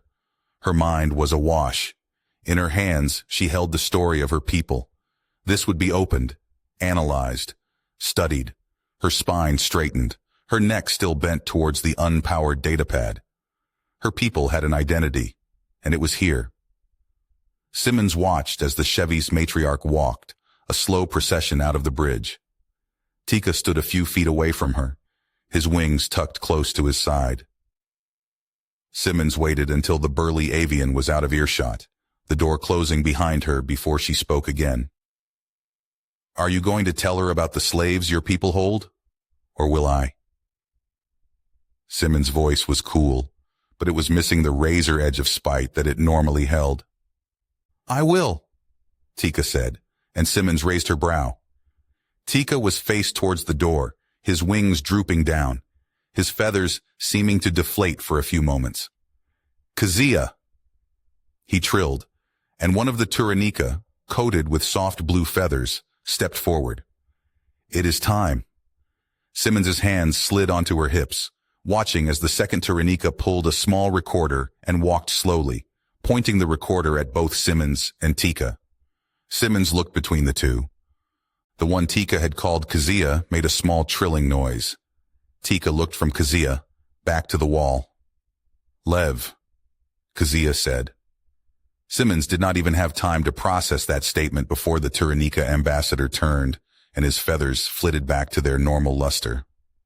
"Fleet Marshal Simmons." Tika's voice was suddenly strong, his body held rigid. "I must be the bearer of news I do not wish to speak of again." Simmons was silent a moment, her eyes darting over to Kazia, then Hazard, who was working quickly at his console.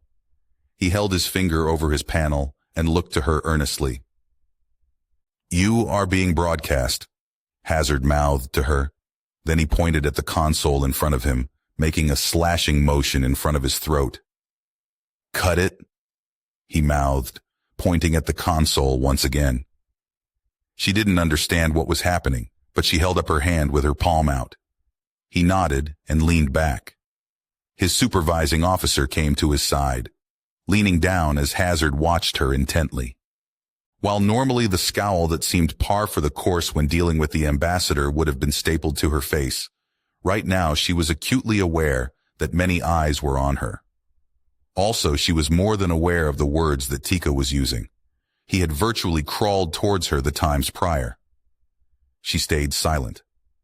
Tika continued, "My people, the Turanika, have refused to stand down from their stance on the members of your species that have been taken unjustly by the Viral and sold to us, as well as the Chua that are held." Simmons leaned back just a bit, both eyebrows raised now. For the first time since she had met the ambassador, she didn't feel like, at the very least, making a snide remark. "Understood." Again, the language used kept her in check. Fleet Marshal, I am not only Turanika, but I am also what is known as Taratanti within my people. We are the leaders. Our words are to be respected. Our opinions are meant to be kept within the highest regard. Our counsel is meant to be heard, heeded, and acted on. My name is long, as do my station, my life, and my deeds. He went silent for a few moments, assuming the stance that Simmons had seen him in so often over the past few days.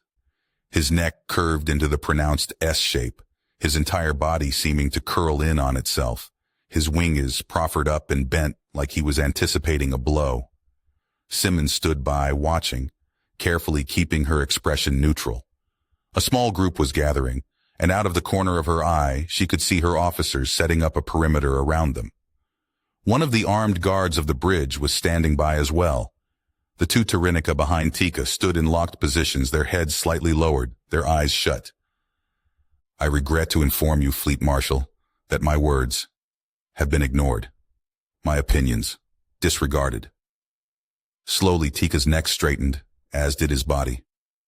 My counsel dismissed. My name, my station, my life, and my deeds have all been discounted. Tika bristled his feathers, and even Simmons didn't need to guess what he was doing. He was puffing himself up, a display of prowess and pride. His chest and neck seemed to swell, and he spread his wings to their full wingspan. Suddenly, his entire body went locked and rigid, his wings snapping up to reveal his full plumage.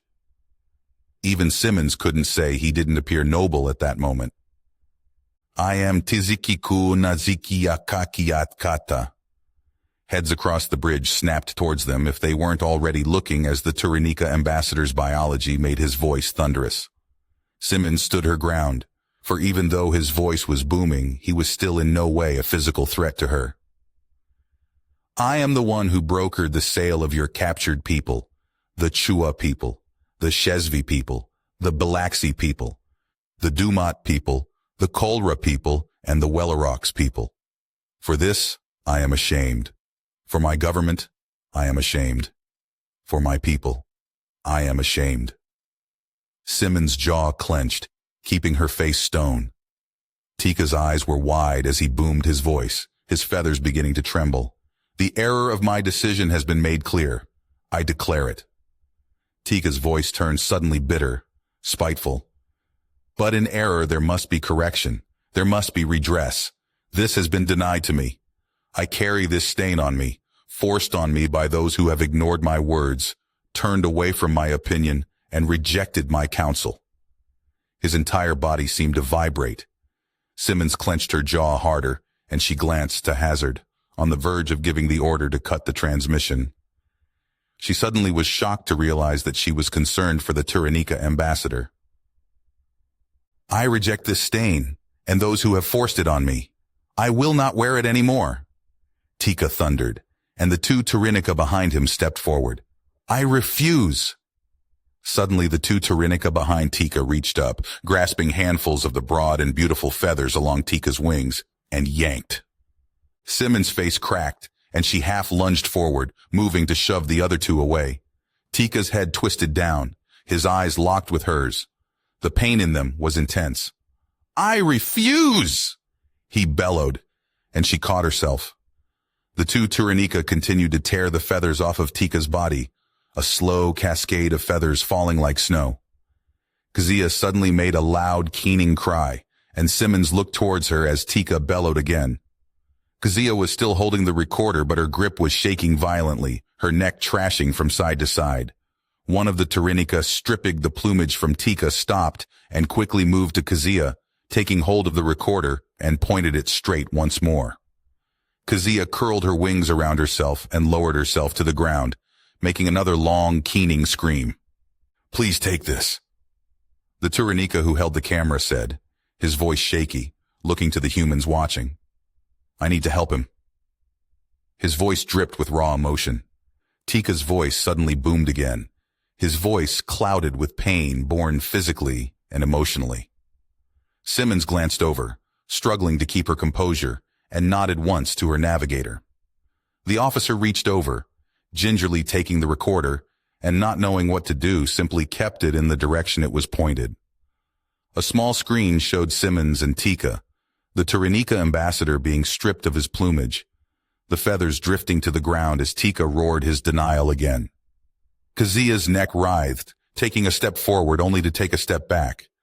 Every so often she would make the same keening cry. The second Tyrannica joined the first, and Simmons watched in morbid fascination. Stories came to her head of monks setting themselves on fire, of samurai committing ritualistic suicide, of religious fanatics committing self-mutilation. She wanted to stop this, but she stayed her hand. A quick glance showed that all eyes on the bridge were watching. Skin was showing through small fist-sized holes, dark blue skin showing through. The wings a patchwork now. Some of the feathers were falling now, stained with violet blood. Tika continued to show himself on display, but there was rapidly becoming nothing majestic about his appearance now. The two Tyrannica continued to grab fistfuls of feathers, the plumage drifting to the floor.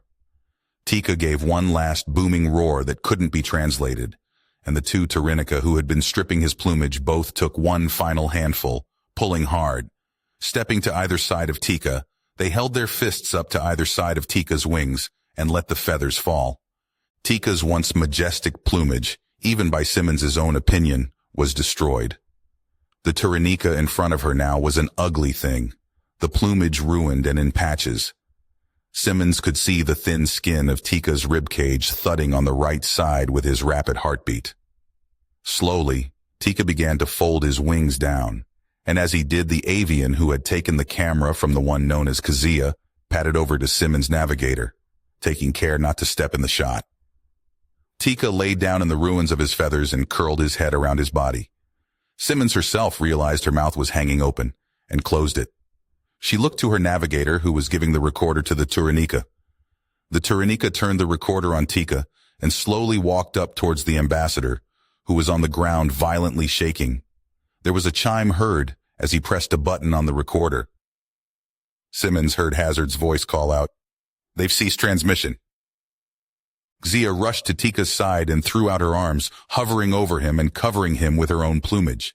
Simmons took a step forward, then looked to the crew who was staring, many of them slack-jawed. "Show's over," she yelled. "Delay the op an hour and get medical up here." The crew responded almost immediately, if a bit drunkardly. As she reached Tika's side, she kneeled down. Kazia's soft plumage was covering him so completely that she couldn't see him underneath. Kazia's neck was held stiff and straight, curved over her arching wings surrounding him, as if she was a mother protecting her chicks. Simmons tried not to step on the long feathers on the floor, tried not to step on the plumes of down-like feathers, but it was so widespread it couldn't be helped. Kazia's head snapped around at her, an angry hiss coming from her beak. Simmons didn't pull back. Kazia's beak was inches from her face, and she could see the dark blue eyes staring at her. But where she thought she had heard anger, Simmons realized it must have been something else. Kazia's eyes reflected abject sorrow. "Don't forget what he just did," Kazia trilled. "Don't ever forget." "What did he just do?" Simmons whispered, looking down at the small gap in her plumage covering Tika, seeing Tika's ribs exposed underneath. "What in the hell did you all just do to him?" Kazia's neck trembled back and forth, and she stretched her neck back over Tika's body, under her wings. There was a sound underneath, a soft trill, and Kazia slowly began to retract her wings, uncovering the brutalized form of Tika again. His wings had been nearly stripped bare. The only places he still had plumage was his neck and parts of his legs. The rest of his body was a savage patchwork. He laid in his own ruin, his eyes closing and opening slowly. As Kazia pulled away, he started twitching, and Simmons sucked in a breath at his appearance. Even when she had begun the war, when Tika was laying there covered in his own excrement, he hadn't looked this pathetic. "Ambassador Tika, what did you just do?" she whispered. "They'll listen now," Tika softly intoned. "They cannot ignore this. They will not ignore this." Tika's body shook violently, and Simmons reached out a hand to place it on his curved back, but pulled it back to her side. She just knelt there, watching him for a few long moments. Then he softly trilled again. "Give it to her." Tika motioned to Xia, then gestured with his head to Simmons.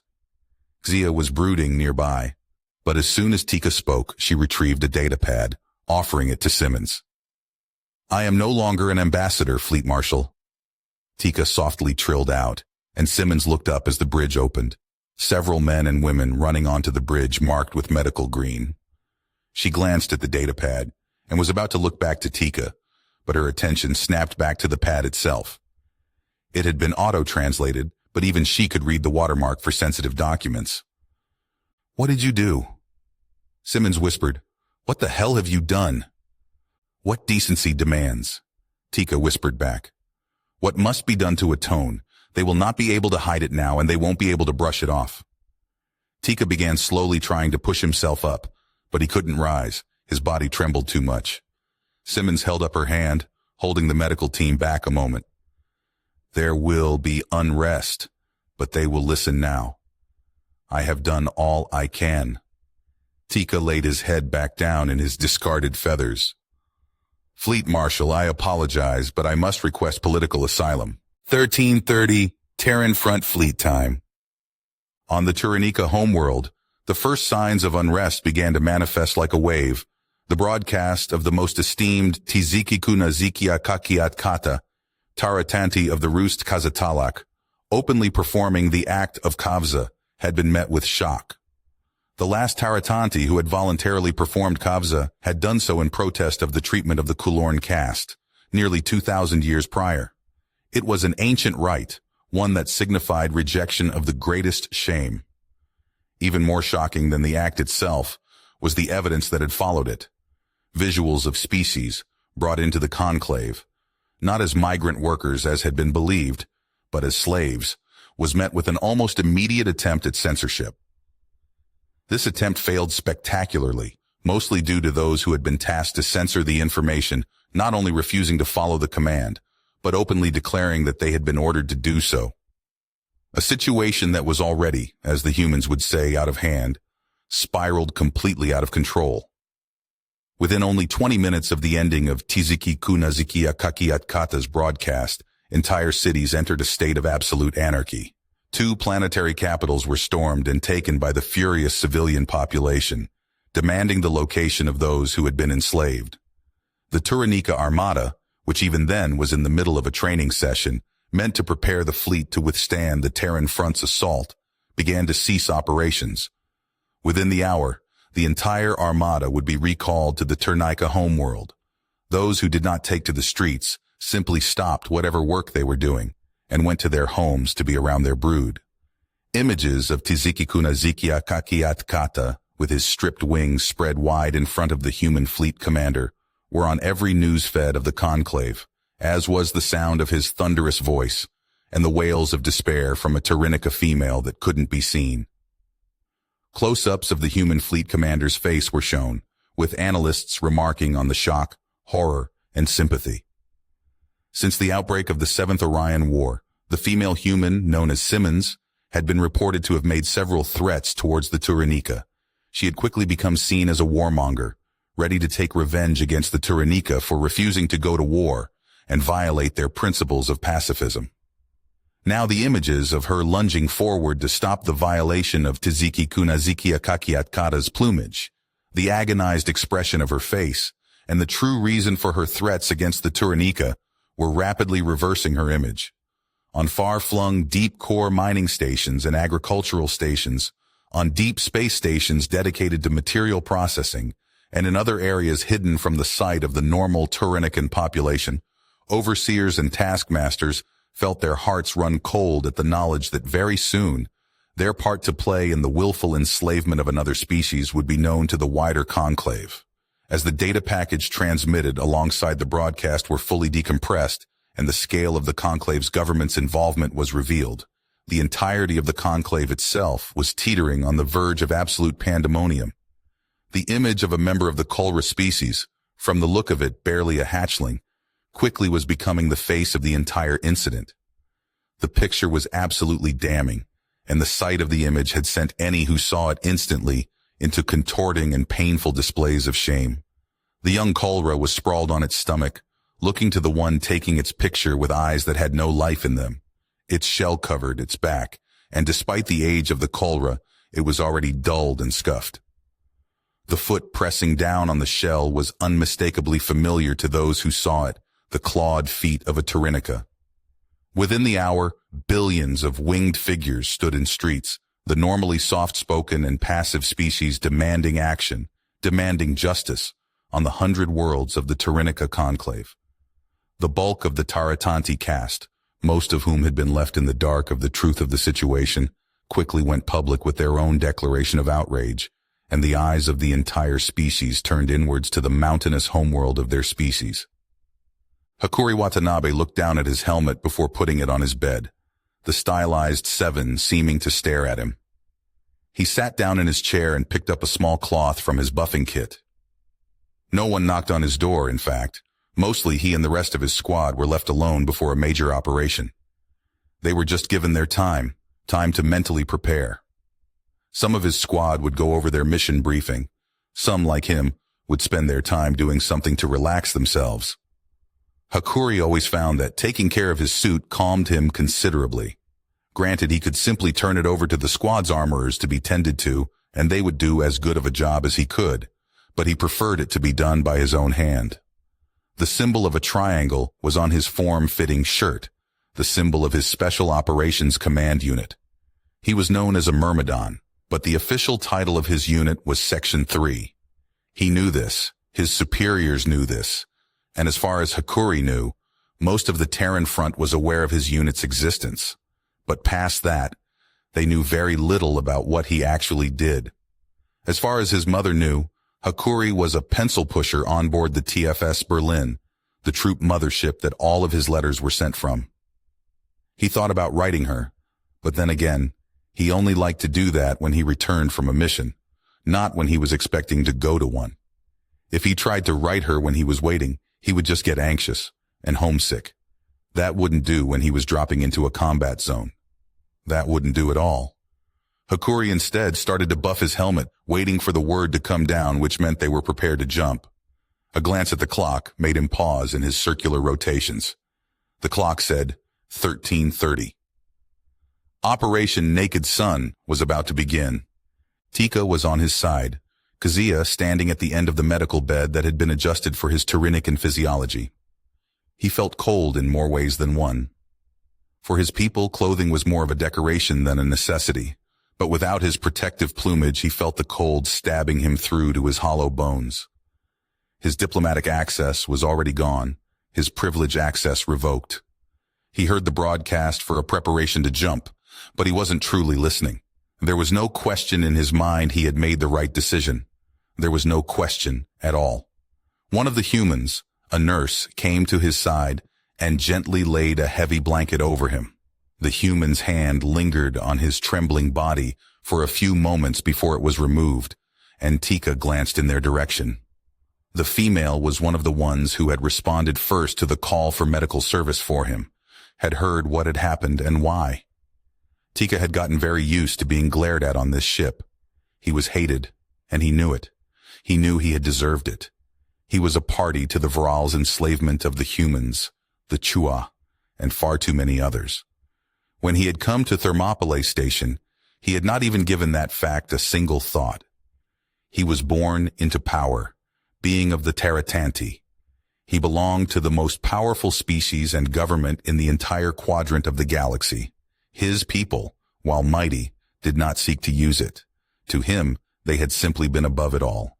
When the Viral had approached him with the offer to sell captured species, at first Tika had wanted to reject it out of hand, but a few had told him to go through with the sale. Such was the nature of this galaxy, or so he had believed.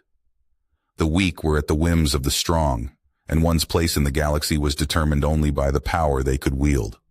The Tyrannica were not nearly the first to have taken a species and used it for slave labor, and while Tika did not approve of the deal, he had not fought it either. As he looked back to the wall, he remembered what the humans had taught him these last days. When he had arrived in Thermopylae, he had assumed he would find the Chua species to have been at the very least regulated to a subservient role, if not outright enslaved. Finding them sharing power was a curiosity. He had expected to be treated with all the honor and dignity that his station demanded, that the power of his government demanded. Fleet Marshal Simmons had disabused him of that, and had left him humiliated and shamed. As he had laid in the dark as Simmons had declared the 7th Orion War, covered in his own filth, feeling as if at any moment he was going to be killed, he knew true fear and horrific uncertainty for the first time in his life. He had never faced these emotions, these sensations before. He had always been in power. He had stood with the full might of the Tyrannica conclave behind him. He had never known anything other than the superior position. Now, as he lay in the hospital bed, staring at the wall, he was ashamed of how arrogant, how blind, and how short-sighted he had been. After he had risen from his own filth, he had desperately tried to convince his leadership of the strength of the Terran front, how it matched or eclipsed their own. The Conclave was not the unchallenged power in the quadrant anymore.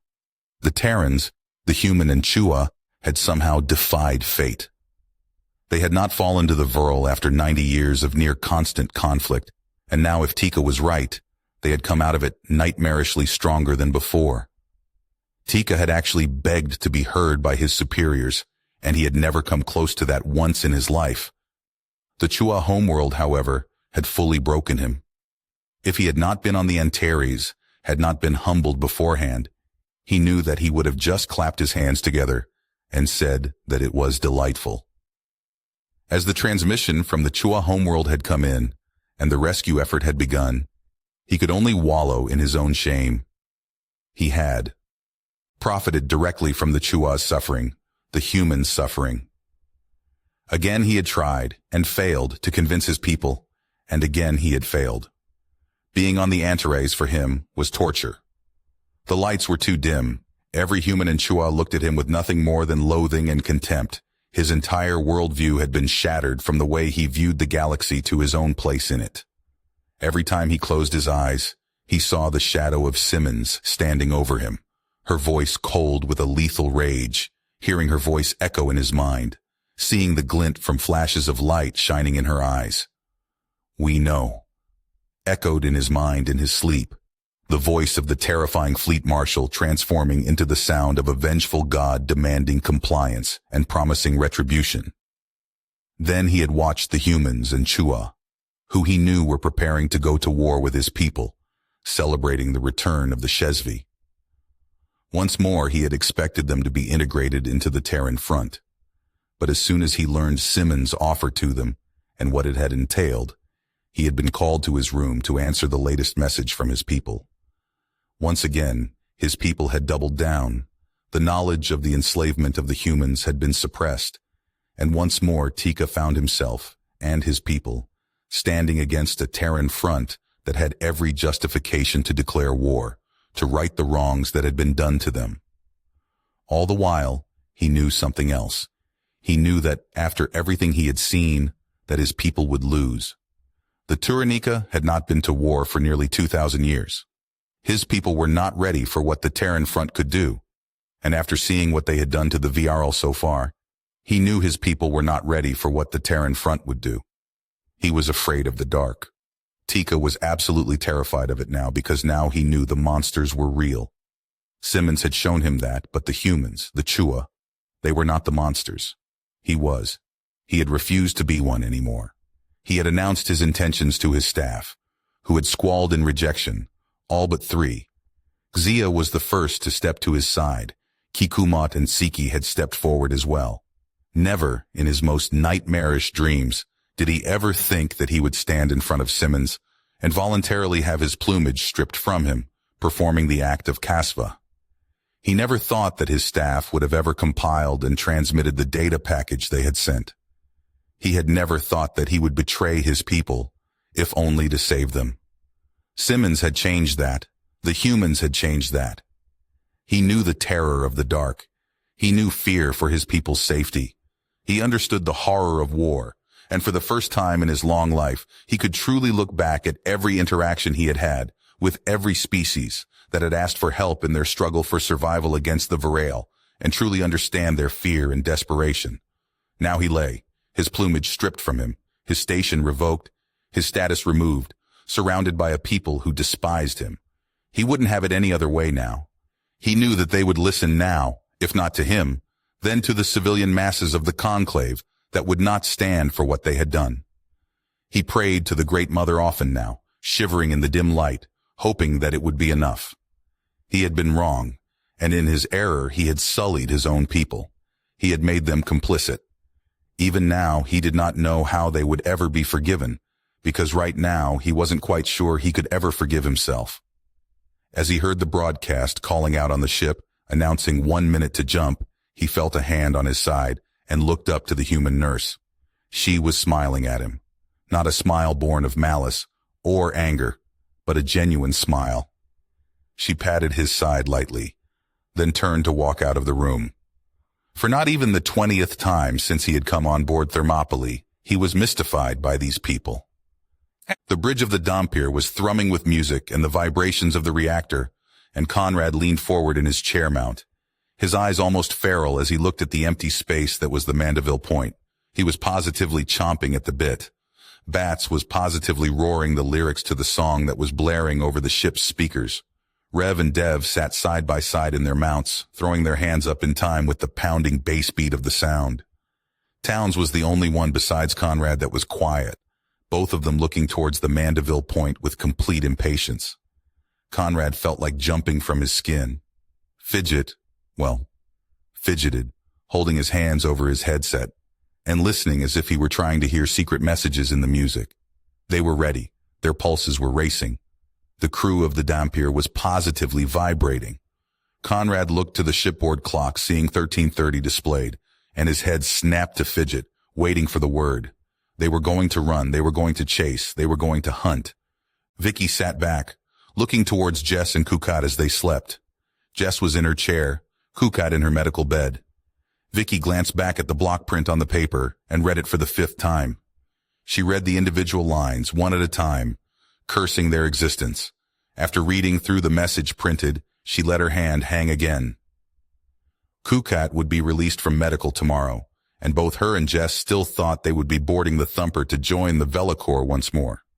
Jess had talked non-stop about her quarters on the Velocore the past few days, how she just wanted to be back in her room. Kukat was equally excited. Only Vicky didn't share their excitement. They didn't know yet. They didn't know about their battlefield promotions. They didn't know about their reassignments. They didn't know the days of them working together were functionally over. Vicky looked down at her hand, holding the paper again, and felt like crumpling it. She had lost her crew. She had lost them not due to negligence or time. She had lost them to fame. Kukat was to be promoted to ensign and was to be the sensor officer on the destroyer Hadrian. Jess was getting the same promotion, her station on the cruiser Victorious. Vicky? She was the sparkling new commanding officer of a destroyer that was arriving at Thermopylae in 2 days, the Quarrel. She never wanted this. She had turned down promotion after promotion that would take her from the cockpit of the Thumper, away from Kukat, away from Jess. She wanted to serve in this war in her own way, as a pilot, with the two who had made her life so enjoyable. Now, though, they were to be split up, and there was nothing she could do about it. These promotions hadn't come from simple seniority. They had come from high command, as had the orders.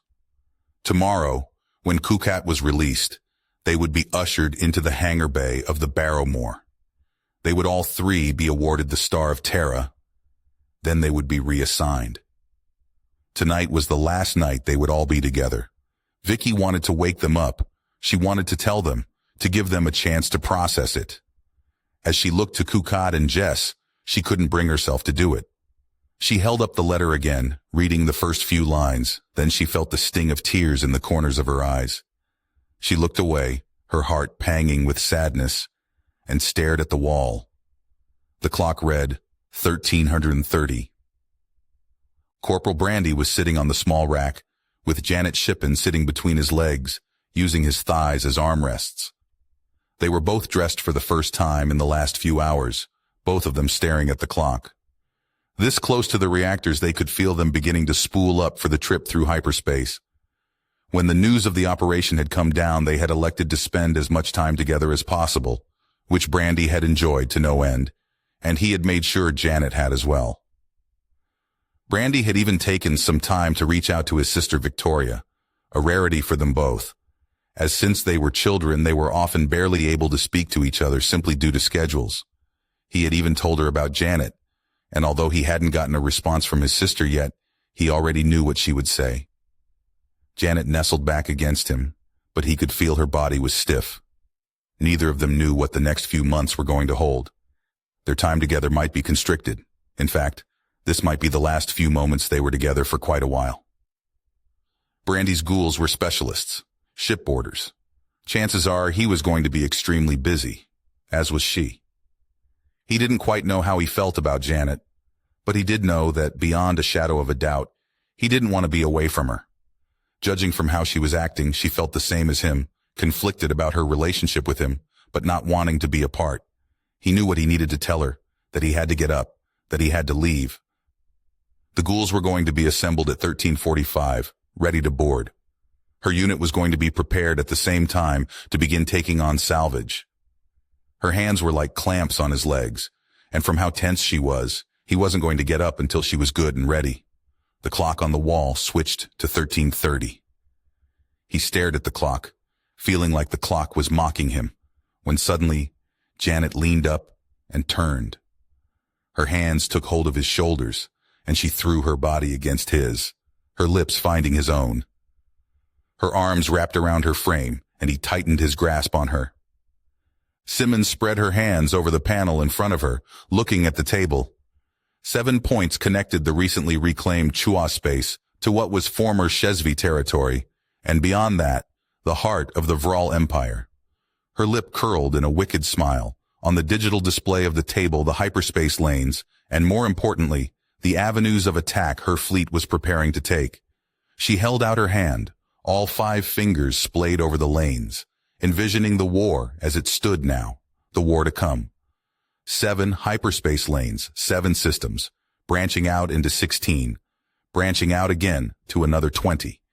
The Antares herself was going to link up with the Baraki, and was set to simply plow through the next 5 systems to do so.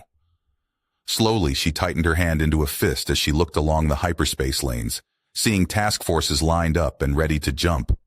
Drones had already been sent through. The VRL had forces along the border, but nothing that could withstand what was to come. Her fleet was ready. She was ready.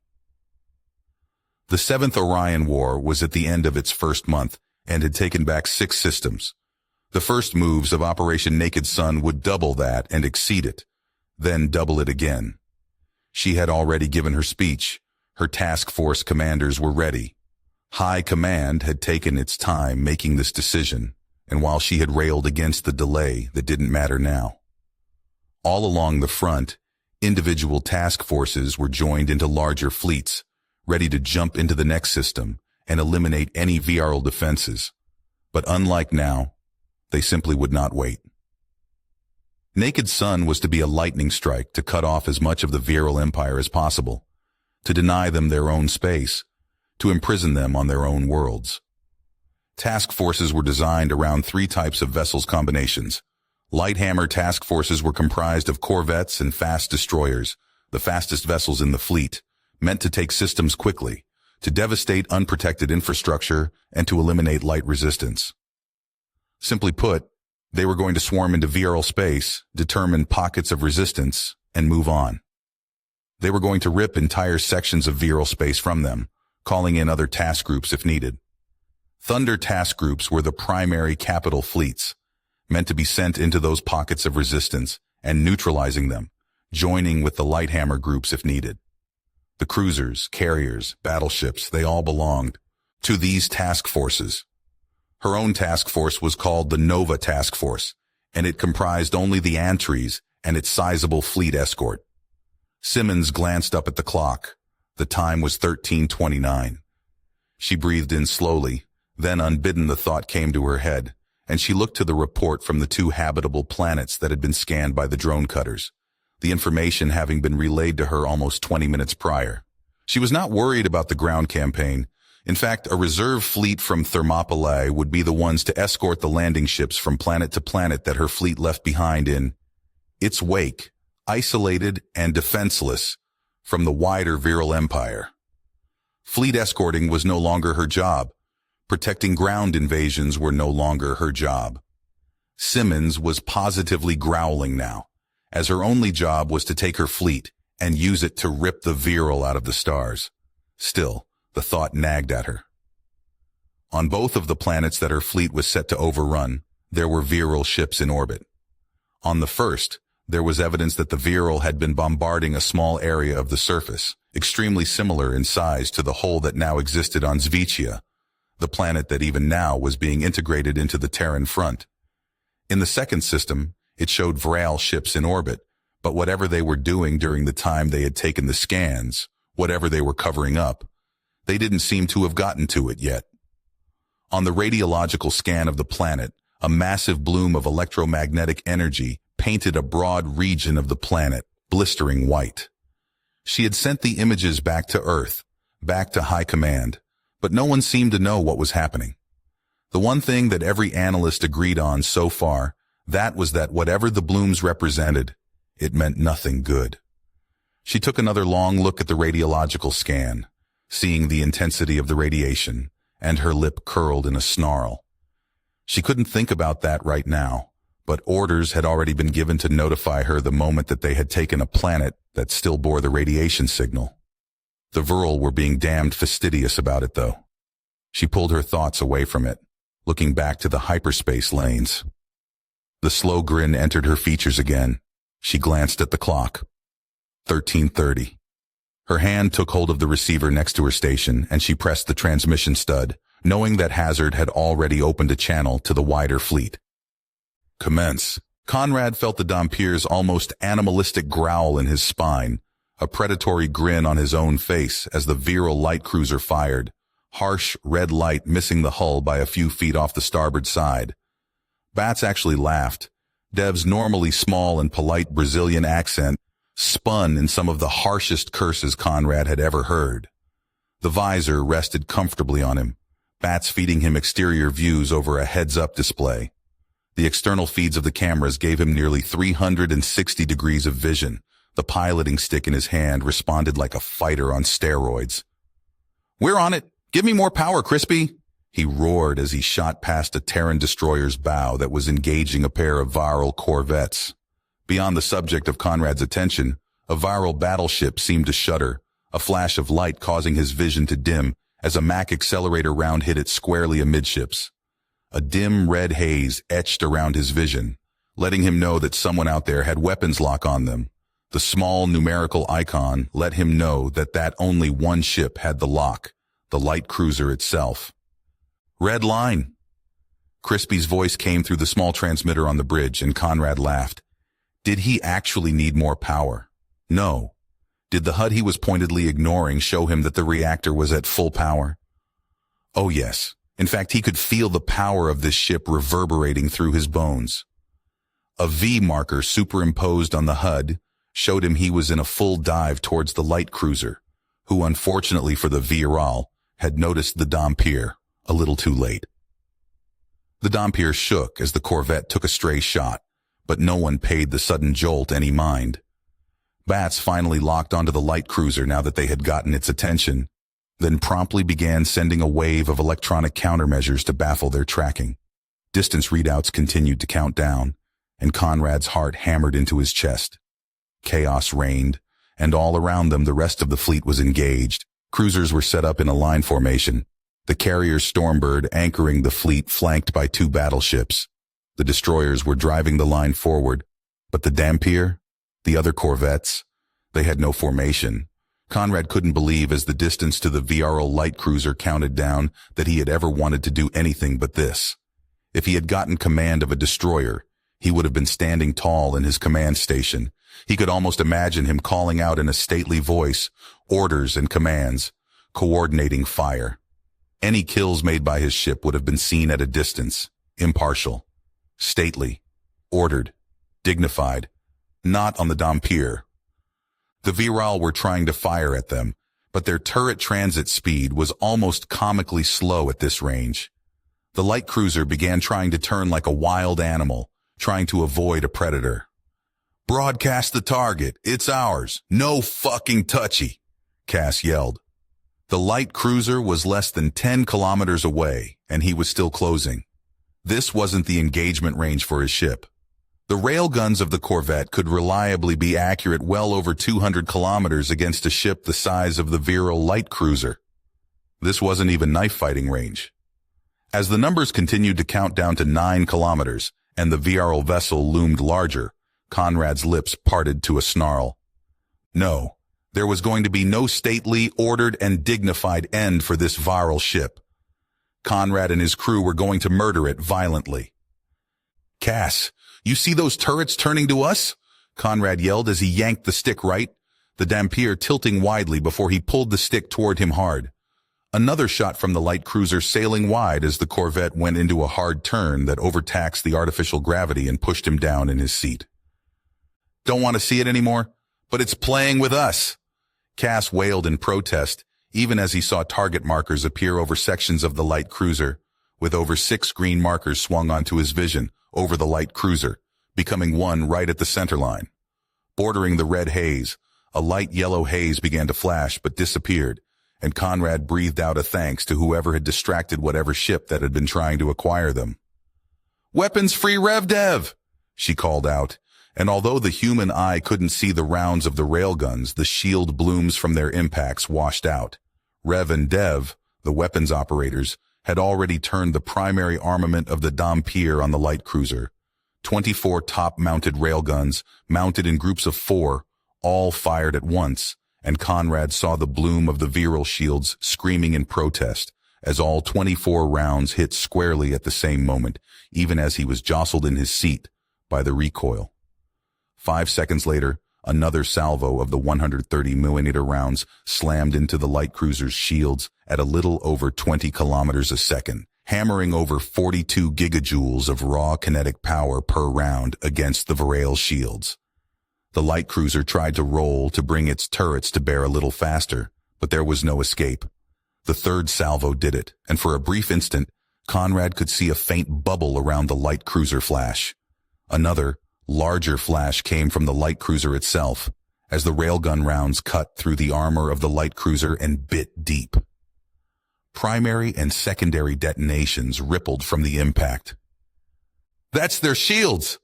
Bates yelled out, even as Conrad yanked hard on the stick, turning the Dampier 180 degrees, rapidly decelerating the Corvette to match the speed of the injured cruiser. A trail of debris and gas blossomed out from the wounded vessel. Conrad watched as green markers signifying the individual railgun mounts locked onto the targets that Cass had pushed through. Another yellow haze began to flash inside the red, then promptly vanished. The numerical readout for weapons lock switched. He grimaced, knowing that somewhere in this chaotic mess, another Viral ship had just locked on and was making a run on them. He felt the jolts in his seat even as the Dampier started to defang its prey, rounds punching through the turrets, silencing the Viral light cruiser even as it continued to turn away. "We've got a Corvette mad at us. It's locking on, 50 kilometers and closing hard, 240 minus 46. Conrad relaxed a little, but just a little. As long as it was just a Viral Corvette, he didn't have to worry nearly so much. Compared to his Dampier, a Viral Corvette was nothing. "Rev, take it down," Cass called out, focused on the light cruiser, continuing to mark targets as the two operators stripped the light cruiser of the ability to defend itself. Conrad turned his head, using the coordinates Bats had called out to him. He had already marked the contact. As he turned his head, he could see flashes of Viral weapons fire, and sometimes he saw a return from one of the Terran front vessels. 240 bearing, minus 46 elevation. At this range, the Corvette diving towards them was just a speck, even though it was over 90 meters long itself. Even as he looked, 3 green reticules moved over the yellow marker. Conrad used his free hand to quickly zoom in on the visor, even as he felt the bucking of the railguns. The virile corvette fired, the lasers striking instantly, and Conrad felt his seat jolt as the shields of the Dampier dropped by 10%. "Cruiser's toothless," Dev called out, his focus still locked on the light cruiser, even as the Dampier fired again. "They're fucking stupid," Conrad growled, watching as this time he could have sworn he could actually see the rounds heading towards the virile corvette that Rev had launched before the Dampier had been hit. He waited for the corvette to turn, like he would have, or take a different transversal approach. It shocked him how arrogant the Viral still were. 2 seconds later, he saw a bright flash as the railgun rounds slammed into the corvette's forward shields and collapsed them. The Viral corvette seemed to shudder, then suddenly his visor's dimmers came on as the entire corvette erupted into a bright flash. The numerical readout display showing how many ships were currently targeting the Dampier dropped back to 1. Conrad knew a reactor breach well by now. "Nice! Target destroyed." "Target's fucked," Rev called back. When the dimmer relented, Conrad could see that the corvette had entire sections of its hull missing and was completely blasted off of its dead-long charge of the Dampier. Debris was flying from the explosion, forming a cloud that was quickly becoming invisible. The virile corvette, who had recklessly charged to the aid of the stricken light cruiser, began a slow, eternal, and stately path into the inner system, where it would either orbit the system until the star went nova, or it crashed into one of the 6 planets in system, or dove into the star itself. In either case, it didn't matter anymore. Most likely a salvager would run it down. Conrad turned his gaze back onto the light cruiser, just as the dimmers came back on. The shields of the Dampier were lit up facing the light cruiser, and while at first, Conrad felt his pulse spike from the thought they had somehow missed a weapon system, but no alarm sounded. After a few seconds, he realized what they were actually firing, and actually snorted. "Are they shooting us with point defense?" he asked incredulously. He heard bats laughing. The Dampier bucked again, then again as Rev lined his turrets back on the hapless virile vessel. "Someone turn that shit off." Almost as if his crew could have done it for him, the light show stopped. Point defense could kill a fighter, but it wouldn't even scratch the Dampier's paint. He saw the engine exhaust glow on the light cruiser sputter, then die out. "Cease fire, Cass. Put it down." He looked in the top right of his display, checking the shields of his ship and seeing they had barely begun to be dragged down in efficiency from the burst of small lasers the VRL used for anti-fighter cover. Crispy would already be compensating. The target icons from Cass shifted on the hull of the light cruiser, multiplying. It was strange just how quiet everything became, even though the music was still blaring. Conrad felt like a hunter crouching over a kill, the light cruiser derelict and drifting. Its power out, its weapons destroyed. If they had noticed the Dampier coming for them earlier, if they had begun to fight them earlier, the Viral might have been able to make a fight out of it. They could have engaged at equal terms, but at less than 15,000 yards, they were all but helpless against the Dampier. The target icons lingered over the light cruiser. Cass had targeted engine relays, life support systems, power junctions. He growled in satisfaction, looking at his kill through the eyes of his ship. He heard Rev call out for sequential fire, and the Dampier began to shake. Individual rounds thundered out, the Vral vessel being needled with pinpoint strikes instead of the bludgeoning sledgehammer strikes that had crippled it. Debris flew out from small stab wounds. Some of them flashed. Sometimes a secondary explosion sent jets of flame out of the entry wounds. One by one, each yellow icon from Cass was met by a green marker from Rev or Dev, was eliminated, and the duo moved on. He pulled his visor off, looking over at Cass's station. She noticed the movement and her bright red hair whipped around her head as she spun in her chair. She flashed him a predatory grin. He winked at her, then glanced around at the rest of his bridge crew, Cass following his gaze. Rev and Dev were still tapping on their panels, the light cruiser spitting debris each time the Dampier rumbled. Bats was engrossed in his sensor readouts. Meanwhile, Fidget was, well, fidgeting, all the while mouthing the words to the song that was blaring over the ship's speakers, even as he pressed both hands over the earpieces of his headset. The bitch is dead. Marking for salvage, Rev called out, and Conrad pulled his visor over his vision even as Cass spun back in her chair.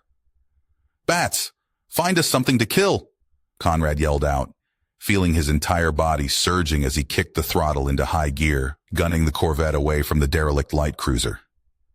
Fidget, what's Fleet saying? There was a bright flash against a small segment of the shields, something that Conrad dismissed almost instantly. If they had been locked onto, they would know. It was probably a piece of wreckage from the Corvette they had killed finally reaching them. Got one. 110. 20, Bats called out, and Conrad felt the artificial gravity dig into him as he powered the Dompier around. Corvette squadron is making a run against the Melbourne. Everyone on the bridge pressed back into their chair as Conrad threw the Dompier into full throttle, and as the ship compensated for the thrust, the shields were peppered once again, drifting remains of another vessel ejected into the void. Chill, the Viral fleet. They are coming apart, Bats said, even as he solidified his sensor lock on the 4 corvettes that were even now trying to harass the Terran front heavy cruiser Melbourne. Conrad turned his head, looking around the battlefield with the ship's eyes. Even to the untrained eye, there was a definite order to battle, even in one as chaotic and messy as this one. The virile ships that comprised its main line indeed looked as if they were moments from breaking formation. There was too much drift, too little cohesion. While the cruisers and battle hips of the Terran line kept their spacing to provide each other with protective and overlapping fields of fire, the Vral line was being filled with holes it didn't seem like it was mending. Fidget, is anyone talking about their fleet? Conrad said, even as he began angling for the first corvette. One of the corvettes harassing the Melbourne was flying at an oblique angle, turning towards the Terran front cruiser's stern, when suddenly took a hit and began tumbling in a straight line, spinning end over end. Conrad didn't need to zoom in to know that that one wasn't a threat anymore, as large pieces of the hull flew off in different directions. Rev and Dev didn't need permission, and didn't ask for it as they saw the angle of his approach and locked onto the Corvette with all 24 railguns. Viral ships, compared to the old United Earth ships, were powerful, resilient, and bore technology that gave them a distinct tactical advantage. Over the course of the near 90 years of the First through the Sixth Orion Wars, or Vral Wars as Conrad knew them, that gap had been plugged, their technology analyzed, their weaknesses identified. As the Terran front had poured its entire being into warfare, the Viral Empire had not changed. Now, compared to the Terran front, the Viral ships were seen as what they were. Relics, newly forged antiques, built by an empire that had not been forced to change its approach, and quite possibly didn't know how to anymore. The Dompier shuddered, and the railguns, designed specifically to counter viral shield weaknesses to kinetic impact, launched over 3 times the ordnance needed to collapse the viral corvette's shields. Seconds later, the shields of the viral corvette ceased to exist, and the hull seemed to blossom outwards. Rev and Dev were already aligning their railguns to the third target as the second's eviscerated hull flashed, splitting in half. It wasn't the flash of reactor breach. Conrad could only assume a railgun round had struck a weapon's magazine. The Dompier shuddered again, and another lethal combination of shells flew out, and seconds later, the third viral corvette began to lazily spin, its drive plume sputtering out as it careened in a straight line out into the void between stars. Conrad turned his head towards the fourth. "Holy shit! Bats! The Paris!" Fidget yelled, his voice a mixture of shock and concern. "What is it, Fidget?" He heard Cass call out even as the Dompier shuddered one more time, and both Rev and Dev cursed as one as the VRL Corvette spun in the vacuum, causing both their shots to go wide. "Chill 45, minus 110, Bats called out, and Conrad wanted to pull off his visor. If Fidget sounded concerned, Bats sounded more fatalistic. Conrad turned his head, and his eyes widened. Rev and Dev both loudly protested as their shots went wide again. The compensators for the railguns not enough to handle the sudden and violent turn of the Dompier. "Crispy, we need everything, and don't give me that shit about Redline right now," Conrad yelled as the Dompier rocketed towards the 8-kilometer-long Terran front battleship in the distance. No one needed to talk. No one needed clarification. It wasn't the Paris itself. It was the three virile heavy cruisers bearing down on it, and the battleship that was burning towards it. Even as they watched, a virile corvette slammed into the Paris's shields near the bow of the massive battleship, debris erupting everywhere as the virile hull collapsed against the energy matrix. The light show coming from the Paris came from hundreds of railguns, 2 Mac cannons, and a host of large lens lasers. "Oh shit!" he heard Rev say, even as a sudden surge hit the ship, evidence Crispy had pushed the ship's reactor past its safety point. "Oh shit!" Rev yelled in alarm, realizing what he was seeing, and 3 of the green reticles that signified his controlled railguns centered on the drive plume of the virile battleship, even as another form shot past it, another virile corvette, slamming a few seconds later at full speed into the shields of the Paris. "Cass, target the drive! Now!" Conrad yelled as he wanted to do something, anything. He could only watch as yellow target indicators flashed onto the distant virile battleship as it plunged down towards the Paris, on what was clear to anyone as a clear intent to ram it. Conrad knew Terran ships were tough, but he knew they weren't that tough. Rev and Dev began firing salvos as fast as the autoloader would allow. They weren't the only crew that had spotted the danger. The Paris was twisting in space, its fire still focused on the heavy cruisers bearing down on it, for much the same reason as the battleship itself. The behemoth was a graceful thing, sleek and proud, and as it began to adjust, its course Conrad saw dozens of Terran ships disengaging to re-engage on the virile ships, trying to ram her. The virile battleship's shields, battered from the damage it had been taking throughout the course of the fight, were already out. The hull was being torn open from the attentions of the other 2 Terran battleships that were actively throwing everything they could at the virile vessel. Streams of thrusters from missile pods terminated against the increasingly ruined hull of the virile warship, even as the Paris's own guns turned towards it, the missiles detonating within and blasting sections of the hull as large as the Dampier away. The Paris's weapon systems opened up at point-blank range, an absolute cascade of blistering railgun rounds and laser batteries. The Paris's top-mounted missile pods seemed to all erupt at once, sending their entire payloads the scant kilometer directly into the port forecastle of the virile battleship, and for a brief moment, Conrad wondered if the missiles had been too close to arm. The entire front quarter of the virile ship, a prow, at least half a kilometer wide, erupted outwards in a silent death scream that painted the Paris shields with its death. The near 9-kilometer-long virile battleship seemed to buckle in on itself, the very hull appearing to ripple. It seemed to come to a dead stop in space as secondary explosions ripped through its core, before a final flash from the impact of a Mac accelerator round tore through its midships. The drive plume guttered out, the monstrous symbol of virile might transformed into a twisted mass of metal. Conrad's joy was short-lived. The Paris's helmsman maneuvered to avoid the dead battleship bearing down on her, and had only managed to give one of the heavy cruisers a clean shot. The Paris turned its gun ports back to the heavy cruisers, the first a floating wreck propelled only by inertia. The second was ignored, as it was currently beginning to drift off course, having garnered the attention of the strike craft. Its drive section was a ruin, a cloud of fighters taking shots while dancing around larger corvettes and even larger destroyers that were pounding away at it with every sort of munition they could muster. Even as Conrad saw the third, he knew it was too late. The virile were too close, going too fast, and even with the combined fist of the Paris's armament, she wouldn't be stopped. The Paris's shields were tortured under the spray of debris from the dead battleship above her, giving the massive battleship what almost appeared to be a halo. The heavy cruiser, 5 kilometers of alloy, drove into the shields of the Paris, and the halo vanished. For a moment, Conrad hoped the impact had slowed the virile ship, but a split second later, he watched the entire battleship jarred to the side as the heavy cruiser slammed into its starboard side fore. Laser batteries opened up from the cruiser as it continued to drive against the Paris, scars pitting into the hull seconds before plumes from missile pods streaked the short distances from the pods to the Paris itself.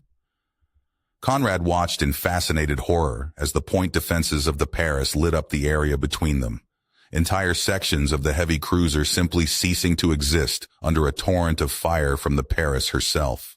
A fraction of a second later, the running lights of the Paris went dark, along its entire starboard side, secondary explosions rippling along the hull.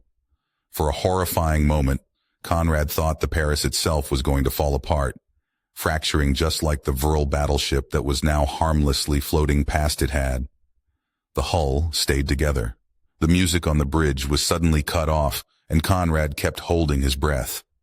A moment later, Conrad's horror returned as he watched a virile destroyer eclipse over the dead battleship, only to angle down towards the Paris.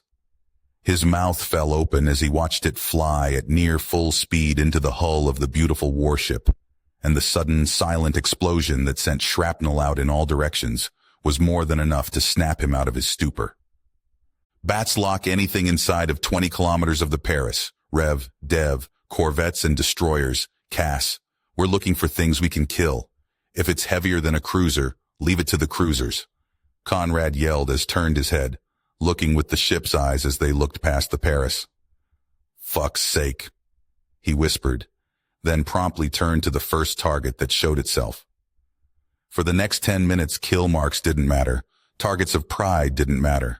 The Dampier orbited the Paris like a bee guarding a bear, the Paris itself drifting slowly, its weapons tracking nothing. Conrad didn't know if he was guarding a corpse, but he wouldn't allow the virile to defile her further. Apparently more than the Dampier's crew itself felt the same. A swarm of fighters angled after every virile ship that still bore a drive signature. A flight of corvettes took up the orbit of the Paris itself, and a full destroyer squadron positioned themselves along the drive section of the Paris, which had gone, according to Bats, completely silent. As the heavy cruiser Talladega pulled up alongside the Paris, Conrad noticed that the VRL heavy cruiser was actually embedded by its prow in the very hull of the Paris itself. The VRL were pushed back, but the Dampier remained, slowing its orbit and eventually falling into a stationary roll beside it, drifting through space. Conrad said nothing, even as the few remaining virile ships were being chased out of the system. Later, he would learn that none had made it out. He slowly turned the Dampier to face the Paris, and he reached up, taking off the visor. He looked around the bridge, seeing Fidget leaned over his console. Cass was looking out of the small viewport in front, her hand over her mouth. Rev and Dev were both leaning back in their chairs. Rev's hand was rubbing his forehead. As Conrad pulled himself out of his chair, he heard Bats cursing under his breath. He looked through the view screen at the Paris and blew out a breath, moving towards the viewport, only to feel Cass's hand slide around his arm as he passed her, pulling him towards her. Both of them stared at the drifting debris, the running lights on the port side dimming every so often. They still have power, so that's good at least, Cass whispered to him, and he nodded, hopeful. A few moments later, Dev pointed towards the port side near midships. Looks like they are docking fighters. Conrad leaned forward and then half-turned to go back to his chair to put his visor back on, but Cass's hand tightened on his arm. He felt too drained to argue. Dev pointed again. That's exactly what they are doing. The strikes are docking. Looks like they have a few shuttles coming in too.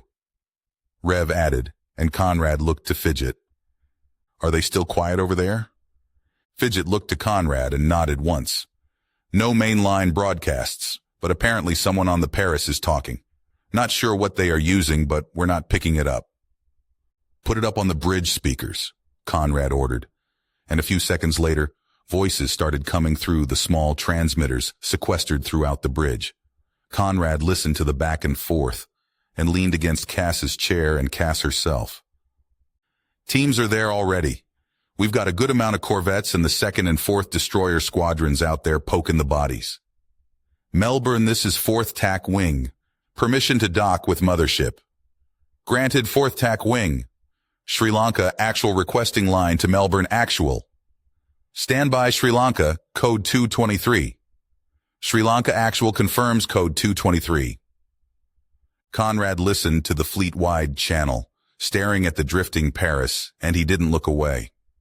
More than anything, he wanted to hear Calhoun's voice come over the channel, But he knew that even if Calhoun was alive, it would most likely not be him that spoke. For the first time, he truly realized what that ship and its captain had meant to him. It was something he couldn't put into words, but seeing the Paris drifting, damaged, scarred by Vril weapon fire, it was a feeling like his own hometown had been attacked. The way the hull had jarred when the heavy cruiser had slammed into it, to the unknowing, may not have looked even dangerous. Anyone who actually knew what they were seeing would know well that the Paris had been suddenly and violently moved almost 100 meters by a force of mass that was at the very least half of the weight of the Paris itself. Anyone not strapped into a chair would have been thrown, no, hurled, if not for the artificial gravity of the Paris itself. Even then, with as strong as those systems were, Conrad knew very well they had never been tested like that before. A few weeks prior, the Dampier had been hit hard by an errant missile from a dying Virol ship, and the impact had thrown Conrad back into his seat so forcefully that when the impact rebounded, he was folded double in his chair and almost thought he had broken his neck. Fleet, this is Melbourne. Begin post-combat breakdown and report status. Sri Lanka, Trafalgar have sitrep on the Simmons, 2111. Sri Lanka copies 211. Melbourne, Paris. Conrad felt his breath hitch. Paris, go ahead. Melbourne, Paris. Paris actual wants to speak to the fleet admiral. Earliest convenience. Conrad let go of the breath he was holding and relaxed, and he felt Cass's hand leave his back. He listened to the chatter a few more seconds, then turned back to his chair. Calhoun was alive. At least there was that. The old man was alive. He slid back into his chair and pulled one of his side panels closer. All right, get that off, he said, looking to Bats. Find out who I'm sending this report to. As he began to bring up the Dampier's vitals, he glanced over at Cass again. She met his gaze and mouthed, "You okay?" He just nodded once, tapping his chest and pointing at the Paris. He then gave her a thumbs up. She might not have understood what he meant, but she nodded and got to her work. Conrad took a look at the report that was displaying on his screen and blew out a breath as updates from his crew started coming in. The fight had lasted almost an hour, and in that time, Rev and Dev had run through nearly half of their railgun ammunition. When he had taxed the reactor, apparently he had ruined a fair amount of coolant, too. Bats, who am I bitching to? He called out. The Falmouth chill. Bats called out, 554. He reached up, pulled his headset from its placeholder, and pressed 5, 5, and 4 on his keypad next to his headset. He waited for a few seconds, then hit his transmit button. Falmouth, Dampier actual, he said once. Then he looked down at his sitrep, waiting for the reply. Dampier, go ahead, came the reply. All systems online, no damage to report, request ammo resupply, sending full sitrep. Conrad finalized the report, then sent it through to the Falmouth. He sat back into his chair and began drumming his fingers on his armrest. Understood, Dampier. Take station at 20 kilos at 180 from Melbourne and stand down until 2330 hours, came the reply, and Conrad looked to the clock.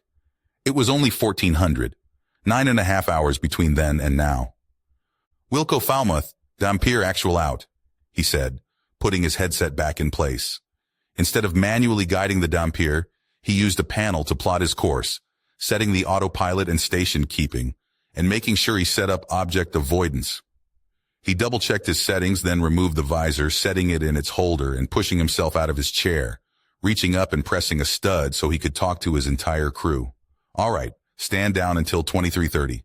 Crispy and Fidget, you're on station until 1800. Bats and Doc, you've got 1800 onwards. Around him, his bridge crew started taking off their straps and stretching, except for Rev and Dev, who began beelining away, and he pulled themselves out of their path. Cass smirked as they passed, securing her station. Conrad began securing his own, locking his displays in place. After a moment, he straightened and looked out of the viewport as the autopilot made a slow and graceful turn away from the Paris. Seeing the Paris slip away, he was glad he wasn't still on it, and that he was on the Dampier now. There was nothing he could do about it in any case. As he left the bridge, He made the sharp turn to the right and half lunged, half crawled up the cramped ladder well, opening the secured door. It was only then he saw Cass behind him, and he left the door open for her. She shut it behind her as he continued to his quarters, and he slid open his door and moved sideways inside. The closing of his door was interrupted by Cass's hand. She drew herself around the corner, stepping in the doorway. "You okay?" she asked in a low tone, and he nodded once before he stepped away. He sat down on his bed, then drew down the desk from the wall and brought up the panel. "Don't look okay," she continued, stepping in his quarters and shutting the door. He started to bring the panel to life, but instead of bringing it up all the way, he just tapped on the side of the panel for a few moments. "Just rough to see the Paris in that kind of shape," he said, closing the panel back down and pushing the desk back into its place on the wall. "I spent a few years on that ship. I don't know. It's hard to explain." He glanced at her as she reached up and ran her fingers through her hair, leaning against his wall locker. "Well, I get it. For me, it's the tiger lily," Cass said, reaching up and unzipping her uniform top. She pulled it and the t-shirt underneath to the side, showing a small symbol on her shoulder blade. She leaned in, and he leaned forward, looking at the small, quarter-sized tattoo. The fine line showed a ship's prow and a service number, and he grinned as he leaned back. She leaned back against the locker. "Spent 4 years there. Forward Rail Carriage 4 was my home." He laughed and leaned back against the wall. "Command and control. I think I saw 2 decks of the Paris the entire time I was there." She shrugged, as if to say she knew the feeling. Suddenly there was a silence that descended between the two, and they just stared at each other. The scent of her in the tightness of his room was a different experience, and it took him a minute to realize that the silence had stretched into uncomfortable territory. Well, uncomfortable for him at least. A slow smile creeped its way onto her face, when finally something popped in his head to say, "Well, I don't have a tattoo of it or anything." "Well, this isn't the only one I have," she said, and she pushed herself up, reaching for the zipper of her suit, and for a second, he thought she was going to draw it down the rest of the way. He was suddenly and starkly aware of how tight her t-shirt was clinging to her, the way her hair was drifting down one side of her neck, the swell of her chest, and the curve of her hips. She stepped closer to him, and he raised an eyebrow. He became starkly aware of the fact he was staring at her chest, and raised his eyes to hers. His eyes narrowed at the expression on her face, the broad teasing smile, the glint in her eyes. "Maybe I'll show you someday." Her hand snapped up, zipping the suit back to her neck. He closed his eyes and breathed in slowly. She laughed. "Let me know if you need anything chill." He stared at her for a few seconds, and honestly felt cheated. He turned back to his desk and began pulling it down again. "You too, Cass," he almost growled out, glancing at her as she opened his cabin door and slid back into the passageway. She stopped at the doorway and looked back at him over her shoulder, sliding her hand on her hip. She stayed there, staring at him, his expression flat until finally he burst out, "Well, close the damn door!" She laughed and slammed it shut. Willis let his hand fall, the datapad clattering to the desk. Kizuko stood by his desk and looked up at him, the Chua version of a smirk painted in his half-lidded eyes. The two of them just stared at each other for a few long moments before Willis started to laugh. The sound was swallowed by the plush carpeting and ornate furnishing of the Terran front ambassador's office of the Galactic Senate. Willis laughed like he hadn't probably in his life, slowly pulling himself to his feet as he leaned over the desk. Kizuko turned and walked back to his smaller desk, glancing back at the large panel on the wall and tapping a few buttons on the datapad he had left there. The hyperspace lanes on the border of the newly retaken Chua worlds showed on the screen, the next 5 jumps displayed as well. Small lines connected systems with other systems, the names of the systems displayed to the side of the stars themselves. From Zizma and Shivru, 6 lines had connected the Chua worlds to the wider lane network. The update from Earth was then superimposed on the lane map, and seeing it on the larger screen, for some reason, just made Willis laugh again. The Terran border was depicted with a scarlet hue, the Baraki Order in soft yellow, the Turinica Conclave in soft blue. The Viral, on the other hand, were displayed in violet. Kiziko set the display to show a visual time-lapse of the past 24 hours, and the Viral border territory simply began to vanish. One jump out, then two, sometimes three, all were falling. As systems interconnected more and more, the Terran border wrapped around, then swallowed entire stars. By the second jump, the Turinica Conclave, which had bordered the Vral Empire ever since the fall of the HFY, now had a new neighbor. Willis wondered if the reports that had been intercepted from the Conclave's space were true, but decided right now he didn't want to dampen his own mood. Do the Baraki know that Antares itself is only 2 jumps away? Willis asked, and Kiziko chirped once. Baraki charge. Viral retreat. Kiziko trilled happily, and Willis looked back as Kiziko began tapping his datapad again. When Willis looked to the screen once more, the map had shifted slightly to the galactic east. The historical border of the Baraki Order was still intact, and fleet markers began to appear, displaying Task Group Nova, cutting as straight a line as possible to their allies. Baraki hold. Reports say Baraki push Antares attack. Willis nodded once. I wish I'd gotten this before I met with Volka. He would have been happy to see this. Willis reached to the panel and tapped it once to pause the time-lapse at the most recent iteration. Quickly, he began to count, but Kiziko chirped, seeing what he was doing. 22! 22? Willis laughed again. Then he turned from the map. We're in full breakout mode right now.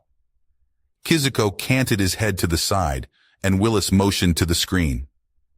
That's what we call something like this, a breakout. It pretty much means that they can't stop us. Kiziko bobbed his head once in reply. Willis turned and reached for the panel with both hands and slowly began to expand it. He wanted to ask about losses, about casualties, but as he looked at the territorial map of the Vral Empire, he didn't want to say anything to dampen the mood. For a moment, he felt a bit slighted as he considered the fact that he had been completely left out of the loop on the scale of this offensive, even though, of course, he knew that there was going to be an offensive to begin with. He began tapping the panel, bringing up as much information as had been imparted to him. Kiziko joined him at his side, leaving his own datapad behind on the desk.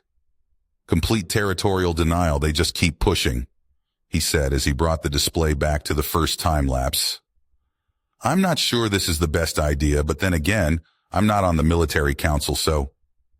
He glanced back to Kiziko. What the hell do I know?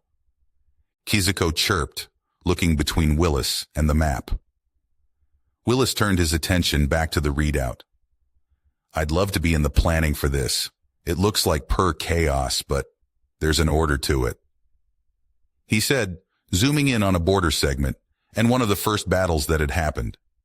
It almost looks like a leapfrog. Once again, he glanced down to Kiziko and thought for a moment. Then he motioned to the border segment. Okay, so, this battle group here. Willis pointed at a symbol labeled Task Force 6.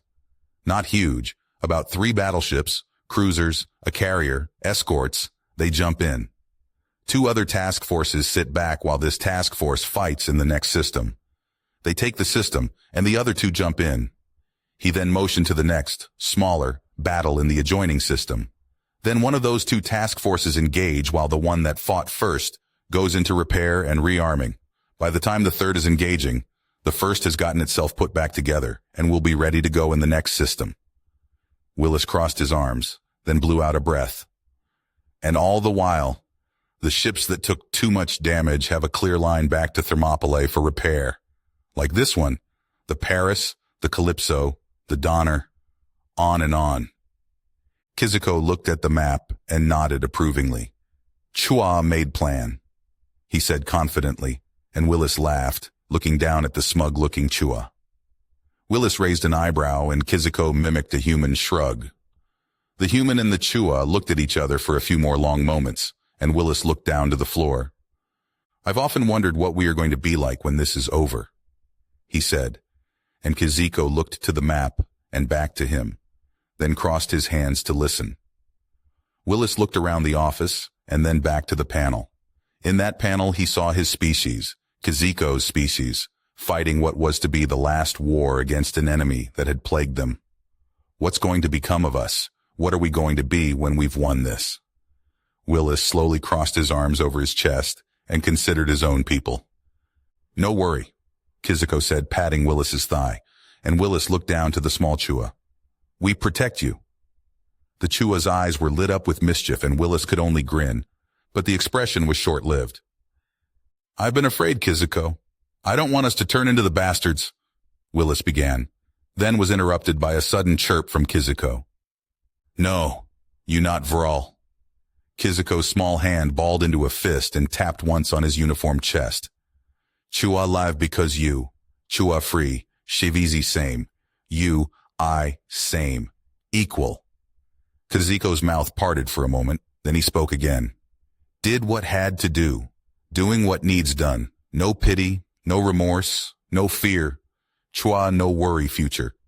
Kiziko pointed at him then, his expression serious. But Willis could see a lot of optimism in those large eyes. You, no worry future. Willis smirked, then he looked back to the screen.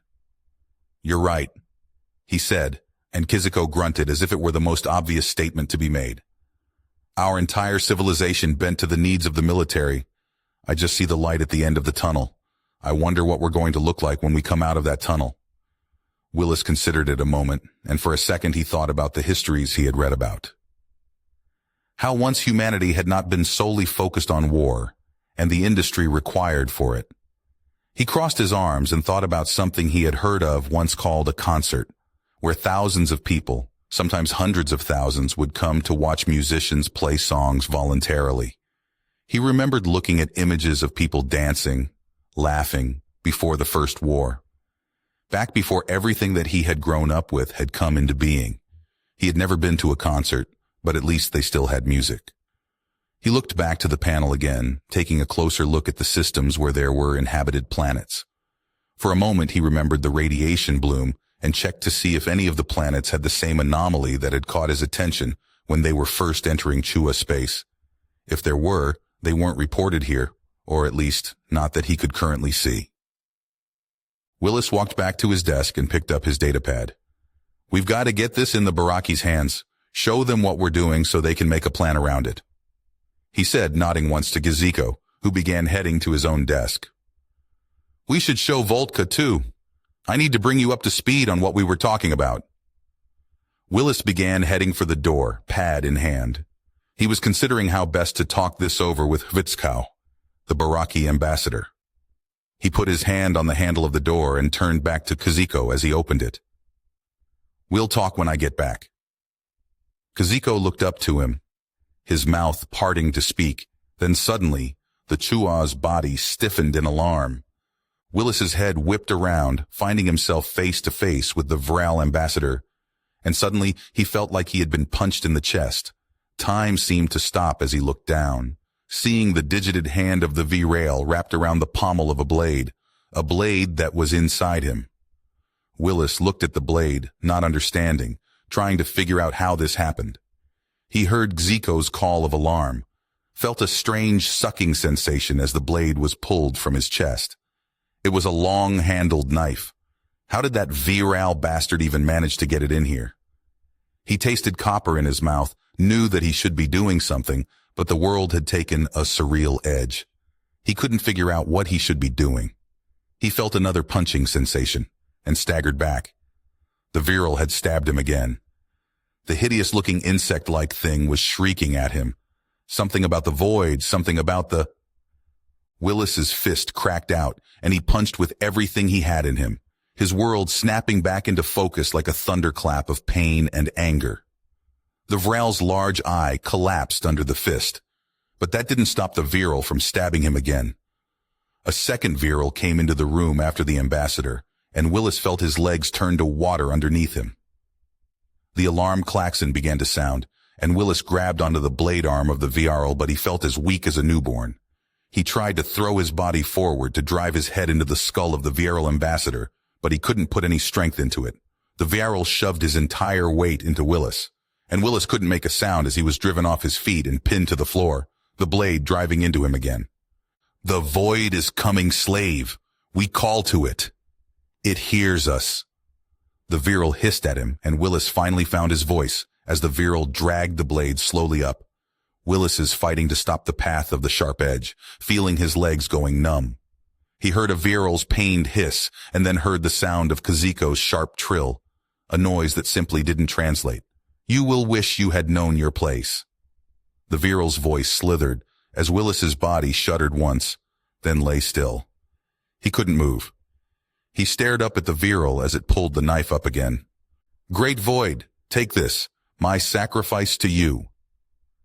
The virile turned its head upwards, pulling the blade out of Willis and taking a double-handed grip. In Willis's mind, he had a quick flash of understanding, a horrific understanding. He tried to raise his hands, hearing Kazuko trilling in pain behind him, but couldn't move. He could only watch as the virile hissed something that didn't translate. As his vision began to dim, he thought, for the briefest moment, that he felt the weight of the virile suddenly vanish. He thought he saw a flash of scales, but then he saw nothing. He was back on Earth, standing with a girl on a beach somewhere that he knew should be familiar to him. She smiled at him, dark skin, dark eyes, her hands soft as she caressed his cheek. She leaned in for a kiss, and Willis closed his eyes. What was her name? He felt small hands on him, superseded by larger hands. They weren't her hands. The wind was soft. The dark-eyed girl caressed him, and he looked into her eyes. A bright flash appeared in his vision, and he felt more hands on him. He felt immodest, as if he had been stripped, and far off in a dark corner of his mind he felt an incredible pain. His head lulled to the side, and he felt wetness on the side of his head. Blood. His blood, he knew. A dead virile lay, looking as if it had been crushed and squeezed, beyond a pair of small three-toed feet. Bird feet. His eyes looked up. She looked down at him. Her hair was intricately woven into rows on her head, her skin dark as walnut, her hazel eyes kind, her fingertips gently pressed against his temple. She was speaking to him, and although he didn't understand her, he felt comforted by what she was saying. In some corner of his mind, he knew he had never seen her before in his life, but he felt completely at peace with her. He also knew that she was everything he had ever wanted. Was she real? Again, he felt the wind pick up, and he focused on her lips as she spoke. She was telling him something important. His eyes drifted open again, and he tried to raise his head but couldn't find the strength. He felt hands on him, and became aware he was not on the ground anymore. The walls were familiar. His office, he knew. A large head looked down at him over the shoulder of a blue-skinned thing. For a moment the head scared him because it reminded him of a rattlesnake, but a name flashed in his head. Voltka. Why did he feel so concerned? Something was trying to force itself into his mind. He didn't know what, though. It was like a weight that he was trying to drag from the depths of Earth's oceans. He looked out over the ocean, even though he had only seen it once from space. Tell them. He heard a soft voice saying, even as he smelled the salt of the sea. A touch on his chin drew his attention to her again. This woman. Tell them what? He asked as he looked up at her. He suddenly was aware that he was on his back, laying on his desk. Voltka's was staring at him, and he felt sadness rolling from the massive snake-like being. There were several others in the room with him. The new Turnica ambassador, standing a short distance away. Several others he didn't know. 2 blue-skinned bipeds were standing over him. They were trying to save him. Tell them what you know now. He heard her whisper, and where a blue-skinned alien had been just a moment ago, now she was there. The office vanished. He felt the sand under his back. He tried to figure out what she was talking about. What he knew? He didn't know anything. He looked into her eyes, curious, and she smiled down at him. A half-smile of a patient lover. What is the void? He only realized then she hadn't spoken, or that, if she had, it wasn't with her mouth. He heard her in his mind. He felt a sudden pressure on his chest he couldn't explain. He didn't understand the question. The void? He felt the warm breeze washing over him, and he looked towards the light of the sun. He felt the pressure on his chest again. Her touch was soft, gentle, right over his heart, right over the pressure. He opened his eyes. Radiation bloomed out over the planet with a signature as large as a continent. He was standing with Kiziko and Voltka, staring at the massive output. He had just finished telling Voltka what the white bloom was. Ideas bounced back and forth between the three. It was far too inefficient for power, too detrimental for technology. Willis scratched his chin, then held up his hand as the Viral held the knife over him. "The void hears us! We call to it!" He heard it rasp again, its mandibles clicking together. The bloom flashed in his mind again. He looked down at Kiziko, maybe for communications. Kiziko had grunted. Voltka had disagreed. EM radiation wasn't good for that, not over long distances. Why had they destroyed it? What were they hiding? "My sacrifice," he heard the Viral say again. Suddenly he was back on Earth, laying not on a beach, looking up not at a beautiful, caring woman, but at a man dressed in feathers adorning his head. Ceremonial paint covered his skin, and high in the air, he held a ceremonial knife. In the sky, he saw the bloom of the radiation that covered a continent, and he looked down at Kiziko. "I wonder," Kiziko said, in a voice that was not at all his own, but a voice that belonged to an instructor in his second year at the military academy. "And believe me, I do wonder. What drives the Viral?" Willis raised an eyebrow as the Chua who was Kiziko, but at the same time not the Chua he knew, continued to speak. "Have you ever thought of it? Why?" He felt a hand on his shoulder and glanced over to see the Viral who had stabbed him standing there. "It hears us," it said, in the same voice of his instructor at the academy. "It calls to us." He stood in the epicenter of a crater, looking up at the stars. He stared down at himself as his vision fled from him, traveling upwards, outwards, into space. He looked down at the crater, seeing nothing, where he knew if he had been looking before, he would have seen. "What? What is the void?" he heard the woman say to him, and once more he was on the beach, his head in her lap, looking up at her. He held up a datapad, looking at the continent-sized bloom. He looked back to the woman, and he whispered, "It's their religion." What did he say? Voltka leaned forward. Then he slid his large head over the mangled form of Willis. Kiziko, still being attended to, tried to stand but was held down in the chair by a blue-skinned Philidorian medic. "He said something just now?" The Philidorian looked up to the massive snake-like Chikamori hovering over him and reached out a hand, palm up, his people's version of a shrug. It then promptly yelped as Willis's bloody hand reached up and took hold of it. "The void!" Willis growled, somehow able to speak, burst blood vessels in one of his eyes framing his pupil. "They call to it." Voltka looked down at him, his long hand grabbing hold of Willis's arm. "The radiation!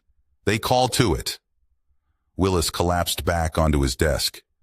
"It is their god." Voltka's tongue flicked as he looked down at the human, his uniform cut open, jagged stab wounds in his chest. Slowly the human breathed out his eyes, fixing on something over his head. A small smile was on his lips. Voltka felt the human's arm become nothing more than weight in his grip, and his body slowly coiled under him tighter. The Philidorian took the human's arm and guided it back down to the desk, continuing to try to bring the man back. Voltka knew better. Willis was gone. Voltka replayed the words the human had said to him in his mind, looking over to the Viral that he had pulled off of Willis and crushed using his coiled body. He had come directly to the Terran front office so soon after he and Willis had met because Voltka had been directed to start trade talks with the Terran front. In all his time at the Senate, he had heard of ambassadors assaulting each other, but had never seen it firsthand, much less like this. He replayed what Willis said again, then again, in his mind as he looked down at Willis's body. His tongue flicked once, then the Chikamori ambassador breathed in sharply as a thought struck him. He promptly turned, his scaled body moving towards the door in more of a rush than even he thought he could carry on at this age. His head landed back on her lap, and gently she ran her hand through his hair. She smiled down at him, and he relaxed as she stroked his cheek with the palm of her hand. Willis closed his eyes, feeling the warmth of the sun, and never felt the need to open his eyes again. Simmons stared at the datapad, displaying a photograph of Willis's body on the floor of his office. When it came through, she had read the flash message alongside it intently. And of course there was security footage as well, which was actually hard to watch. She had questions to be sure, but the biggest one was how in the hell the VRL had been allowed weapons in the building in the first place. She wasn't going to get those answers, and she doubted anyone would. The second was about the VRL themselves, and while she'd like to have chalked up Willis's last words to the ramblings of a man delirious and dying, she could only admit to herself that despite how much she knew about the VRL, she actually knew shockingly little. Humanity had been at war with the VRL for so long, but despite all of that time, despite all the captured ships, interrogation logs, aside from it all, next to nothing was known about them. Even questions like social status, child rearing, or even command structures, they were all mysteries that had no answers. The VRL were ever a drooling, laughing, brutal society, and that's all that was known about them. They called themselves an empire. But what they actually were government-wise was likewise another mystery. They had always been a faceless killer, motives unknown. To even know they had even the concept of religion was odd. The VRL wore no uniforms, had no real visible differences between them, wore no insignia. For all Simmons knew when she was looking at a VRL, she could be seeing a scientist or a sump pump operator. She had gotten the records of the interrogations done to VRL who had been captured. She had seen the photographs and after-action reports from taken VRL settlements. There had never been an indication of a social hierarchy, much less religion. In truth, she had a hard time seeing it, but something was gnawing at the back of her mind about all of this. The best minds in the entire Terran front had been looking over the planetary readings, and thanks to Willis's correspondence with Earth, she knew that other governments were looking into it too. No one had answers. What was the void? What did it have to do with the radiation readings they got from just about every populated world they had come across? What did it mean when they said that the void heard them? To her, the answers to those questions skipped all the way to the top of her list of things she never wanted to figure out. She took a quick look around her quarters, more lavish than the house in Tallahassee that she had grown up in. It was quiet in here, aside from the constant hum of power systems that, despite having the opportunity to be rid of, she had kept. When they had soundproofed the room, it had just been too quiet in here. She needed the reminder that her ship pulsed and lived. She had been on the Saratoga when it had lost power during one of the thousands of defenses of Thermopylae, and it was an experience she never wanted again. Silence can be horrifyingly loud. She had remained isolated and alone for nearly 2 days before power was restored. No water, very little light, and no sound at all. A chime on her datapad sounded, and she jerked back to herself, not realizing she had zoned off into dark memories. She tapped the datapad to bring up the new report and nodded once to herself. Task Group 6 was splitting, all according to plan, to continue Operation Naked Sun's charge across viral space. She leaned forward and scanned her eyes over the report. No habitable planets in this system, and that was simply fine by her. And the viral presence there had only been a few transport ships. Nothing about this comforted her, though. She had never learned to simply relax back, to let things slide and accept good fortune. She rose to her feet and walked for her door. As the automated door slid open, she continued to scan the report until she reached the second door at the end of the short passage that connected her quarters to the bridge wing itself. The sensation of stepping into 2 separate worlds as she stepped through the second door flooded her again.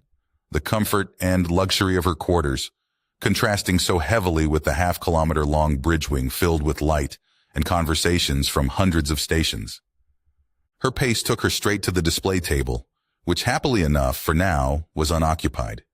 She brought up the hyperspace lane map and looked at all the updates that had come through. It was only then she realized that she was not, as she had believed, completely alone at the table. On the other side, partially hidden by a panel, was a Chua general. It wasn't Zia. He had left with most of his staff to secure a planet in the Eridus system. 3 jumps ago. She didn't know this one. Dark scales with light yellow speckles, appearing for all the world like he didn't see her. He blinked, his snout turning to her, and he bobbed his head once. She gave a half smile in return, nodding to him. The smell of fresh coffee hit her senses, and before she could even begin to mutter about it, a cup appeared at her side, alongside a second held in the hands of a captain who, much like her, had just arrived on the bridge wing. She put down the datapad and took the cup, inhaling the scent of the brew and sighing once. The chuckle from the captain, even as he began tapping at his own display, was the only interchange between the two. She peered down at the table, seeing the lane map shifting, and glanced at the captain, who was looking between the map and his own display. Updates. Updates. It all felt rather odd. It all felt so alien. The Antares was built to be a battering ram, meant to power its way through an enemy, but for the last 2 days the Antares had simply been traveling. She took a slow drink of the coffee, then began tapping away at her own display, drawing information about the latest fleet movements. They had momentum, outrageous momentum, and for all of that she was exceedingly thankful, but she hadn't been raised an optimist. Task Group Nova, her own flotilla of ships, hovered around the Antares, and today they would be jumping into the Forsyth system. The Baraki were already there, waiting on them, the Viral having abandoned the system once she had come within 2 jumps. She didn't look up as 3 more uniforms came to the table, booting up their displays. Her attention was solely on the map in front of her, and she took a drink of her coffee. Another uniform joined the table, bringing the grand total to 7 with the Chua general. Updates flooded the map, lines of approach and battle reports brought in by the 5 captains at the table. A 6th captain stepped up to a display to her right. She simply kept her eyes on the map, waiting. She didn't look at the clock or ask any questions. Not yet, anyhow. There was no talking, not from any of them, as they continued to compile their reports. She looked over at the comm station nearby as Crewman Hazard took his station, then took one final drink of coffee, seeing that the captains were now all looking her way. "All right, let's start," she said simply. The liaison of First Fleet took control of the table. She glanced his way before looking back down, seeing the multiple branches of the lane map that had recently come under control. Last night, Thunder Group 2 reached the Granth system, ahead of schedule. Lighthammer groups 1, 3, and 7 have already secured the surrounding systems. Lighthammer 5 for the time being has been disbanded and capable ships have been merged into 2, 4, and 6. Thunder 1 is still in repairs but will be moving out in the next 6 hours. He pressed a control on his panel, and out of the 9 systems that were displayed, 2 of them were highlighted by boxes. 2 inhabited systems here in the Mormouth system, and this one, Galactica. Both displayed the anomaly bombardment sites we have been looking for. One major engagement was in the Galactica system, which I believe you have already been briefed on. The captain looked to her, and she nodded, then motioned to the other assembled captains, indicating he should share. He caught on quickly. Vral kamikaze attacks took Thunder 1 and Lighthammer 5 by surprise in the Mormouth system. Lighthammer 5 has been reduced to 60% overall strength. All of the other captains shifted uncomfortably hearing those numbers, but the trend was beginning to uptick. The first reports of the Vrul ramming their vessels into Terran front vessels had first come from the TFS Paris from Fleet 3's Thunder 1 task group, and everyone hoped it would have been just a random occurrence. The Paris had taken a direct ram from a VRL heavy cruiser, at least 4 corvettes, and a destroyer. Other reports had begun coming in from all along the Advance soon after. Simmons did not like this latest development in the slightest. The captain cleared his throat and finished. Thunder 1 also took losses, being reduced to 85% strength. Battleships Lockwood and the carrier Wright were completely destroyed. Simmons kept her face neutral and scowled into her coffee. The morning briefing continued, and for all intents and purposes, it was mostly good news. The First Fleet had taken the most serious losses, and the Fourth had taken only a few strike craft losses. All in all, Simmons should be smiling a lot broader. The Turnikia border was quiet. Apparently they had not even sent ships to stand on the border, and with the geopolitical situation within the bird-like species government, she couldn't say she blamed them.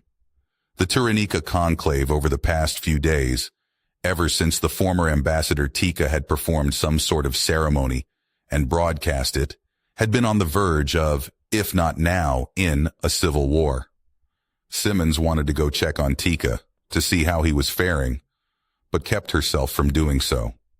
It was fair to say her attitude had changed towards him, and she didn't know quite yet how to process that. When Sixth Fleet concluded his briefing, she turned her attention to the seventh captain. Captain Folamy was a quiet man, but Simmons knew very well that when he did talk, it was good to pay strict attention. The first 6 captains were liaisons to the fleet, but he was a far different liaison, one bound to military intelligence. He glanced at her, then to the 6 liaisons, then to the Chua general standing on his perch so he could be at the table. Hull analysis from the heavy cruiser that rammed the Paris showed that the cruiser itself, as well as 2 of the corvettes and the destroyer, were all in service for at least 200 years. He stated, folding his hands in front of him. Analysis of other hulls from Yevon, Calthrax, and Villamino all register the same. As of right now, we are assuming that any VRL hull older than 100 years is being slotted for use in this fashion. We are currently analyzing the hull remains from the Mormoth system, but we expect to find more of the same. Simmons nodded once, and the captain continued. We are mid-process in developing a method to spot these hulls, and once it is finished, it will be forwarded to all fleet elements. Folamy looked around the table, his features inviting questions, but none came forward. Right. On to the radiation anomaly. All inhabited worlds along our course continue to share evidence of the radiation blooms, and likewise all worlds have been bombarded by the Viral before we have arrived in system. There has been a rumor that these sites are tied to a religion, but due to a lack of evidence we cannot confirm this. As of right now, priority number 1 is to capture one of these sites before it can be wiped out. Simmons spoke for the first time, and all the captains turned to her, nodding their assent. We agree, Folamy said with a nod to her. Then he looked back to the captains.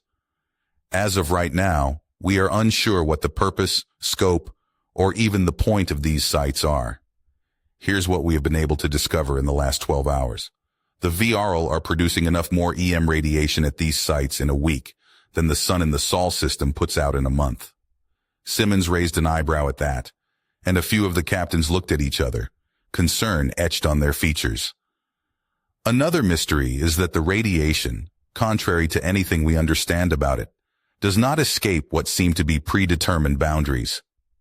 This has been confirmed, despite having no outward or understandable method of containment. The only evidence that the sites ever existed to begin with has been the lack of population around the sites, as well as evidence of extreme bombardment, and the residual effects of areas being under the effect of the radiation field for long periods of time. The good news is that it's all UV radiation, and if our reports thus far are accurate, all alpha type. Simmons's head perked up at that, as did everyone else at the table, although some clearly didn't understand. All of it? She asked, and Folamy nodded to her. What's more, we've determined that it's all ultraviolet C type. Folamy looked down at his display, finally, and began to manipulate the table itself. All of the captains had an icon displayed in front of them, which they selected. Simmons just stared at him, her expression incredulous. You mean to tell me that they are dumping ultraviolet radiation into their own atmosphere? Enough of it to nearly blind a scout drone that looks at main sequence stars, and I could just walk through it without even getting a sunburn? Simmons asked, the disbelief showing clear. Well, yes, Folamy said. Then he motioned to the table where the file he had just uploaded was. No gamma waves, no X-rays, just 100% pure ultraviolet radiation. Simmons brought the file to her panel and looked at the data in disbelief, sure enough seeing within seconds the conclusions drawn up. Captain, for those of us who don't have a clue? Someone at the table asked, but Simmons was too distracted to look to see who spoke.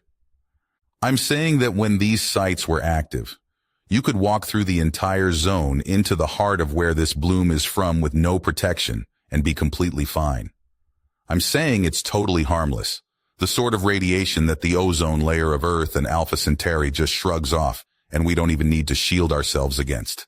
Even at its highest intensity, it wouldn't even penetrate the top layer of your skin. Follow Me paused. Now granted, we are still completely uncertain as to why they are setting aside hundreds of square kilometers to do this on every planet we found. But any fears about the use of it as some sort of superweapon are, as of right now, unable to be shown or proven. And there's nothing else on these sites whatsoever? Simmons asked, turning back to Follow Me, her head starting to hurt from thinking about these damn things. No, not in any way, shape, or form. From everything we've gathered intelligence-wise, nothing even mentions the sites or anything remotely connected to them. To be honest, if not for the Thumper's initial findings and the specialized drones we've been putting on the scout drones since then, we probably wouldn't know they existed to begin with, outside of knowing that the VRAL had bombed some random locations out in the middle of nowhere.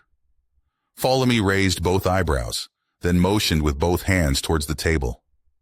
The only thing we're sure of at this moment is they have destroyed every single one of them from orbit the second we start coming into system. And what I've told you here.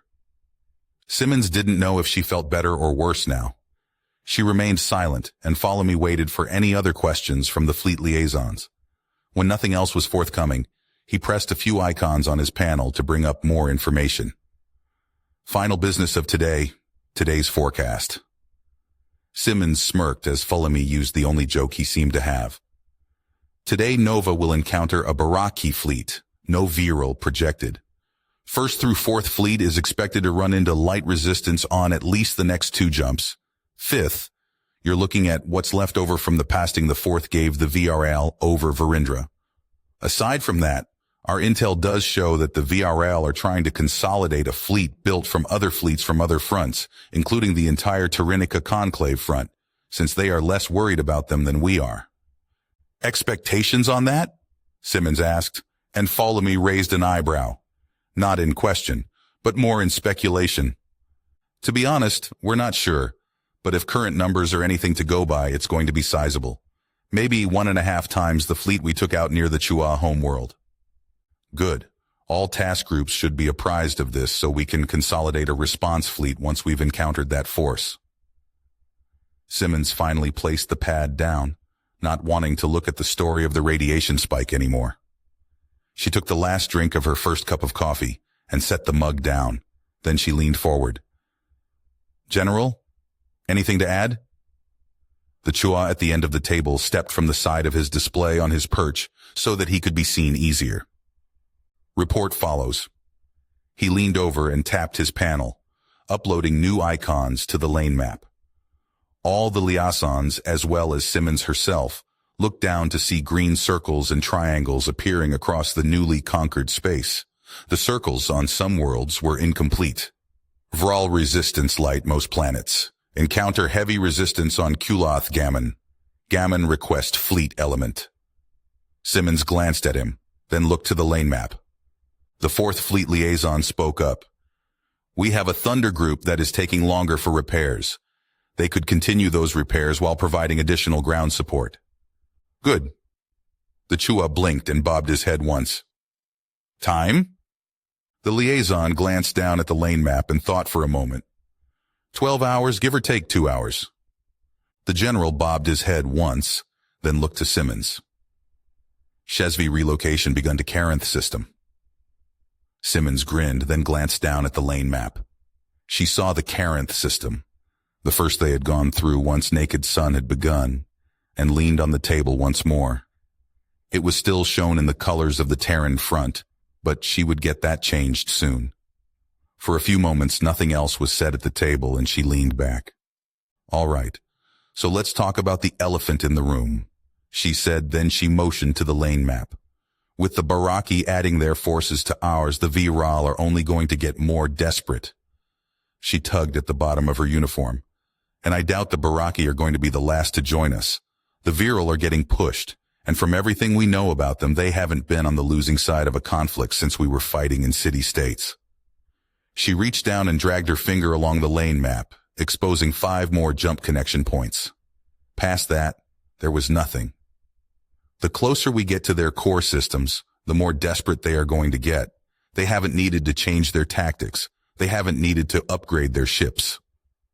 Simmons stared at the unknown, the heart of the Vril Empire.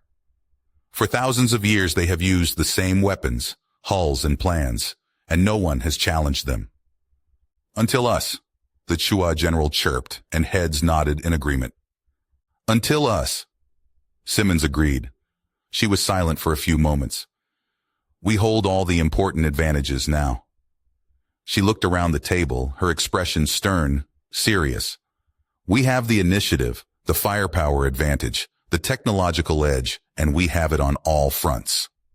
She saw several vindictive smiles, but when she turned to glare at the smile's owners, the expressions faded fast. Do not get complacent. Don't get lazy. From this time forward, I want a standoff distance of at least 15 kilometers between our line ships and a 30-kilometer distance from our capitals. The fleet liaisons glanced to each other. Won't that decrease our overall lethality? Fifth Fleet's liaison asked. I'll take an overall decrease in lethality over a neuron firing in some Viril's head and figuring out they can load up a hull with a few gigatons of Nova bombs and drive it into a battleship. Simmons' response made a few eyes widen, but they got the point. We are killing their industrial output and their resource availability, but make no mistake, if estimations are anything to be believed, they still have us outclassed by a large margin in ships and manpower. Simmons stepped away from the table and crossed her arms behind her back, glaring down at the shrouded core of the Vril Empire. Preserve as much as we can, bleed them white, but do not for a second become relaxed or assured of a victory. Her hand jabbed down at the table. I want every fleet, every task force, ship, and everyone in it to remain alert and focused until that entire zone of space is ours. And if you're wondering why, it's because I do not want us repeating the mistakes of our enemy. Ptolemy saw where she was going and spoke up. Thermopylae. The fleet liaisons all nodded almost at once. Simmons glanced at them in turn. Some of them actually looked worried. Good. The gray streaks began to turn to pinpricks of light and a massive gray shape in the distance. As she watched, the titanic form of Thermopylae Station resolved into her vision. She never thought she'd be seeing it again this soon. Vicky hefted her bag on her shoulder, feeling the star of Terra bouncing against her uniform as she moved. It was very odd, the way people had reacted to her the last few days. Most seemed in complete awe of her. Some called out to her by name. She had given polite nods, but she felt odd regardless. Most times when she was among the rank and file, no one even glanced her way, besides the men who thought she was attractive and, well, the women too. She just wasn't used to being this. As she made her way through the transport, the other crew and servicemen parted for her like a wave. It got quiet when she grew near. Some people had even taken pictures of her as she passed. They'll never believe I saw Victoria Brandy, she had heard more than one person say, in different wording, too many times to count. She had been taken on board 2 different ships, first the Secretary, then the Drake, and both times she had immediately been requested to report to the captain's quarters, where praise had been heaped on her without end. It was getting old, fast, and extremely uncomfortable. She wasn't a glory hound. If she was, she wouldn't have volunteered to fly a drone cutter in the first place. God alone knows how many of her flight instructors wanted her in a fighter, and she had lost count of the amount of times she had been told that she was hurting her own career. She had been fine with that, especially once she had met Jess and Kukat. For the 6th time that day, she felt the soul-crushing want to see her crew again, and she wondered how they were coping with this change. Both of them had been given battlefield commissions. Both of them were serving as sensor operators. She had been given her own promotion, and she hated the weight of it. She came to the door and waited, not wanting to even see the station. Most definitely, she did not want to turn around and catch anyone else fawning over her. She had had more than enough of that as well. She stood there and drifted in her own mind, remembering clutching onto Jess before boarding her transport, how Kukat had made a soft sound in her throat, and how Jess had broken down into tears. What she remembered more than anything was how everyone had just been standing there, watching them. They had actually clapped when the three of them said goodbye to each other. Vicky, Jess, and Kukat, where once they were almost inseparable, were now going to be light years apart. She felt like crying all over again. For 2 years she had turned down promotions until this one had been forced on her, but there was nothing she could do about it now. She heard an automated voice and braced herself for the bone-vibrating chill of passing through the shield wall of the station, but it never came. For the first time she looked around, then glanced to the side, looking back at the viewport. Thermopylae's shields that had been raised for as long as the station itself had actually existed, were down. Something about that in and of itself felt completely alien to her, but then she faced forwards again. All she asked for right now was to report to the station and not to have a big deal thrown about her arrival. When the doors opened, she knew she should have seen it coming. Flashes bombarded her from every angle, even as the ramp was being lowered. Cameras were pointed her way. Bright lights were shining on her from recorders, from journalists and reporters being held back by an armed security detail. She wanted to crawl away from the lights, but she merely began walking down the ramp. She was so blinded by the lights she almost ran into the man waiting for her at the end of it. She recovered just before she barged headlong into him. In fact, the only thing that stopped her was seeing the Vice Admiral stripes on his shoulder and the shadow of him cast by the lights. "Commander Brandy," the Vice Admiral said, leaning close over calls for her name. "Welcome to Thermopylae." She let her bag fall and saluted, knowing this song and dance far too well at this point, from having been subjected to it so many times. "Permission to come aboard." "Granted," he said. Then he leaned down and picked up her bag before she could. "I am Vice Admiral Renaud, second in command of Thermopylae." He motioned towards a distant hangar door, then began walking, and Vicky immediately started keeping stride with him. She noticed he was leading her away from the cameras. "How was the trip from the front?" he asked politely. "It went well," she replied, keeping her eyes a bit to the ground. Once again, the whispers, the looks. Reynolds didn't reply. In fact, suddenly Victoria found herself keeping a brisker pace through the hangar with him. She heard several calls to make a hole to give them room to move through, and when the doors opened to the station proper, Victoria didn't look up. She missed the zero-G cockpit of the Thumper. She missed the quiet of her own thoughts when she was not on it. Subconsciously, she followed the Admiral's stride, not even noticing a slight gravity change that marked a different hull she was now in. She followed the Admiral's pace through a turn. Then suddenly she realized that the whispers had stopped. She looked up to find herself and the Admiral walking through an empty passage. Her shoulders almost instantly deflated, and for a moment she carried on walking, even though Reynolds had stopped. She looked back at him and was surprised to see the look of compassion on his face, and caught her bag as he tossed it to her. "It's a lot, isn't it?" he said, putting his hands on his hips and looking at her as she shouldered her pack. She only nodded in reply. She didn't know what to say. She didn't even know if it was okay to talk, if she was okay to talk. A rush of emotions ran at her all at once. She had barely been alone for 6 days. Reynolds waited for a few moments, then he nodded to her.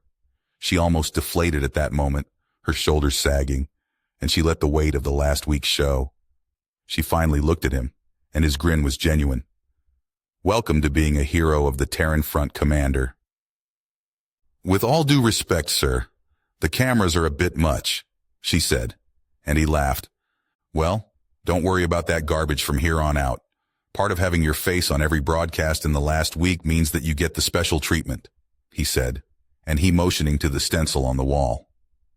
The markings of United Earth Service number 55203 was fresh and maintained, the ship name that had become part of Thermopylae underneath, the Annapolis. This section of Thermopylae was emptied out 2 days ago. The crew of the Lexington was sent shipside, so you've got most of it to yourself. Your quarters are down there. He pointed to the end of the hall. Open door to the left. The quarrel is going to be here in a few days. He put his hand back on his hip and looked to her. Officially, as of now, you are on administrative leave for 3 days. I heard you were cooped up in a medical ward since the Battle of the Sands. Vicky raised an eyebrow. The Battle of the Sands? Reynolds shrugged his shoulders. Something about the planet in the system, how it was just a desert. Some journalist said it, and it's kind of stuck now. He motioned towards her room with his chin. Anyhow, you'll have some privacy. Your station has a few numbers on it if you need something. Food, new linens, a few ground pounders to toss out anyone with a camera. He turned and started walking away. She smiled at his back. Thank you, she called out, but he only raised a hand and gave a slight wave. She turned, and for the first time since her crew had left the medical ward of the Barrowmore, she heard the quiet. The only sound was a pleasant hum of the power conduits. Compared to the noise, the whispers and the looks, the silence was a godsend. She turned and headed back towards her temporary quarters. As she stepped through the door, she was greeted by soft earth tones.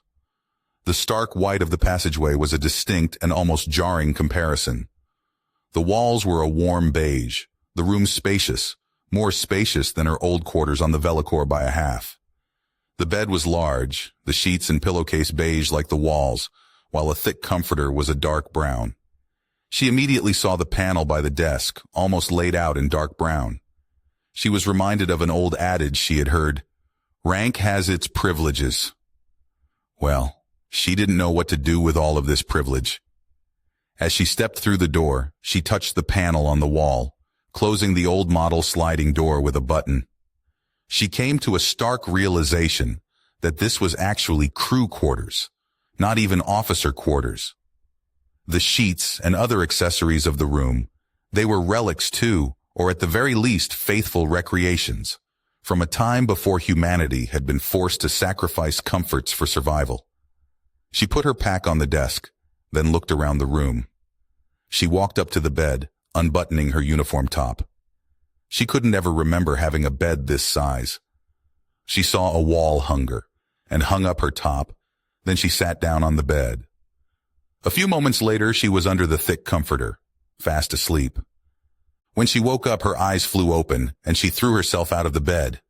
She grabbed her shoes and began shoving them on her feet, when suddenly she remembered that right now, she didn't have any place to be. She let her shoes go back to their place on the floor. For a moment, she just stared at the walls of the room. Then, without another word, she reached over to a panel beside the bed and tapped the light control, then slowly lowered the light level. Seconds later, her head hit the pillow, and she stared at the darkness over her.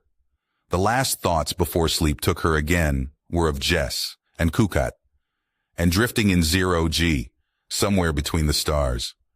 10 jumps away, another person who shared her last name, eyes and hair, stood at stock-still attention. Vince Brandy didn't know why the ghouls had been assigned this honor guard detail, but at least it came with cake.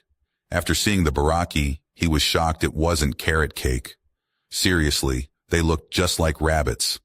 5-foot-tall, hippity-hoppity rabbits, with longer fingers on the paws and little thumbs. The field marshal had all of the shipboarders, probably because they had nothing better to do, on display in front of the shuttle. When the Baraki leader got off of it, he had nearly broke military bearing. Sure, the Chua looked like smart geckos, but if you put a picture of a gecko and a Chua side by side, you'd notice immediate differences. The Turanika looked like really big flamingos when you got right down to it, and from what he'd seen of the Shesvi, they looked like a cross between an eagle and a big cat. Like something Janet had called a griffin if you made one look really smart. The Baraki, though? They were just straight-up rabbits. Their nose even did the little thing that made it wrinkle. They stood like rabbits, used their front legs to brace them. Oh hell, did he just see one hopping? Very quickly, Baraki order was becoming bunny order in his mind.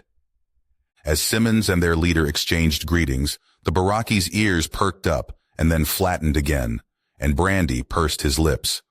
The two began moving through the honor guard, heading towards the bridge. Brandy remained at attention, even as other large, long-eared Baraki came out of the shuttle and quite literally hopped after their leader.